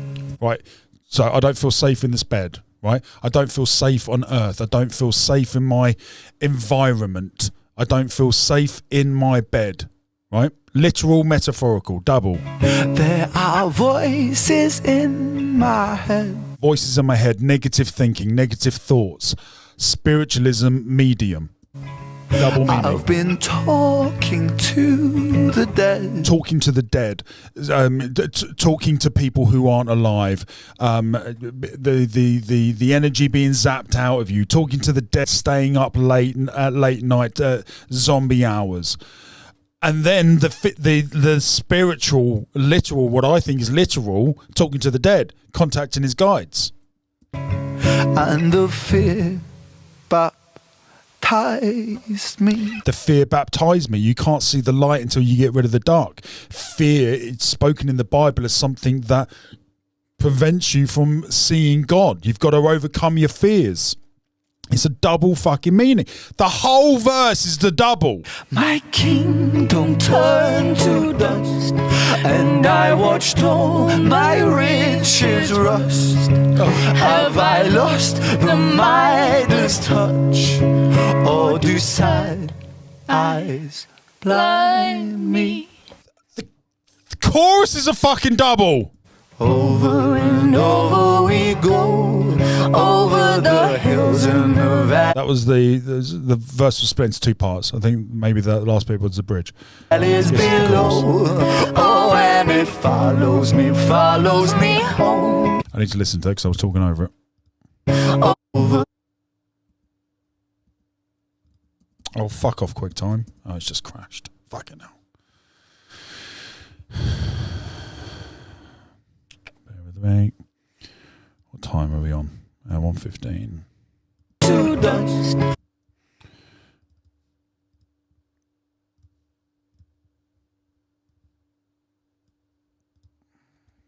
And I watched all my riches rust. Have I lost the Midas touch, or do sad eyes blind me?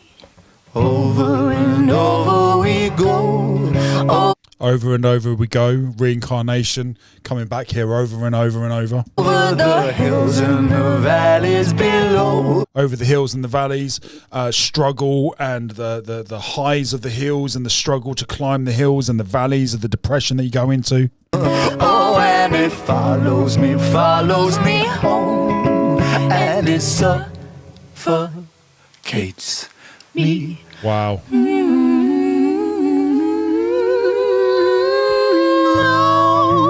I can't breathe. I said, oh, I can't breathe. All I know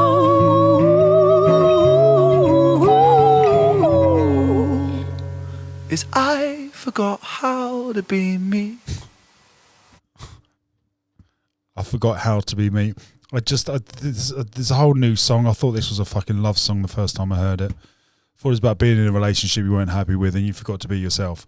This is not. This is about him. He's awoken. He's on the other side. He's forgotten how to be himself. He's now a completely different person. He's wearing a cross as an earring.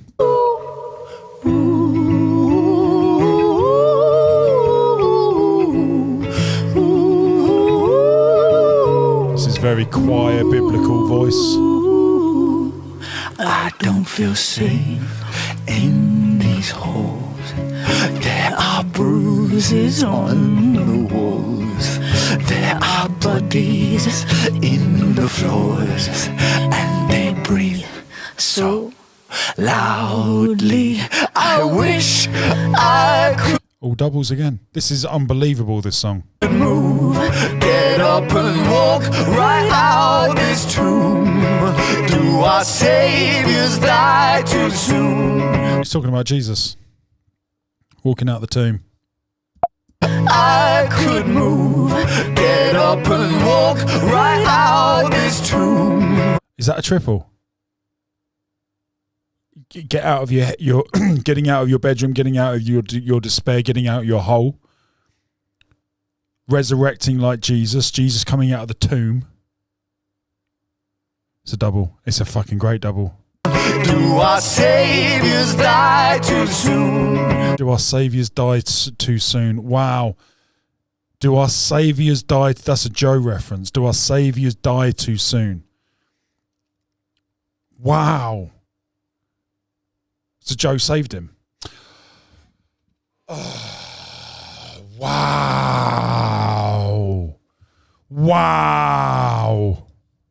Wish I could move, get up and walk right out this tomb. Do our saviors die too soon?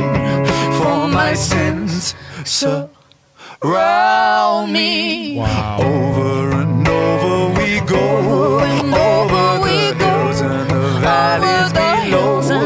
Oh, and it follows me, follows me, follows me, and it suffocates me.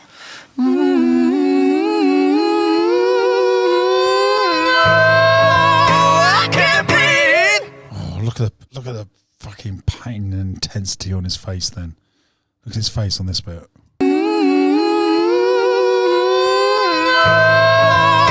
Oh, can't fucking fake that one.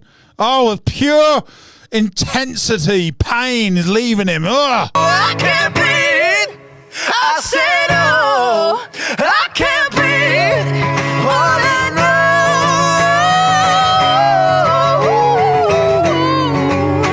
is I forgot how to be me. Hallelujah. Hallelujah. Where is my God? Where are you? Hallelujah. Nothing is pulling me through. Hallelujah. Nothing is pulling me through. It's because you're being pushed, mate. When I don't know how to be. Hallelujah. I forgot how to be me. That. When he gave up the fight, a quick decision late in the night. This is about how Joe. This is all about Joe and about how Joe's impact started the awakening. I couldn't be more positive on it. That stayed with me for all of my life. I miss you so. Wow. He never left, mate. He never left. Wow. That's a whole different song now. That's a whole different fucking song. Wow. It's so many layers. It's so deep. Oh, that's what she said. Wow. That's as good as High Ren. Just in a different category. That's a masterpiece. What a song. What a song. Gang, can we see the monsters for Ren for that song? Unbelievable. Wow, and now we've got High Ren. Oh, Jesus Christ. I'm scared to listen to this. I'm like, what have I missed in this? What have I missed in this one? Oh, right, let's do some comments before we move on to that one. Oh, Danzo, I can't believe how few followers he has. His heretic reaction is ridiculous. Is that Wolf? I don't think I've seen that. Oh, Becca, mate, remind me of that one tomorrow. We'll watch that.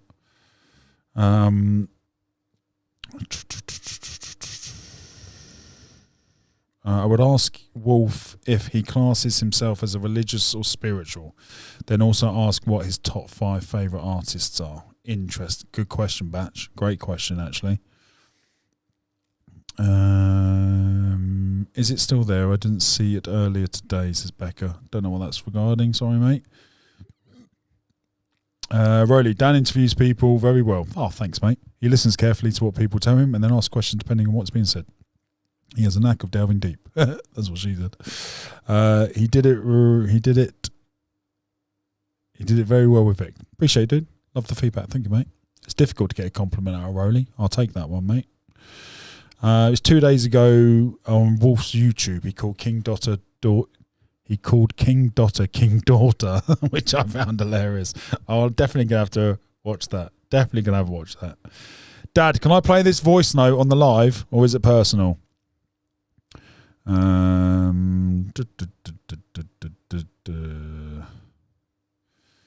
You're going to knock him off the edge, John. Dan, and when you die, your pupils dilate.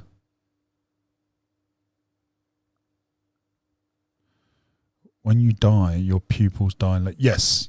Yes, when you die, your eyes do open.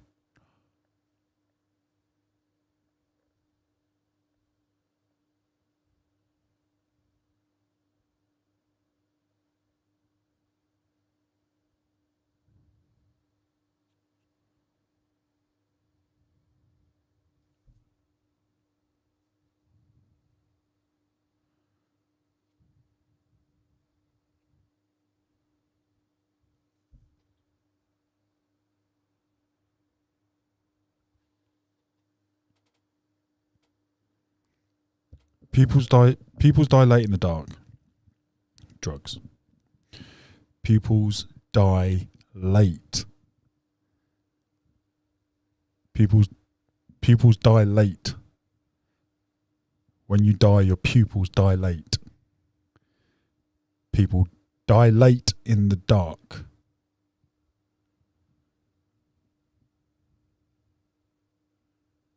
Joe died late in the dark.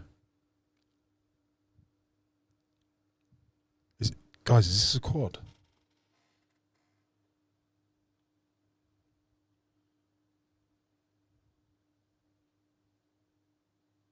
Is that... Help me out, I'm lost. That's not a quad, is it? Is that 4? I can't think. In the comment, I need to read the comments.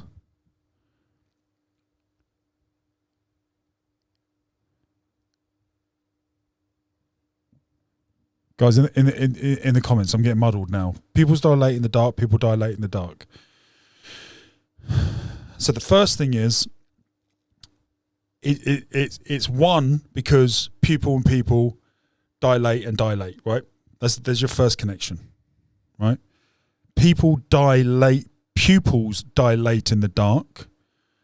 So if you're in darkness, if you're lost, pupils dilate. Drugs, pupils dilate, so there's 2 there. People dilate in the dark, as in they haven't seen the darkness, they haven't seen the light, they're stuck in the dark and therefore they dilate in the dark.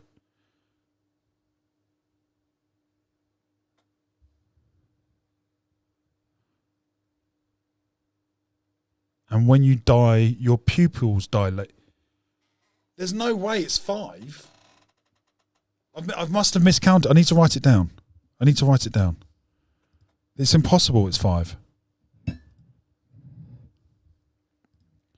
Right. Let me get it up on screen here so you guys can see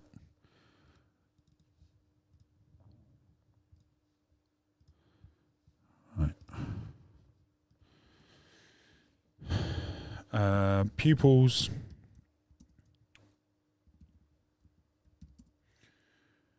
dilate in... I can't type it. My microphone's in the way. In the dark. People dilate in the dark. Right. Let's make that both heading. Right, that's the lyric, right? Pupils dilate in the dark. People dilate in the dark, right? So we have one connection, which is the whole pupils and people in the dark, right? So we have pupils,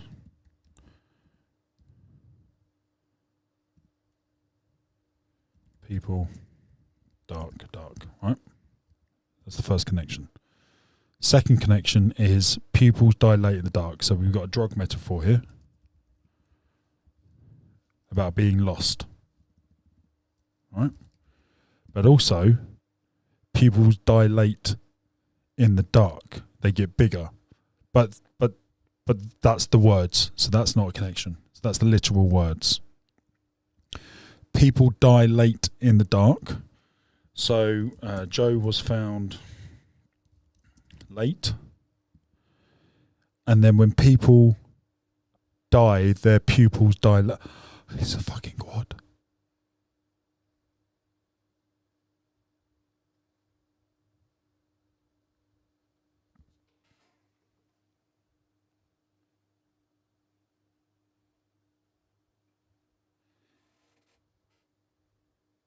It's a fucking quad.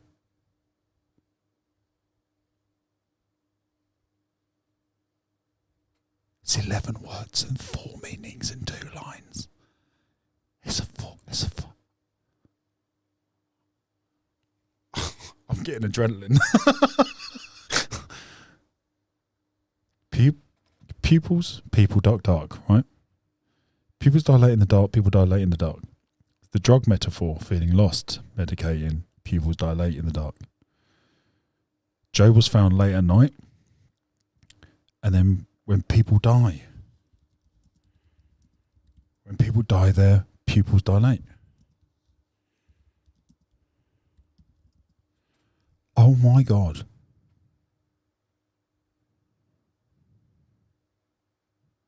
Oh my God.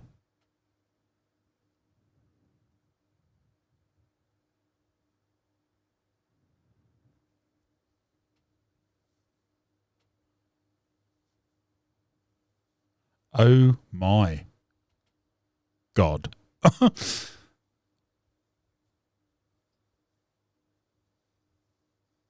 11 words, 2 lines, 4 meanings. That's I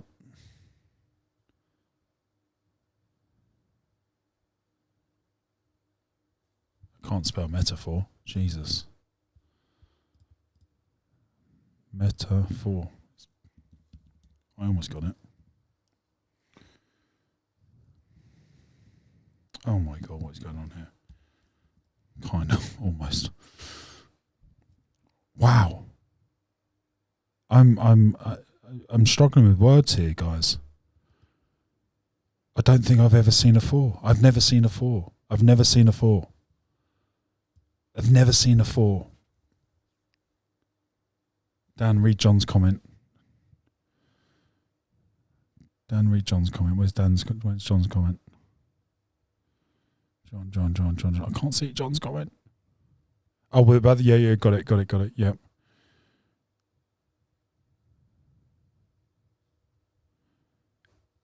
Dan, read the comments. I'm trying.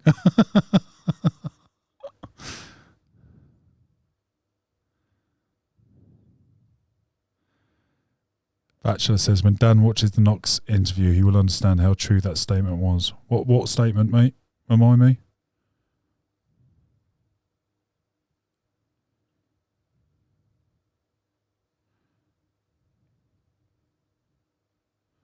Please watch the Knox interview. Okay, got it. Yeah, you're all saying that.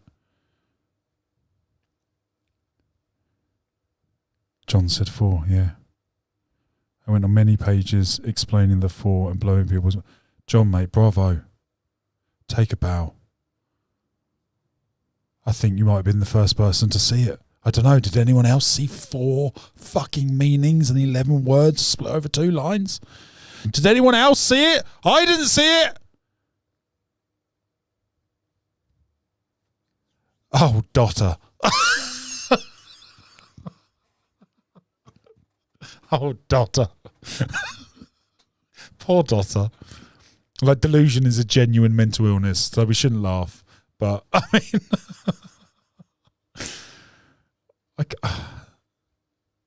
I can't believe that.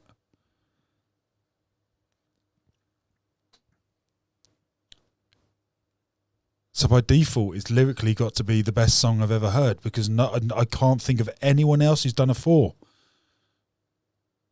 I'm sure I would have. I'm sure. Well, now I don't know. Now I don't know if Eminem's got a couple of 4s. We're going to have to do the catalogue too. At the moment, Eminem is sitting on Ren's lap.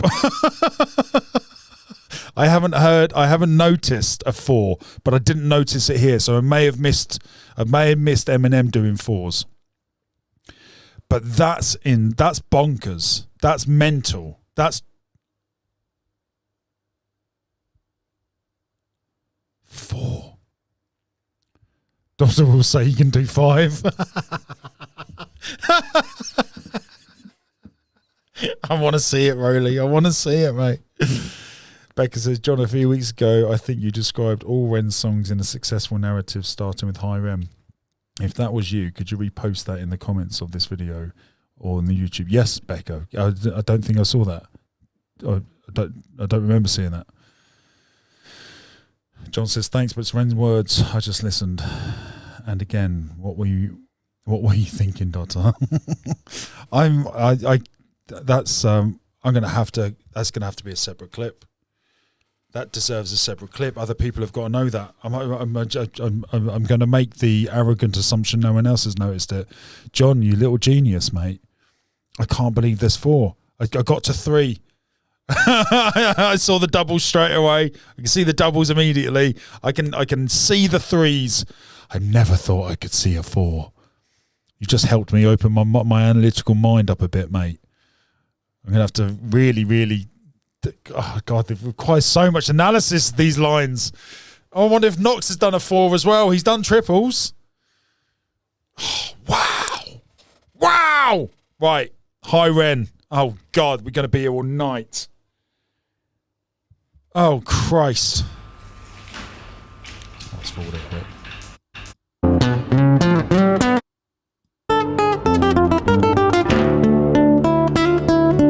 I need to smoke.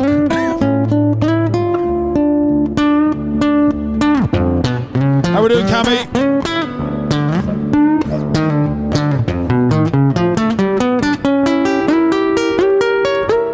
Cammy's just asked, what's the difference between watching here and watching a Rumble? Nothing, mate. Nothing at all. It's the exact same stream. It's streamed from my computer and it goes to Rumble and YouTube at the same time.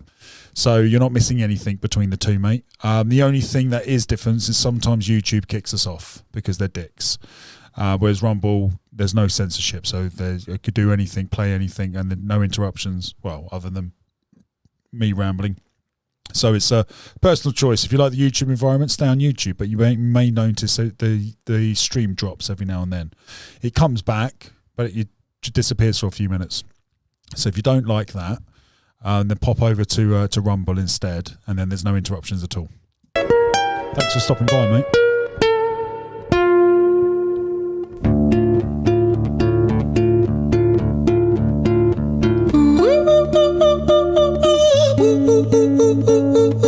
So again, it sounds biblical, right?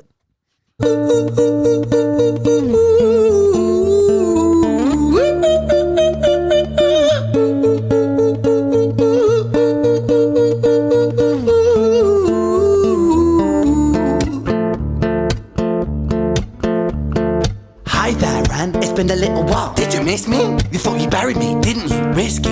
Cause I always come back. Deep down, you know that. Deep down, you know I'm always in periphery. Ren, on your pleased to see me. It's been weeks since we spoke, bro. I know you need me. You're the sheep, I'm the shepherd. Not your place to lead me. Not your place to be biting off the hand that feeds me. It's full of doubles already. It's full of doubles everywhere. And it's the yin yang. It's the alter ego. It's his devil and it's his angel. It's God expressing himself through Ren. But also the devil expressing himself through Ren. Ren is the yin yang. He's sitting in the middle between the pendulum. He's allowing them both to be expressed through him. Oh, it's deep. Hi, Ren. I've been taking some time to be distant. I've been taking some time to be still. I've been taking some time to be by myself since my therapist told me I'm ill. And I've been making some progress lately, and I've learned some new coping skills.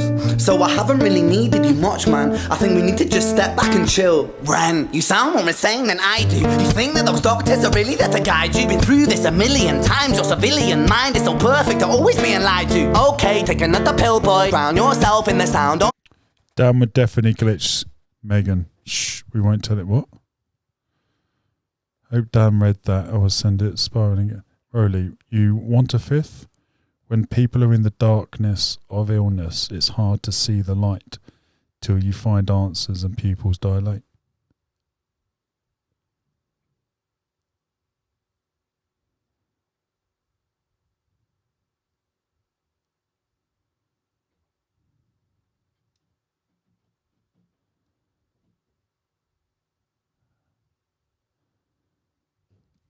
People with the darkness of illness, it's hard to see the light till you find answers and pupils dilate.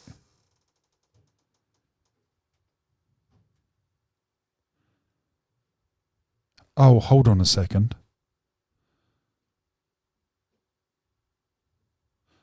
Hold on a second. Does he also mean pupils as in students?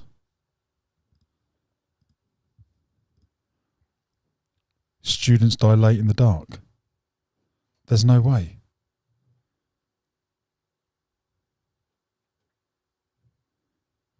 There's no way it's 5. Pupils as in the lessons of spiritualism, your spiritual journey, you come here to learn lessons. You're a pupil, you're a student on earth, and we dilate in the dark.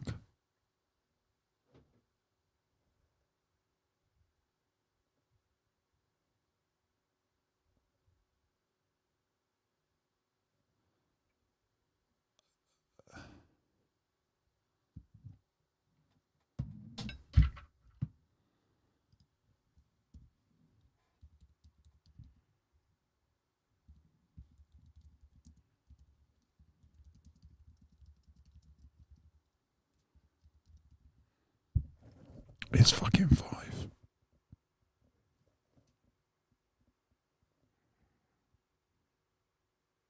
$11 words.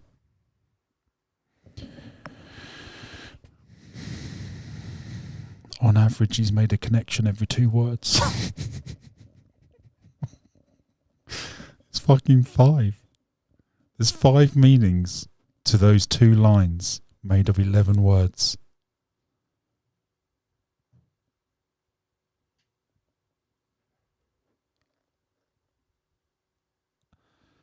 Pupils dilate in the dark.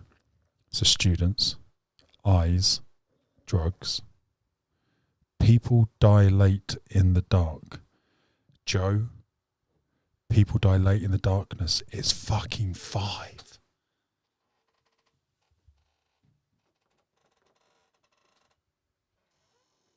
It's 5, babe. 5 meanings in 11 words split across 2 lines.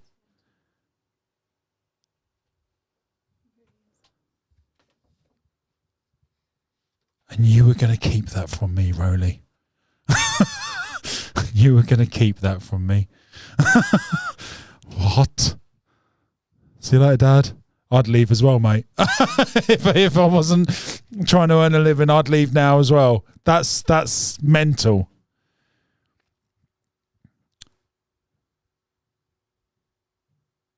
See if Dan had seen my comment. Ren is a muse, and music and humour for me inspires and uplifts everyone around him, and in my opinion, it flies. Yeah, I couldn't agree more, mate. Couldn't agree more. When recognition hits you, the knowledge and acceptance will also dilate your pupils.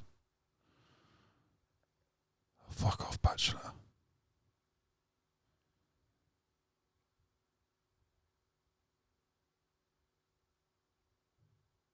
It's 6.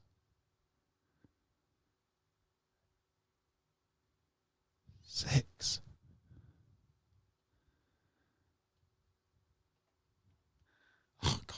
Oh God, my hands, they hurt. I've been holding on to the chair for dear life. My fingers, oh God, all the joints have got no lubrication in them.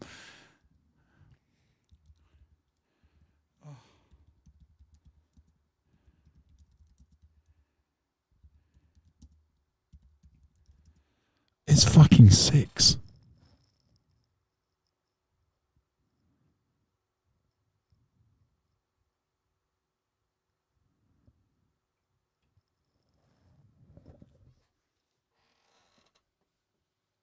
What? Guys, what's happening right now? Are we doing this right? Are we doing this right? Is this can someone tell me? Is anyone a teacher? Am I doing this right? We found 6 meanings in 11 words. That's less than 2 meanings. That's less than 1 meaning every 2 words. That's 1 meaning every 1.9 words. I mean, I mean, 1, what was Dotto thinking? 2, what the fuck is happening right now? 6 meanings in 11 words split across 2 lines.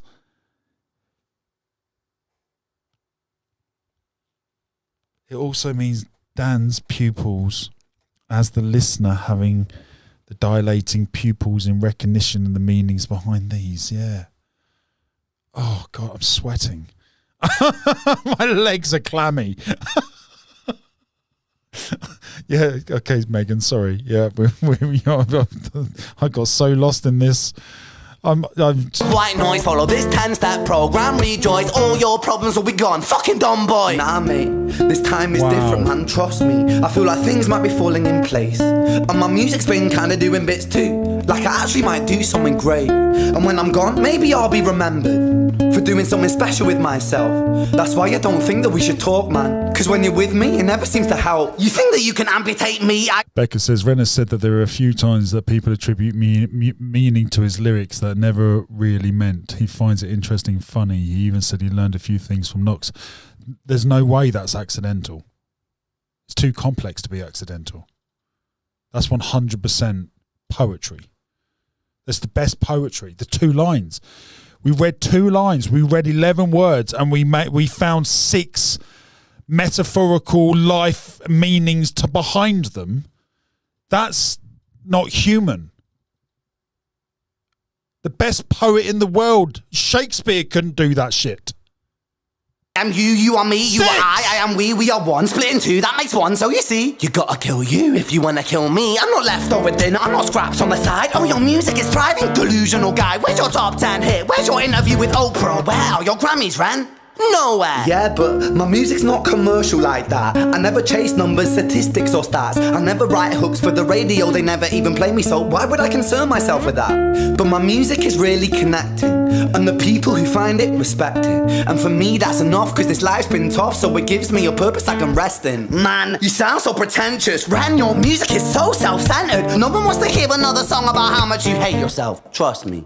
You should be so lucky, having me inside you to guide you, remind you to manage expectations, provide you perspective. That thing you neglected, I get it. You wanna be a big deal, next Jimi Hendrix, forget it. Man, it's not like that. Man, it's just like that. I'm inside you, you twat. No, it's not, man, you're wrong. When I write, I belong. Let me break the 4th wall by acknowledging this song. Ren sits down, has a stroke of genius. He wants to write a song that was not done previous. I don't think this song is lyrically deep, as in where we've just gone with How to Be Me.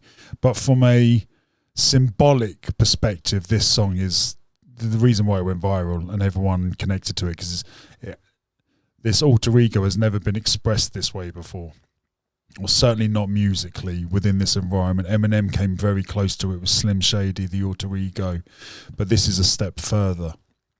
This is a step further than Slim Shady and Eminem and Marshall Mathers. Marshall Mathers is Marshall. Eminem is his performer. That is his commercial version of himself, and Slim Shady is the alter ego, the darkness, where all the real depth stuff is. So Ren is expressing the light, the dark, the yin, the yang, God, the devil, the negative thoughts, positive thoughts. He's expressing so much within one scene. He's visualizing it as well with the light. You've got the sun and the top of the middle top, between the middle quarter of the way through on the right hand side. It looks like a sun rays. Oh my God, is there a cross in that sun ray? There is. Wow. Is that accidental or intentional?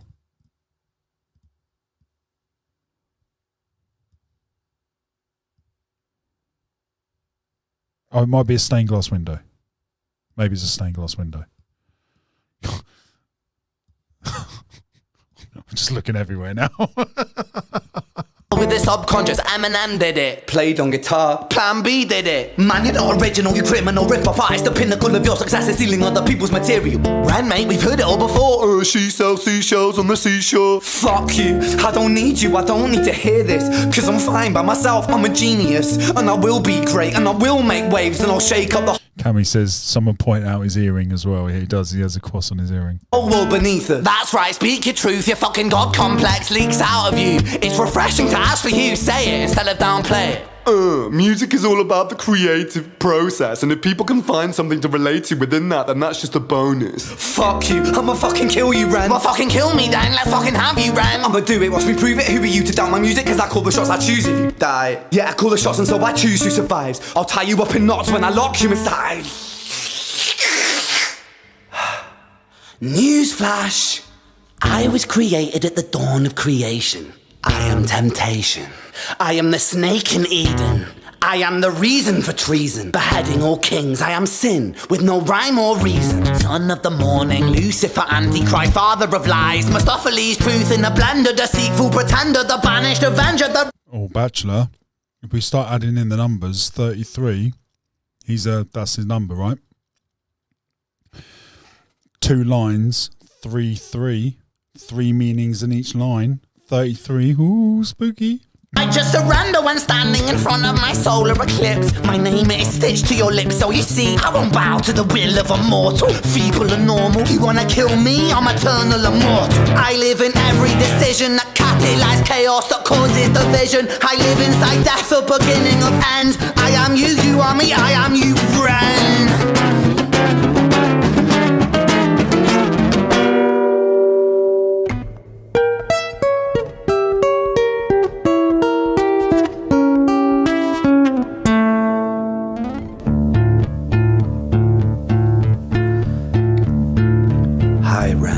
I've been taking some time to be distant. I've been taking some time to be still.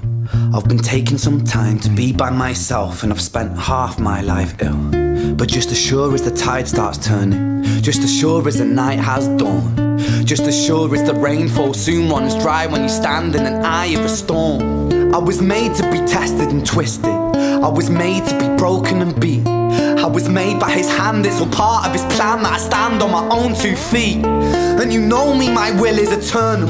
And you know me, you've met me before. Face to face with a beast, I will rise from the east and I'll settle on the ocean floor. And I go by many names also. Some people know me as hope. Some people know me as the voice that you hear when you loosen the noose on the rope. And you know how I know that I'll prosper? Cause I stand here beside you today. I have stood in the flames that cremated my brain, and I didn't once flinch or shake. So cower at the man I've become when I sing from the top of my lungs that I won't retire, I'll stand in your fire, inspire that make to be strong.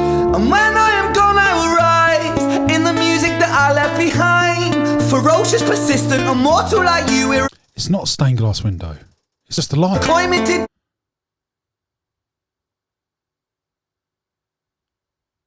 different sides. It's just a light.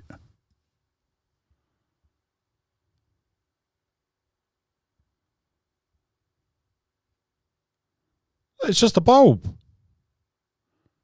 You can see the sides of the directionals on the. Did they put that in what?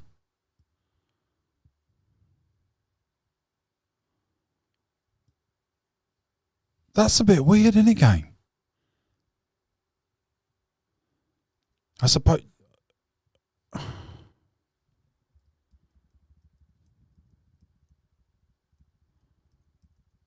That's a bit weird.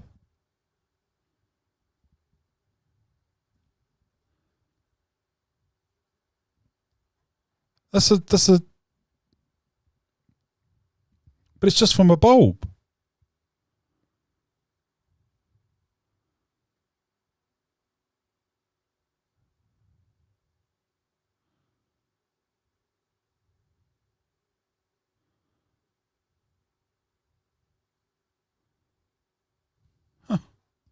Hope.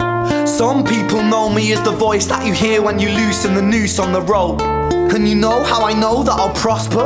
Cause I stand here beside you today. I have stood in the flames that cremated my brain, and I didn't once flinch or shake.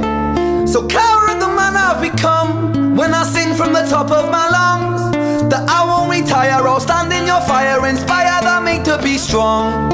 And when I am gone I will rise in the ferocious, persistent, immortal like you, irrecoimented different sides.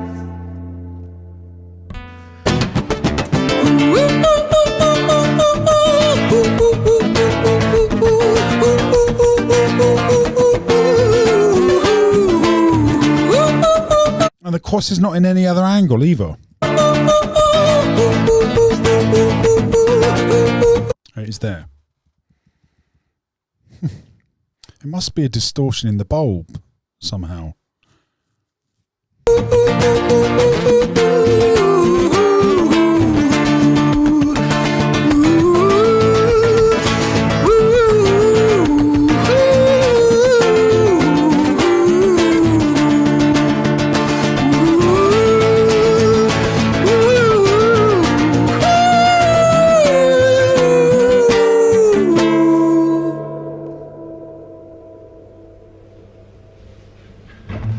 Must be a lens flare then, but it's a lovely coincidence, isn't it? It's a lovely coincidence. When I was 17 years old, I shouted out into an empty room, into a blank canvas, that I would defeat the forces of evil. And for the next 10 years of my life, I suffered the consequences, with autoimmunity, illness, and psychosis. As I got older, I realized there were no real winners and there were no real losers in psychological warfare, but there were victims and there were students. It wasn't David versus Goliath. It was a pendulum, eternally swaying from the dark to the light. Got it, Bex. And the more intensely that the light shone, the darker the shadow it cast. It was never really a battle for me to win. It was an eternal dance. And like a dance, the more rigid I became, the harder it got. The more I cursed my clumsy footsteps, the more I struggled. So I got older, and I learned to relax. And I learned to soften, and that dance got easier. It is this eternal dance that separates human beings from angels, from demons, from gods. And I must not forget, we must not forget, that we are human beings. It's an amazing song. It's an amazing song. It's now my third favourite. Chalk Outlines, How to Be Me, Hi Ren. I think that's the order. That's my top three. How to Be, though, is How to Be Me. That's something special.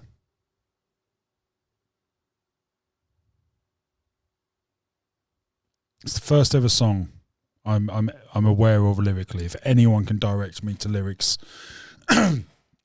like that, where there is 6 meanings in 2 lines, 11 words in total. I mean, it's unbelievable. It's unbelievable. I'm sure Ren would be going, no, I only meant to do 4. It was only meant to be 4. You found the other 2. But even 4 is disgusting, you animal.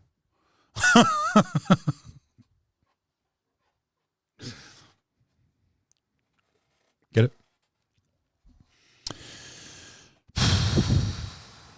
I'm just sat here with my doubles thinking I'm clever.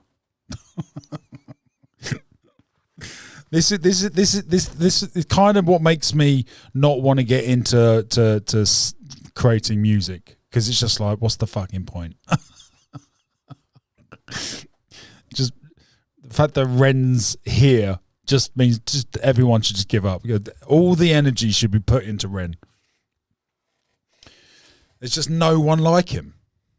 Nobody. It's completely untouchable. Unless I ever hear somehow someone else do 6 meanings in 2 lines of 11 words. Even if they did it in 100 words, I'd be impressed. But 11? It's just fucking it's outrageous. It's just outrageous. 6 meanings from 11 words.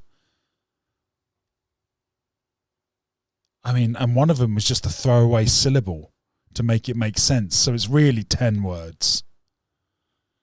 really, if we want to strip it back to its core, it's 10 words. Because the syllable that I'm referring to, or the word I'm referring to, pupils dilate in the dark, people dilate in the dark. Because the extra syllable is because dilate has been split into two. Sorry, pupils dilate in the dark, people dilate in the dark. 1, 2, 3, 4. 1, 2, 3, 4, 5, 6. 1, 2, 3, 4, 5. Yeah. So same syllable, same number of syllables, but an extra word because dilate is split into dilate. So it is 6 words. It's 11 words. Ignore me. There wasn't a throwaway syllable. There's 11 words split across 2 lines that has 6 individual but connected meanings. I mean, I could dedicate an entire stream to this discovery. John, mate, full credit, buddy. Full credit. Incredible find. Incredible find. I think we all got there together as a team. Few others of you spotted a connection I didn't see. We got to 4. I got us to 3. We got to 4. John got us to Meg's got us to 5, and then John got us to 6. I don't actually want to know if there's any more. I don't want to know if there's a 7 or an 8. It would scare me too much. I don't want to know about it. Let's change the subject before someone finds it. Becca says, I think that's exactly what a lot of his fans are doing, sending him some of their energy. Preach, sister. Preach. Preach. Cammy, I hope everyone's having a great day. Thanks, Dan, for having this platform. Off to work again. Have a good day, mate. Appreciate you stopping by. If you feel like sharing it with a friend, share it with a friend. You'd go a long way to helping the channel. Great. Gang, I think on that bombshell we're going to wrap up. To conclude, I think we have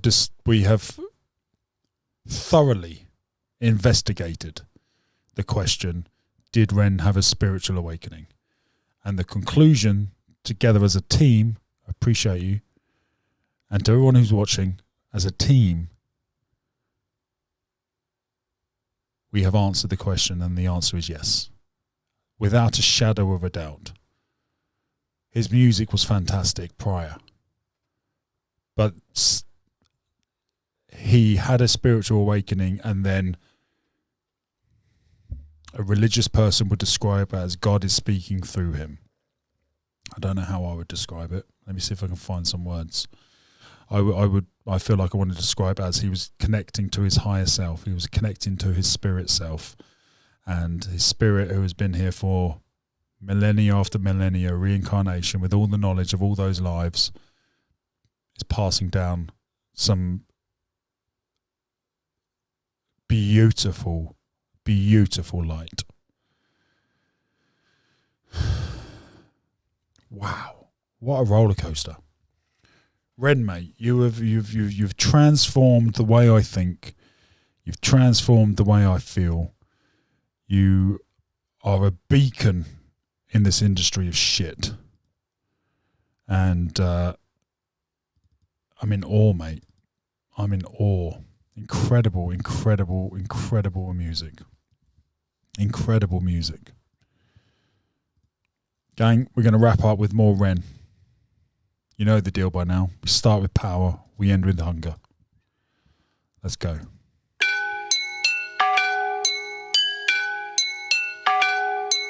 Poison in my veins lights a flame in my brain that maintains the pain that may change my frame of mind. Blind, I design rhymes intertwined, double time, genuine, Frankenstein. Sing along. I made a monster. Conquer, music scene, golden ticket, Wonka, conjure. Lyrics in my belly, I got thunder. Younger, everybody wishes they were younger. The older I'm getting, the more I feel the hunger. Belter like a welterweight, helter skelter, need Alka-Seltzer, alpha, beta, delta. I help you into the fall, I shelter, melt a mind at sea with these rhymes, and I find you never felt. Hold on. He didn't just say what I thought, he just said again. The older I'm getting, the more I feel the hunger. This is about it as well.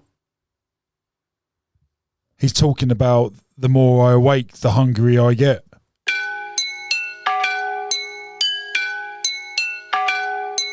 Poison in my veins lights a flame in my brain that maintains the pain that may change my frame of mind. Blind, I design rhymes intertwined, double time, genuine Frankenstein. I made a monster. Conquer, music scene, golden ticket, Wonka. Conjure, lyrics in my belly, I got thunder. Younger, everybody wishes they were younger. The older I'm getting, the more I feel the hunger. Belter like a welterweight, helter skelter, need Alka-Seltzer, alpha, beta, delta. I help you into the fall, I shelter, melt a mind a tea with these rhymes. I find you never felt a feeling like this, feeling me, believing I'm a demon, I'm a devil.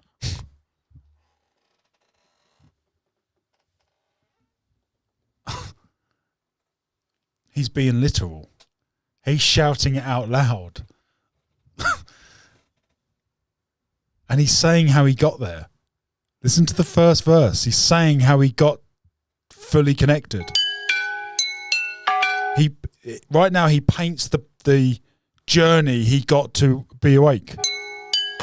Poison in my veins. In my veins lights a flame. Lights a flame. In my brain. In my brain. Maintains the pain. That maintains the pain. May change my frame of mind. That may change my frame of mind.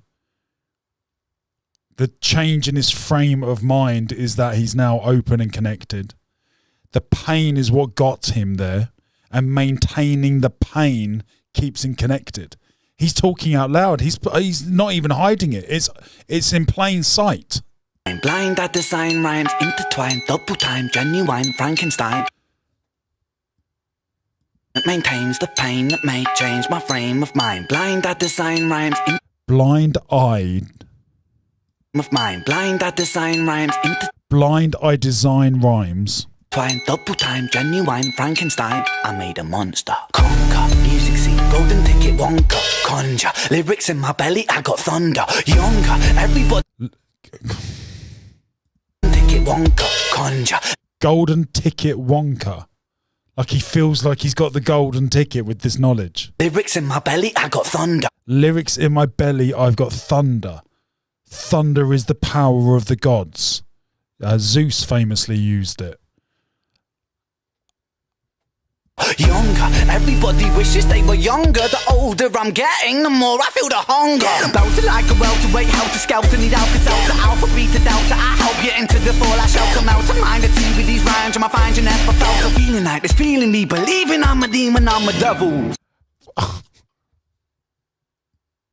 Find you never felt a feeling like this, feeling me, believing I'm a demon, I'm a devil. Feeling like I finally believe. Believing I'm a demon, I'm a devil. Believing I'm a demon, I'm a devil. Fuck the game, completed every level, I'm a vessel. Fuck the game, completed every level. The game of life. I've completed every level.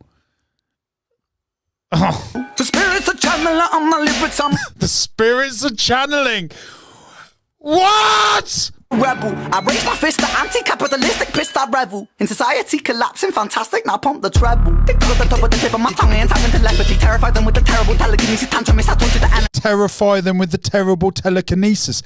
He's screaming it out loud. Flowing and flowing and growing and flowing, I swallow the flow like a Toblerone. And I feast on the flow, I'm a beast with the flow, then I'm switching it up and I'm taking it low. Giddy with the black heart in the car park by Primark, jamming Django, Reinhardt, living with a raw star, refine rats, we'll find our Vincent Van Gogh. I start making my mark. Like Frankie Sinatra, can call me Arthur. And my style is.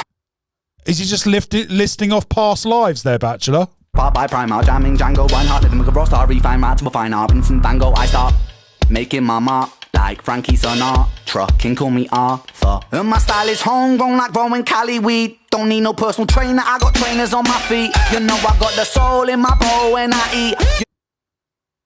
Got the soul in my bowl when I eat.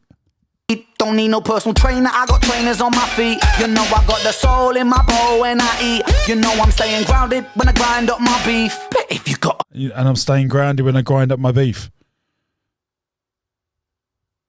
Problem, my brother, I might just put on some rubber gloves and just choke it till I rupture some blood that just bubbles up and the bubbles just double up and you struggle. Put lucky suckers, I'm subtle at covering up the trouble. Cover up the crime scene, 1990, that's my scene. My teen years were spent rolling the Thai green. Obscene fiend in a pair of baggy jeans, putting backy with the green. Roll a fatty, dopamine starts flowing. My cerebellum glowing, the pendulum is... A cerebellum glowing. His third eye is glowing. Roll a fatty, dopamine starts flowing. My cerebellum glowing, the pendulum is slowing. I'm swinging and I'm swaying, but I don't know where I'm going. Mind running, Jesse Owens, hallelujah, Leonard Cohen. All the Hallelujah. seeds that I've been sowing, slowly growing like trees. I grow. All these seeds that I've been sowing are finally growing like trees. Then I preach. Scrap that. What was that? That I've been sowing, slowly growing like trees. I grow, then I preach. Scrap that, I teach. I grow, then I preach. Scrap that, I teach. Scrap that as in paper, teacher, pen and paper, pupil. Just sneaking in a triple just out of nowhere. Growing like trees. I grow, then I preach.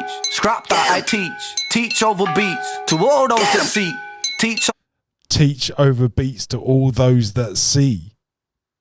On these streets can be bleak, but bleak was the place where I rose to my feet.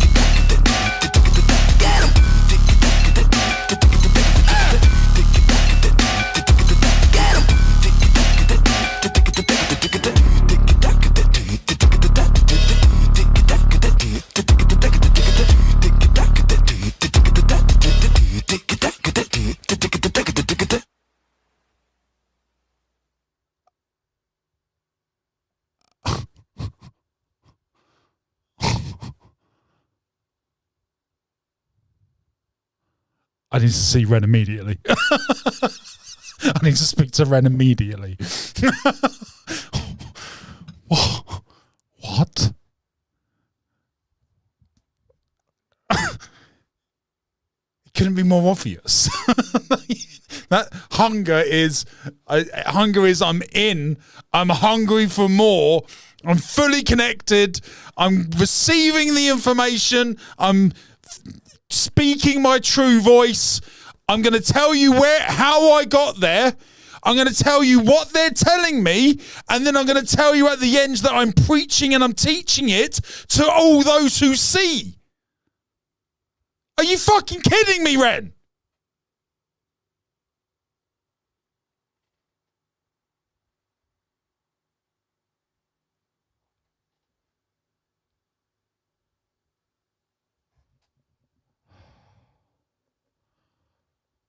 It's unbelievable. Mate, he's telling everyone. He's telling everyone how he got there. And how hungry he is and how happy he is now that he's here. And that he's conjuring the spirits to get the information and then goes off on, and when he says that, he goes absolutely ballistic. They're folding, switching it up and treble. They got the top of the tip of my every level, I'm a vessel. For spirits, a channeler on my lyrics, I'm a rebel. I raise the spirits I'm channeling on my lyrics. I'm a vessel. For spirits, I'm universal. Fuck the game, completed every level, I'm a vessel. For spirits, a channeler on my lyrics, I'm a rebel. I raise my fist, the anti-capitalistic pissed, I revel. In society collapsing, fantastic, now pump the treble. They got the top of the tip of my tongue and tapping telepathy. Terrified them with the terrible telekinesis, tantrum, I torture the enemies. Flowing and flowing and growing and flowing, I swallow the flow like a Toblerone. And I'm feasting and flowing, my beast with the flow, then I'm switching it up and I'm taking it low. With the black heart in the car park by Primal, jamming Django, Reinhardt, living with a rock. It just goes utterly fucking ballistic after he's channeled his lyrics from the spirits. I mean, it's guys. I don't feel like I can end the stream now.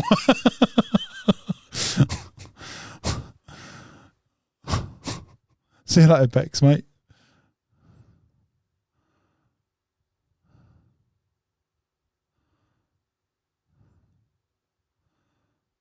It's a beautiful thing watching people click with what I've seen from the beginning.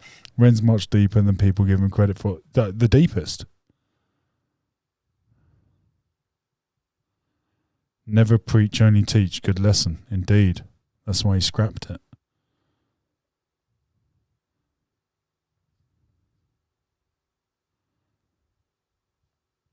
He says, I'm a vessel, not universal. Thank you for the correction. He's John, thank you, mate. He says, I'm a vessel. Oh, God, it just gets better. And, gang, I'm done. I need to go and have a smoke and have a real think about the last 5 hours. I can't believe what we've just uncovered. I feel like we had a treasure map to go follow, and we made it all the way through and we got some answers.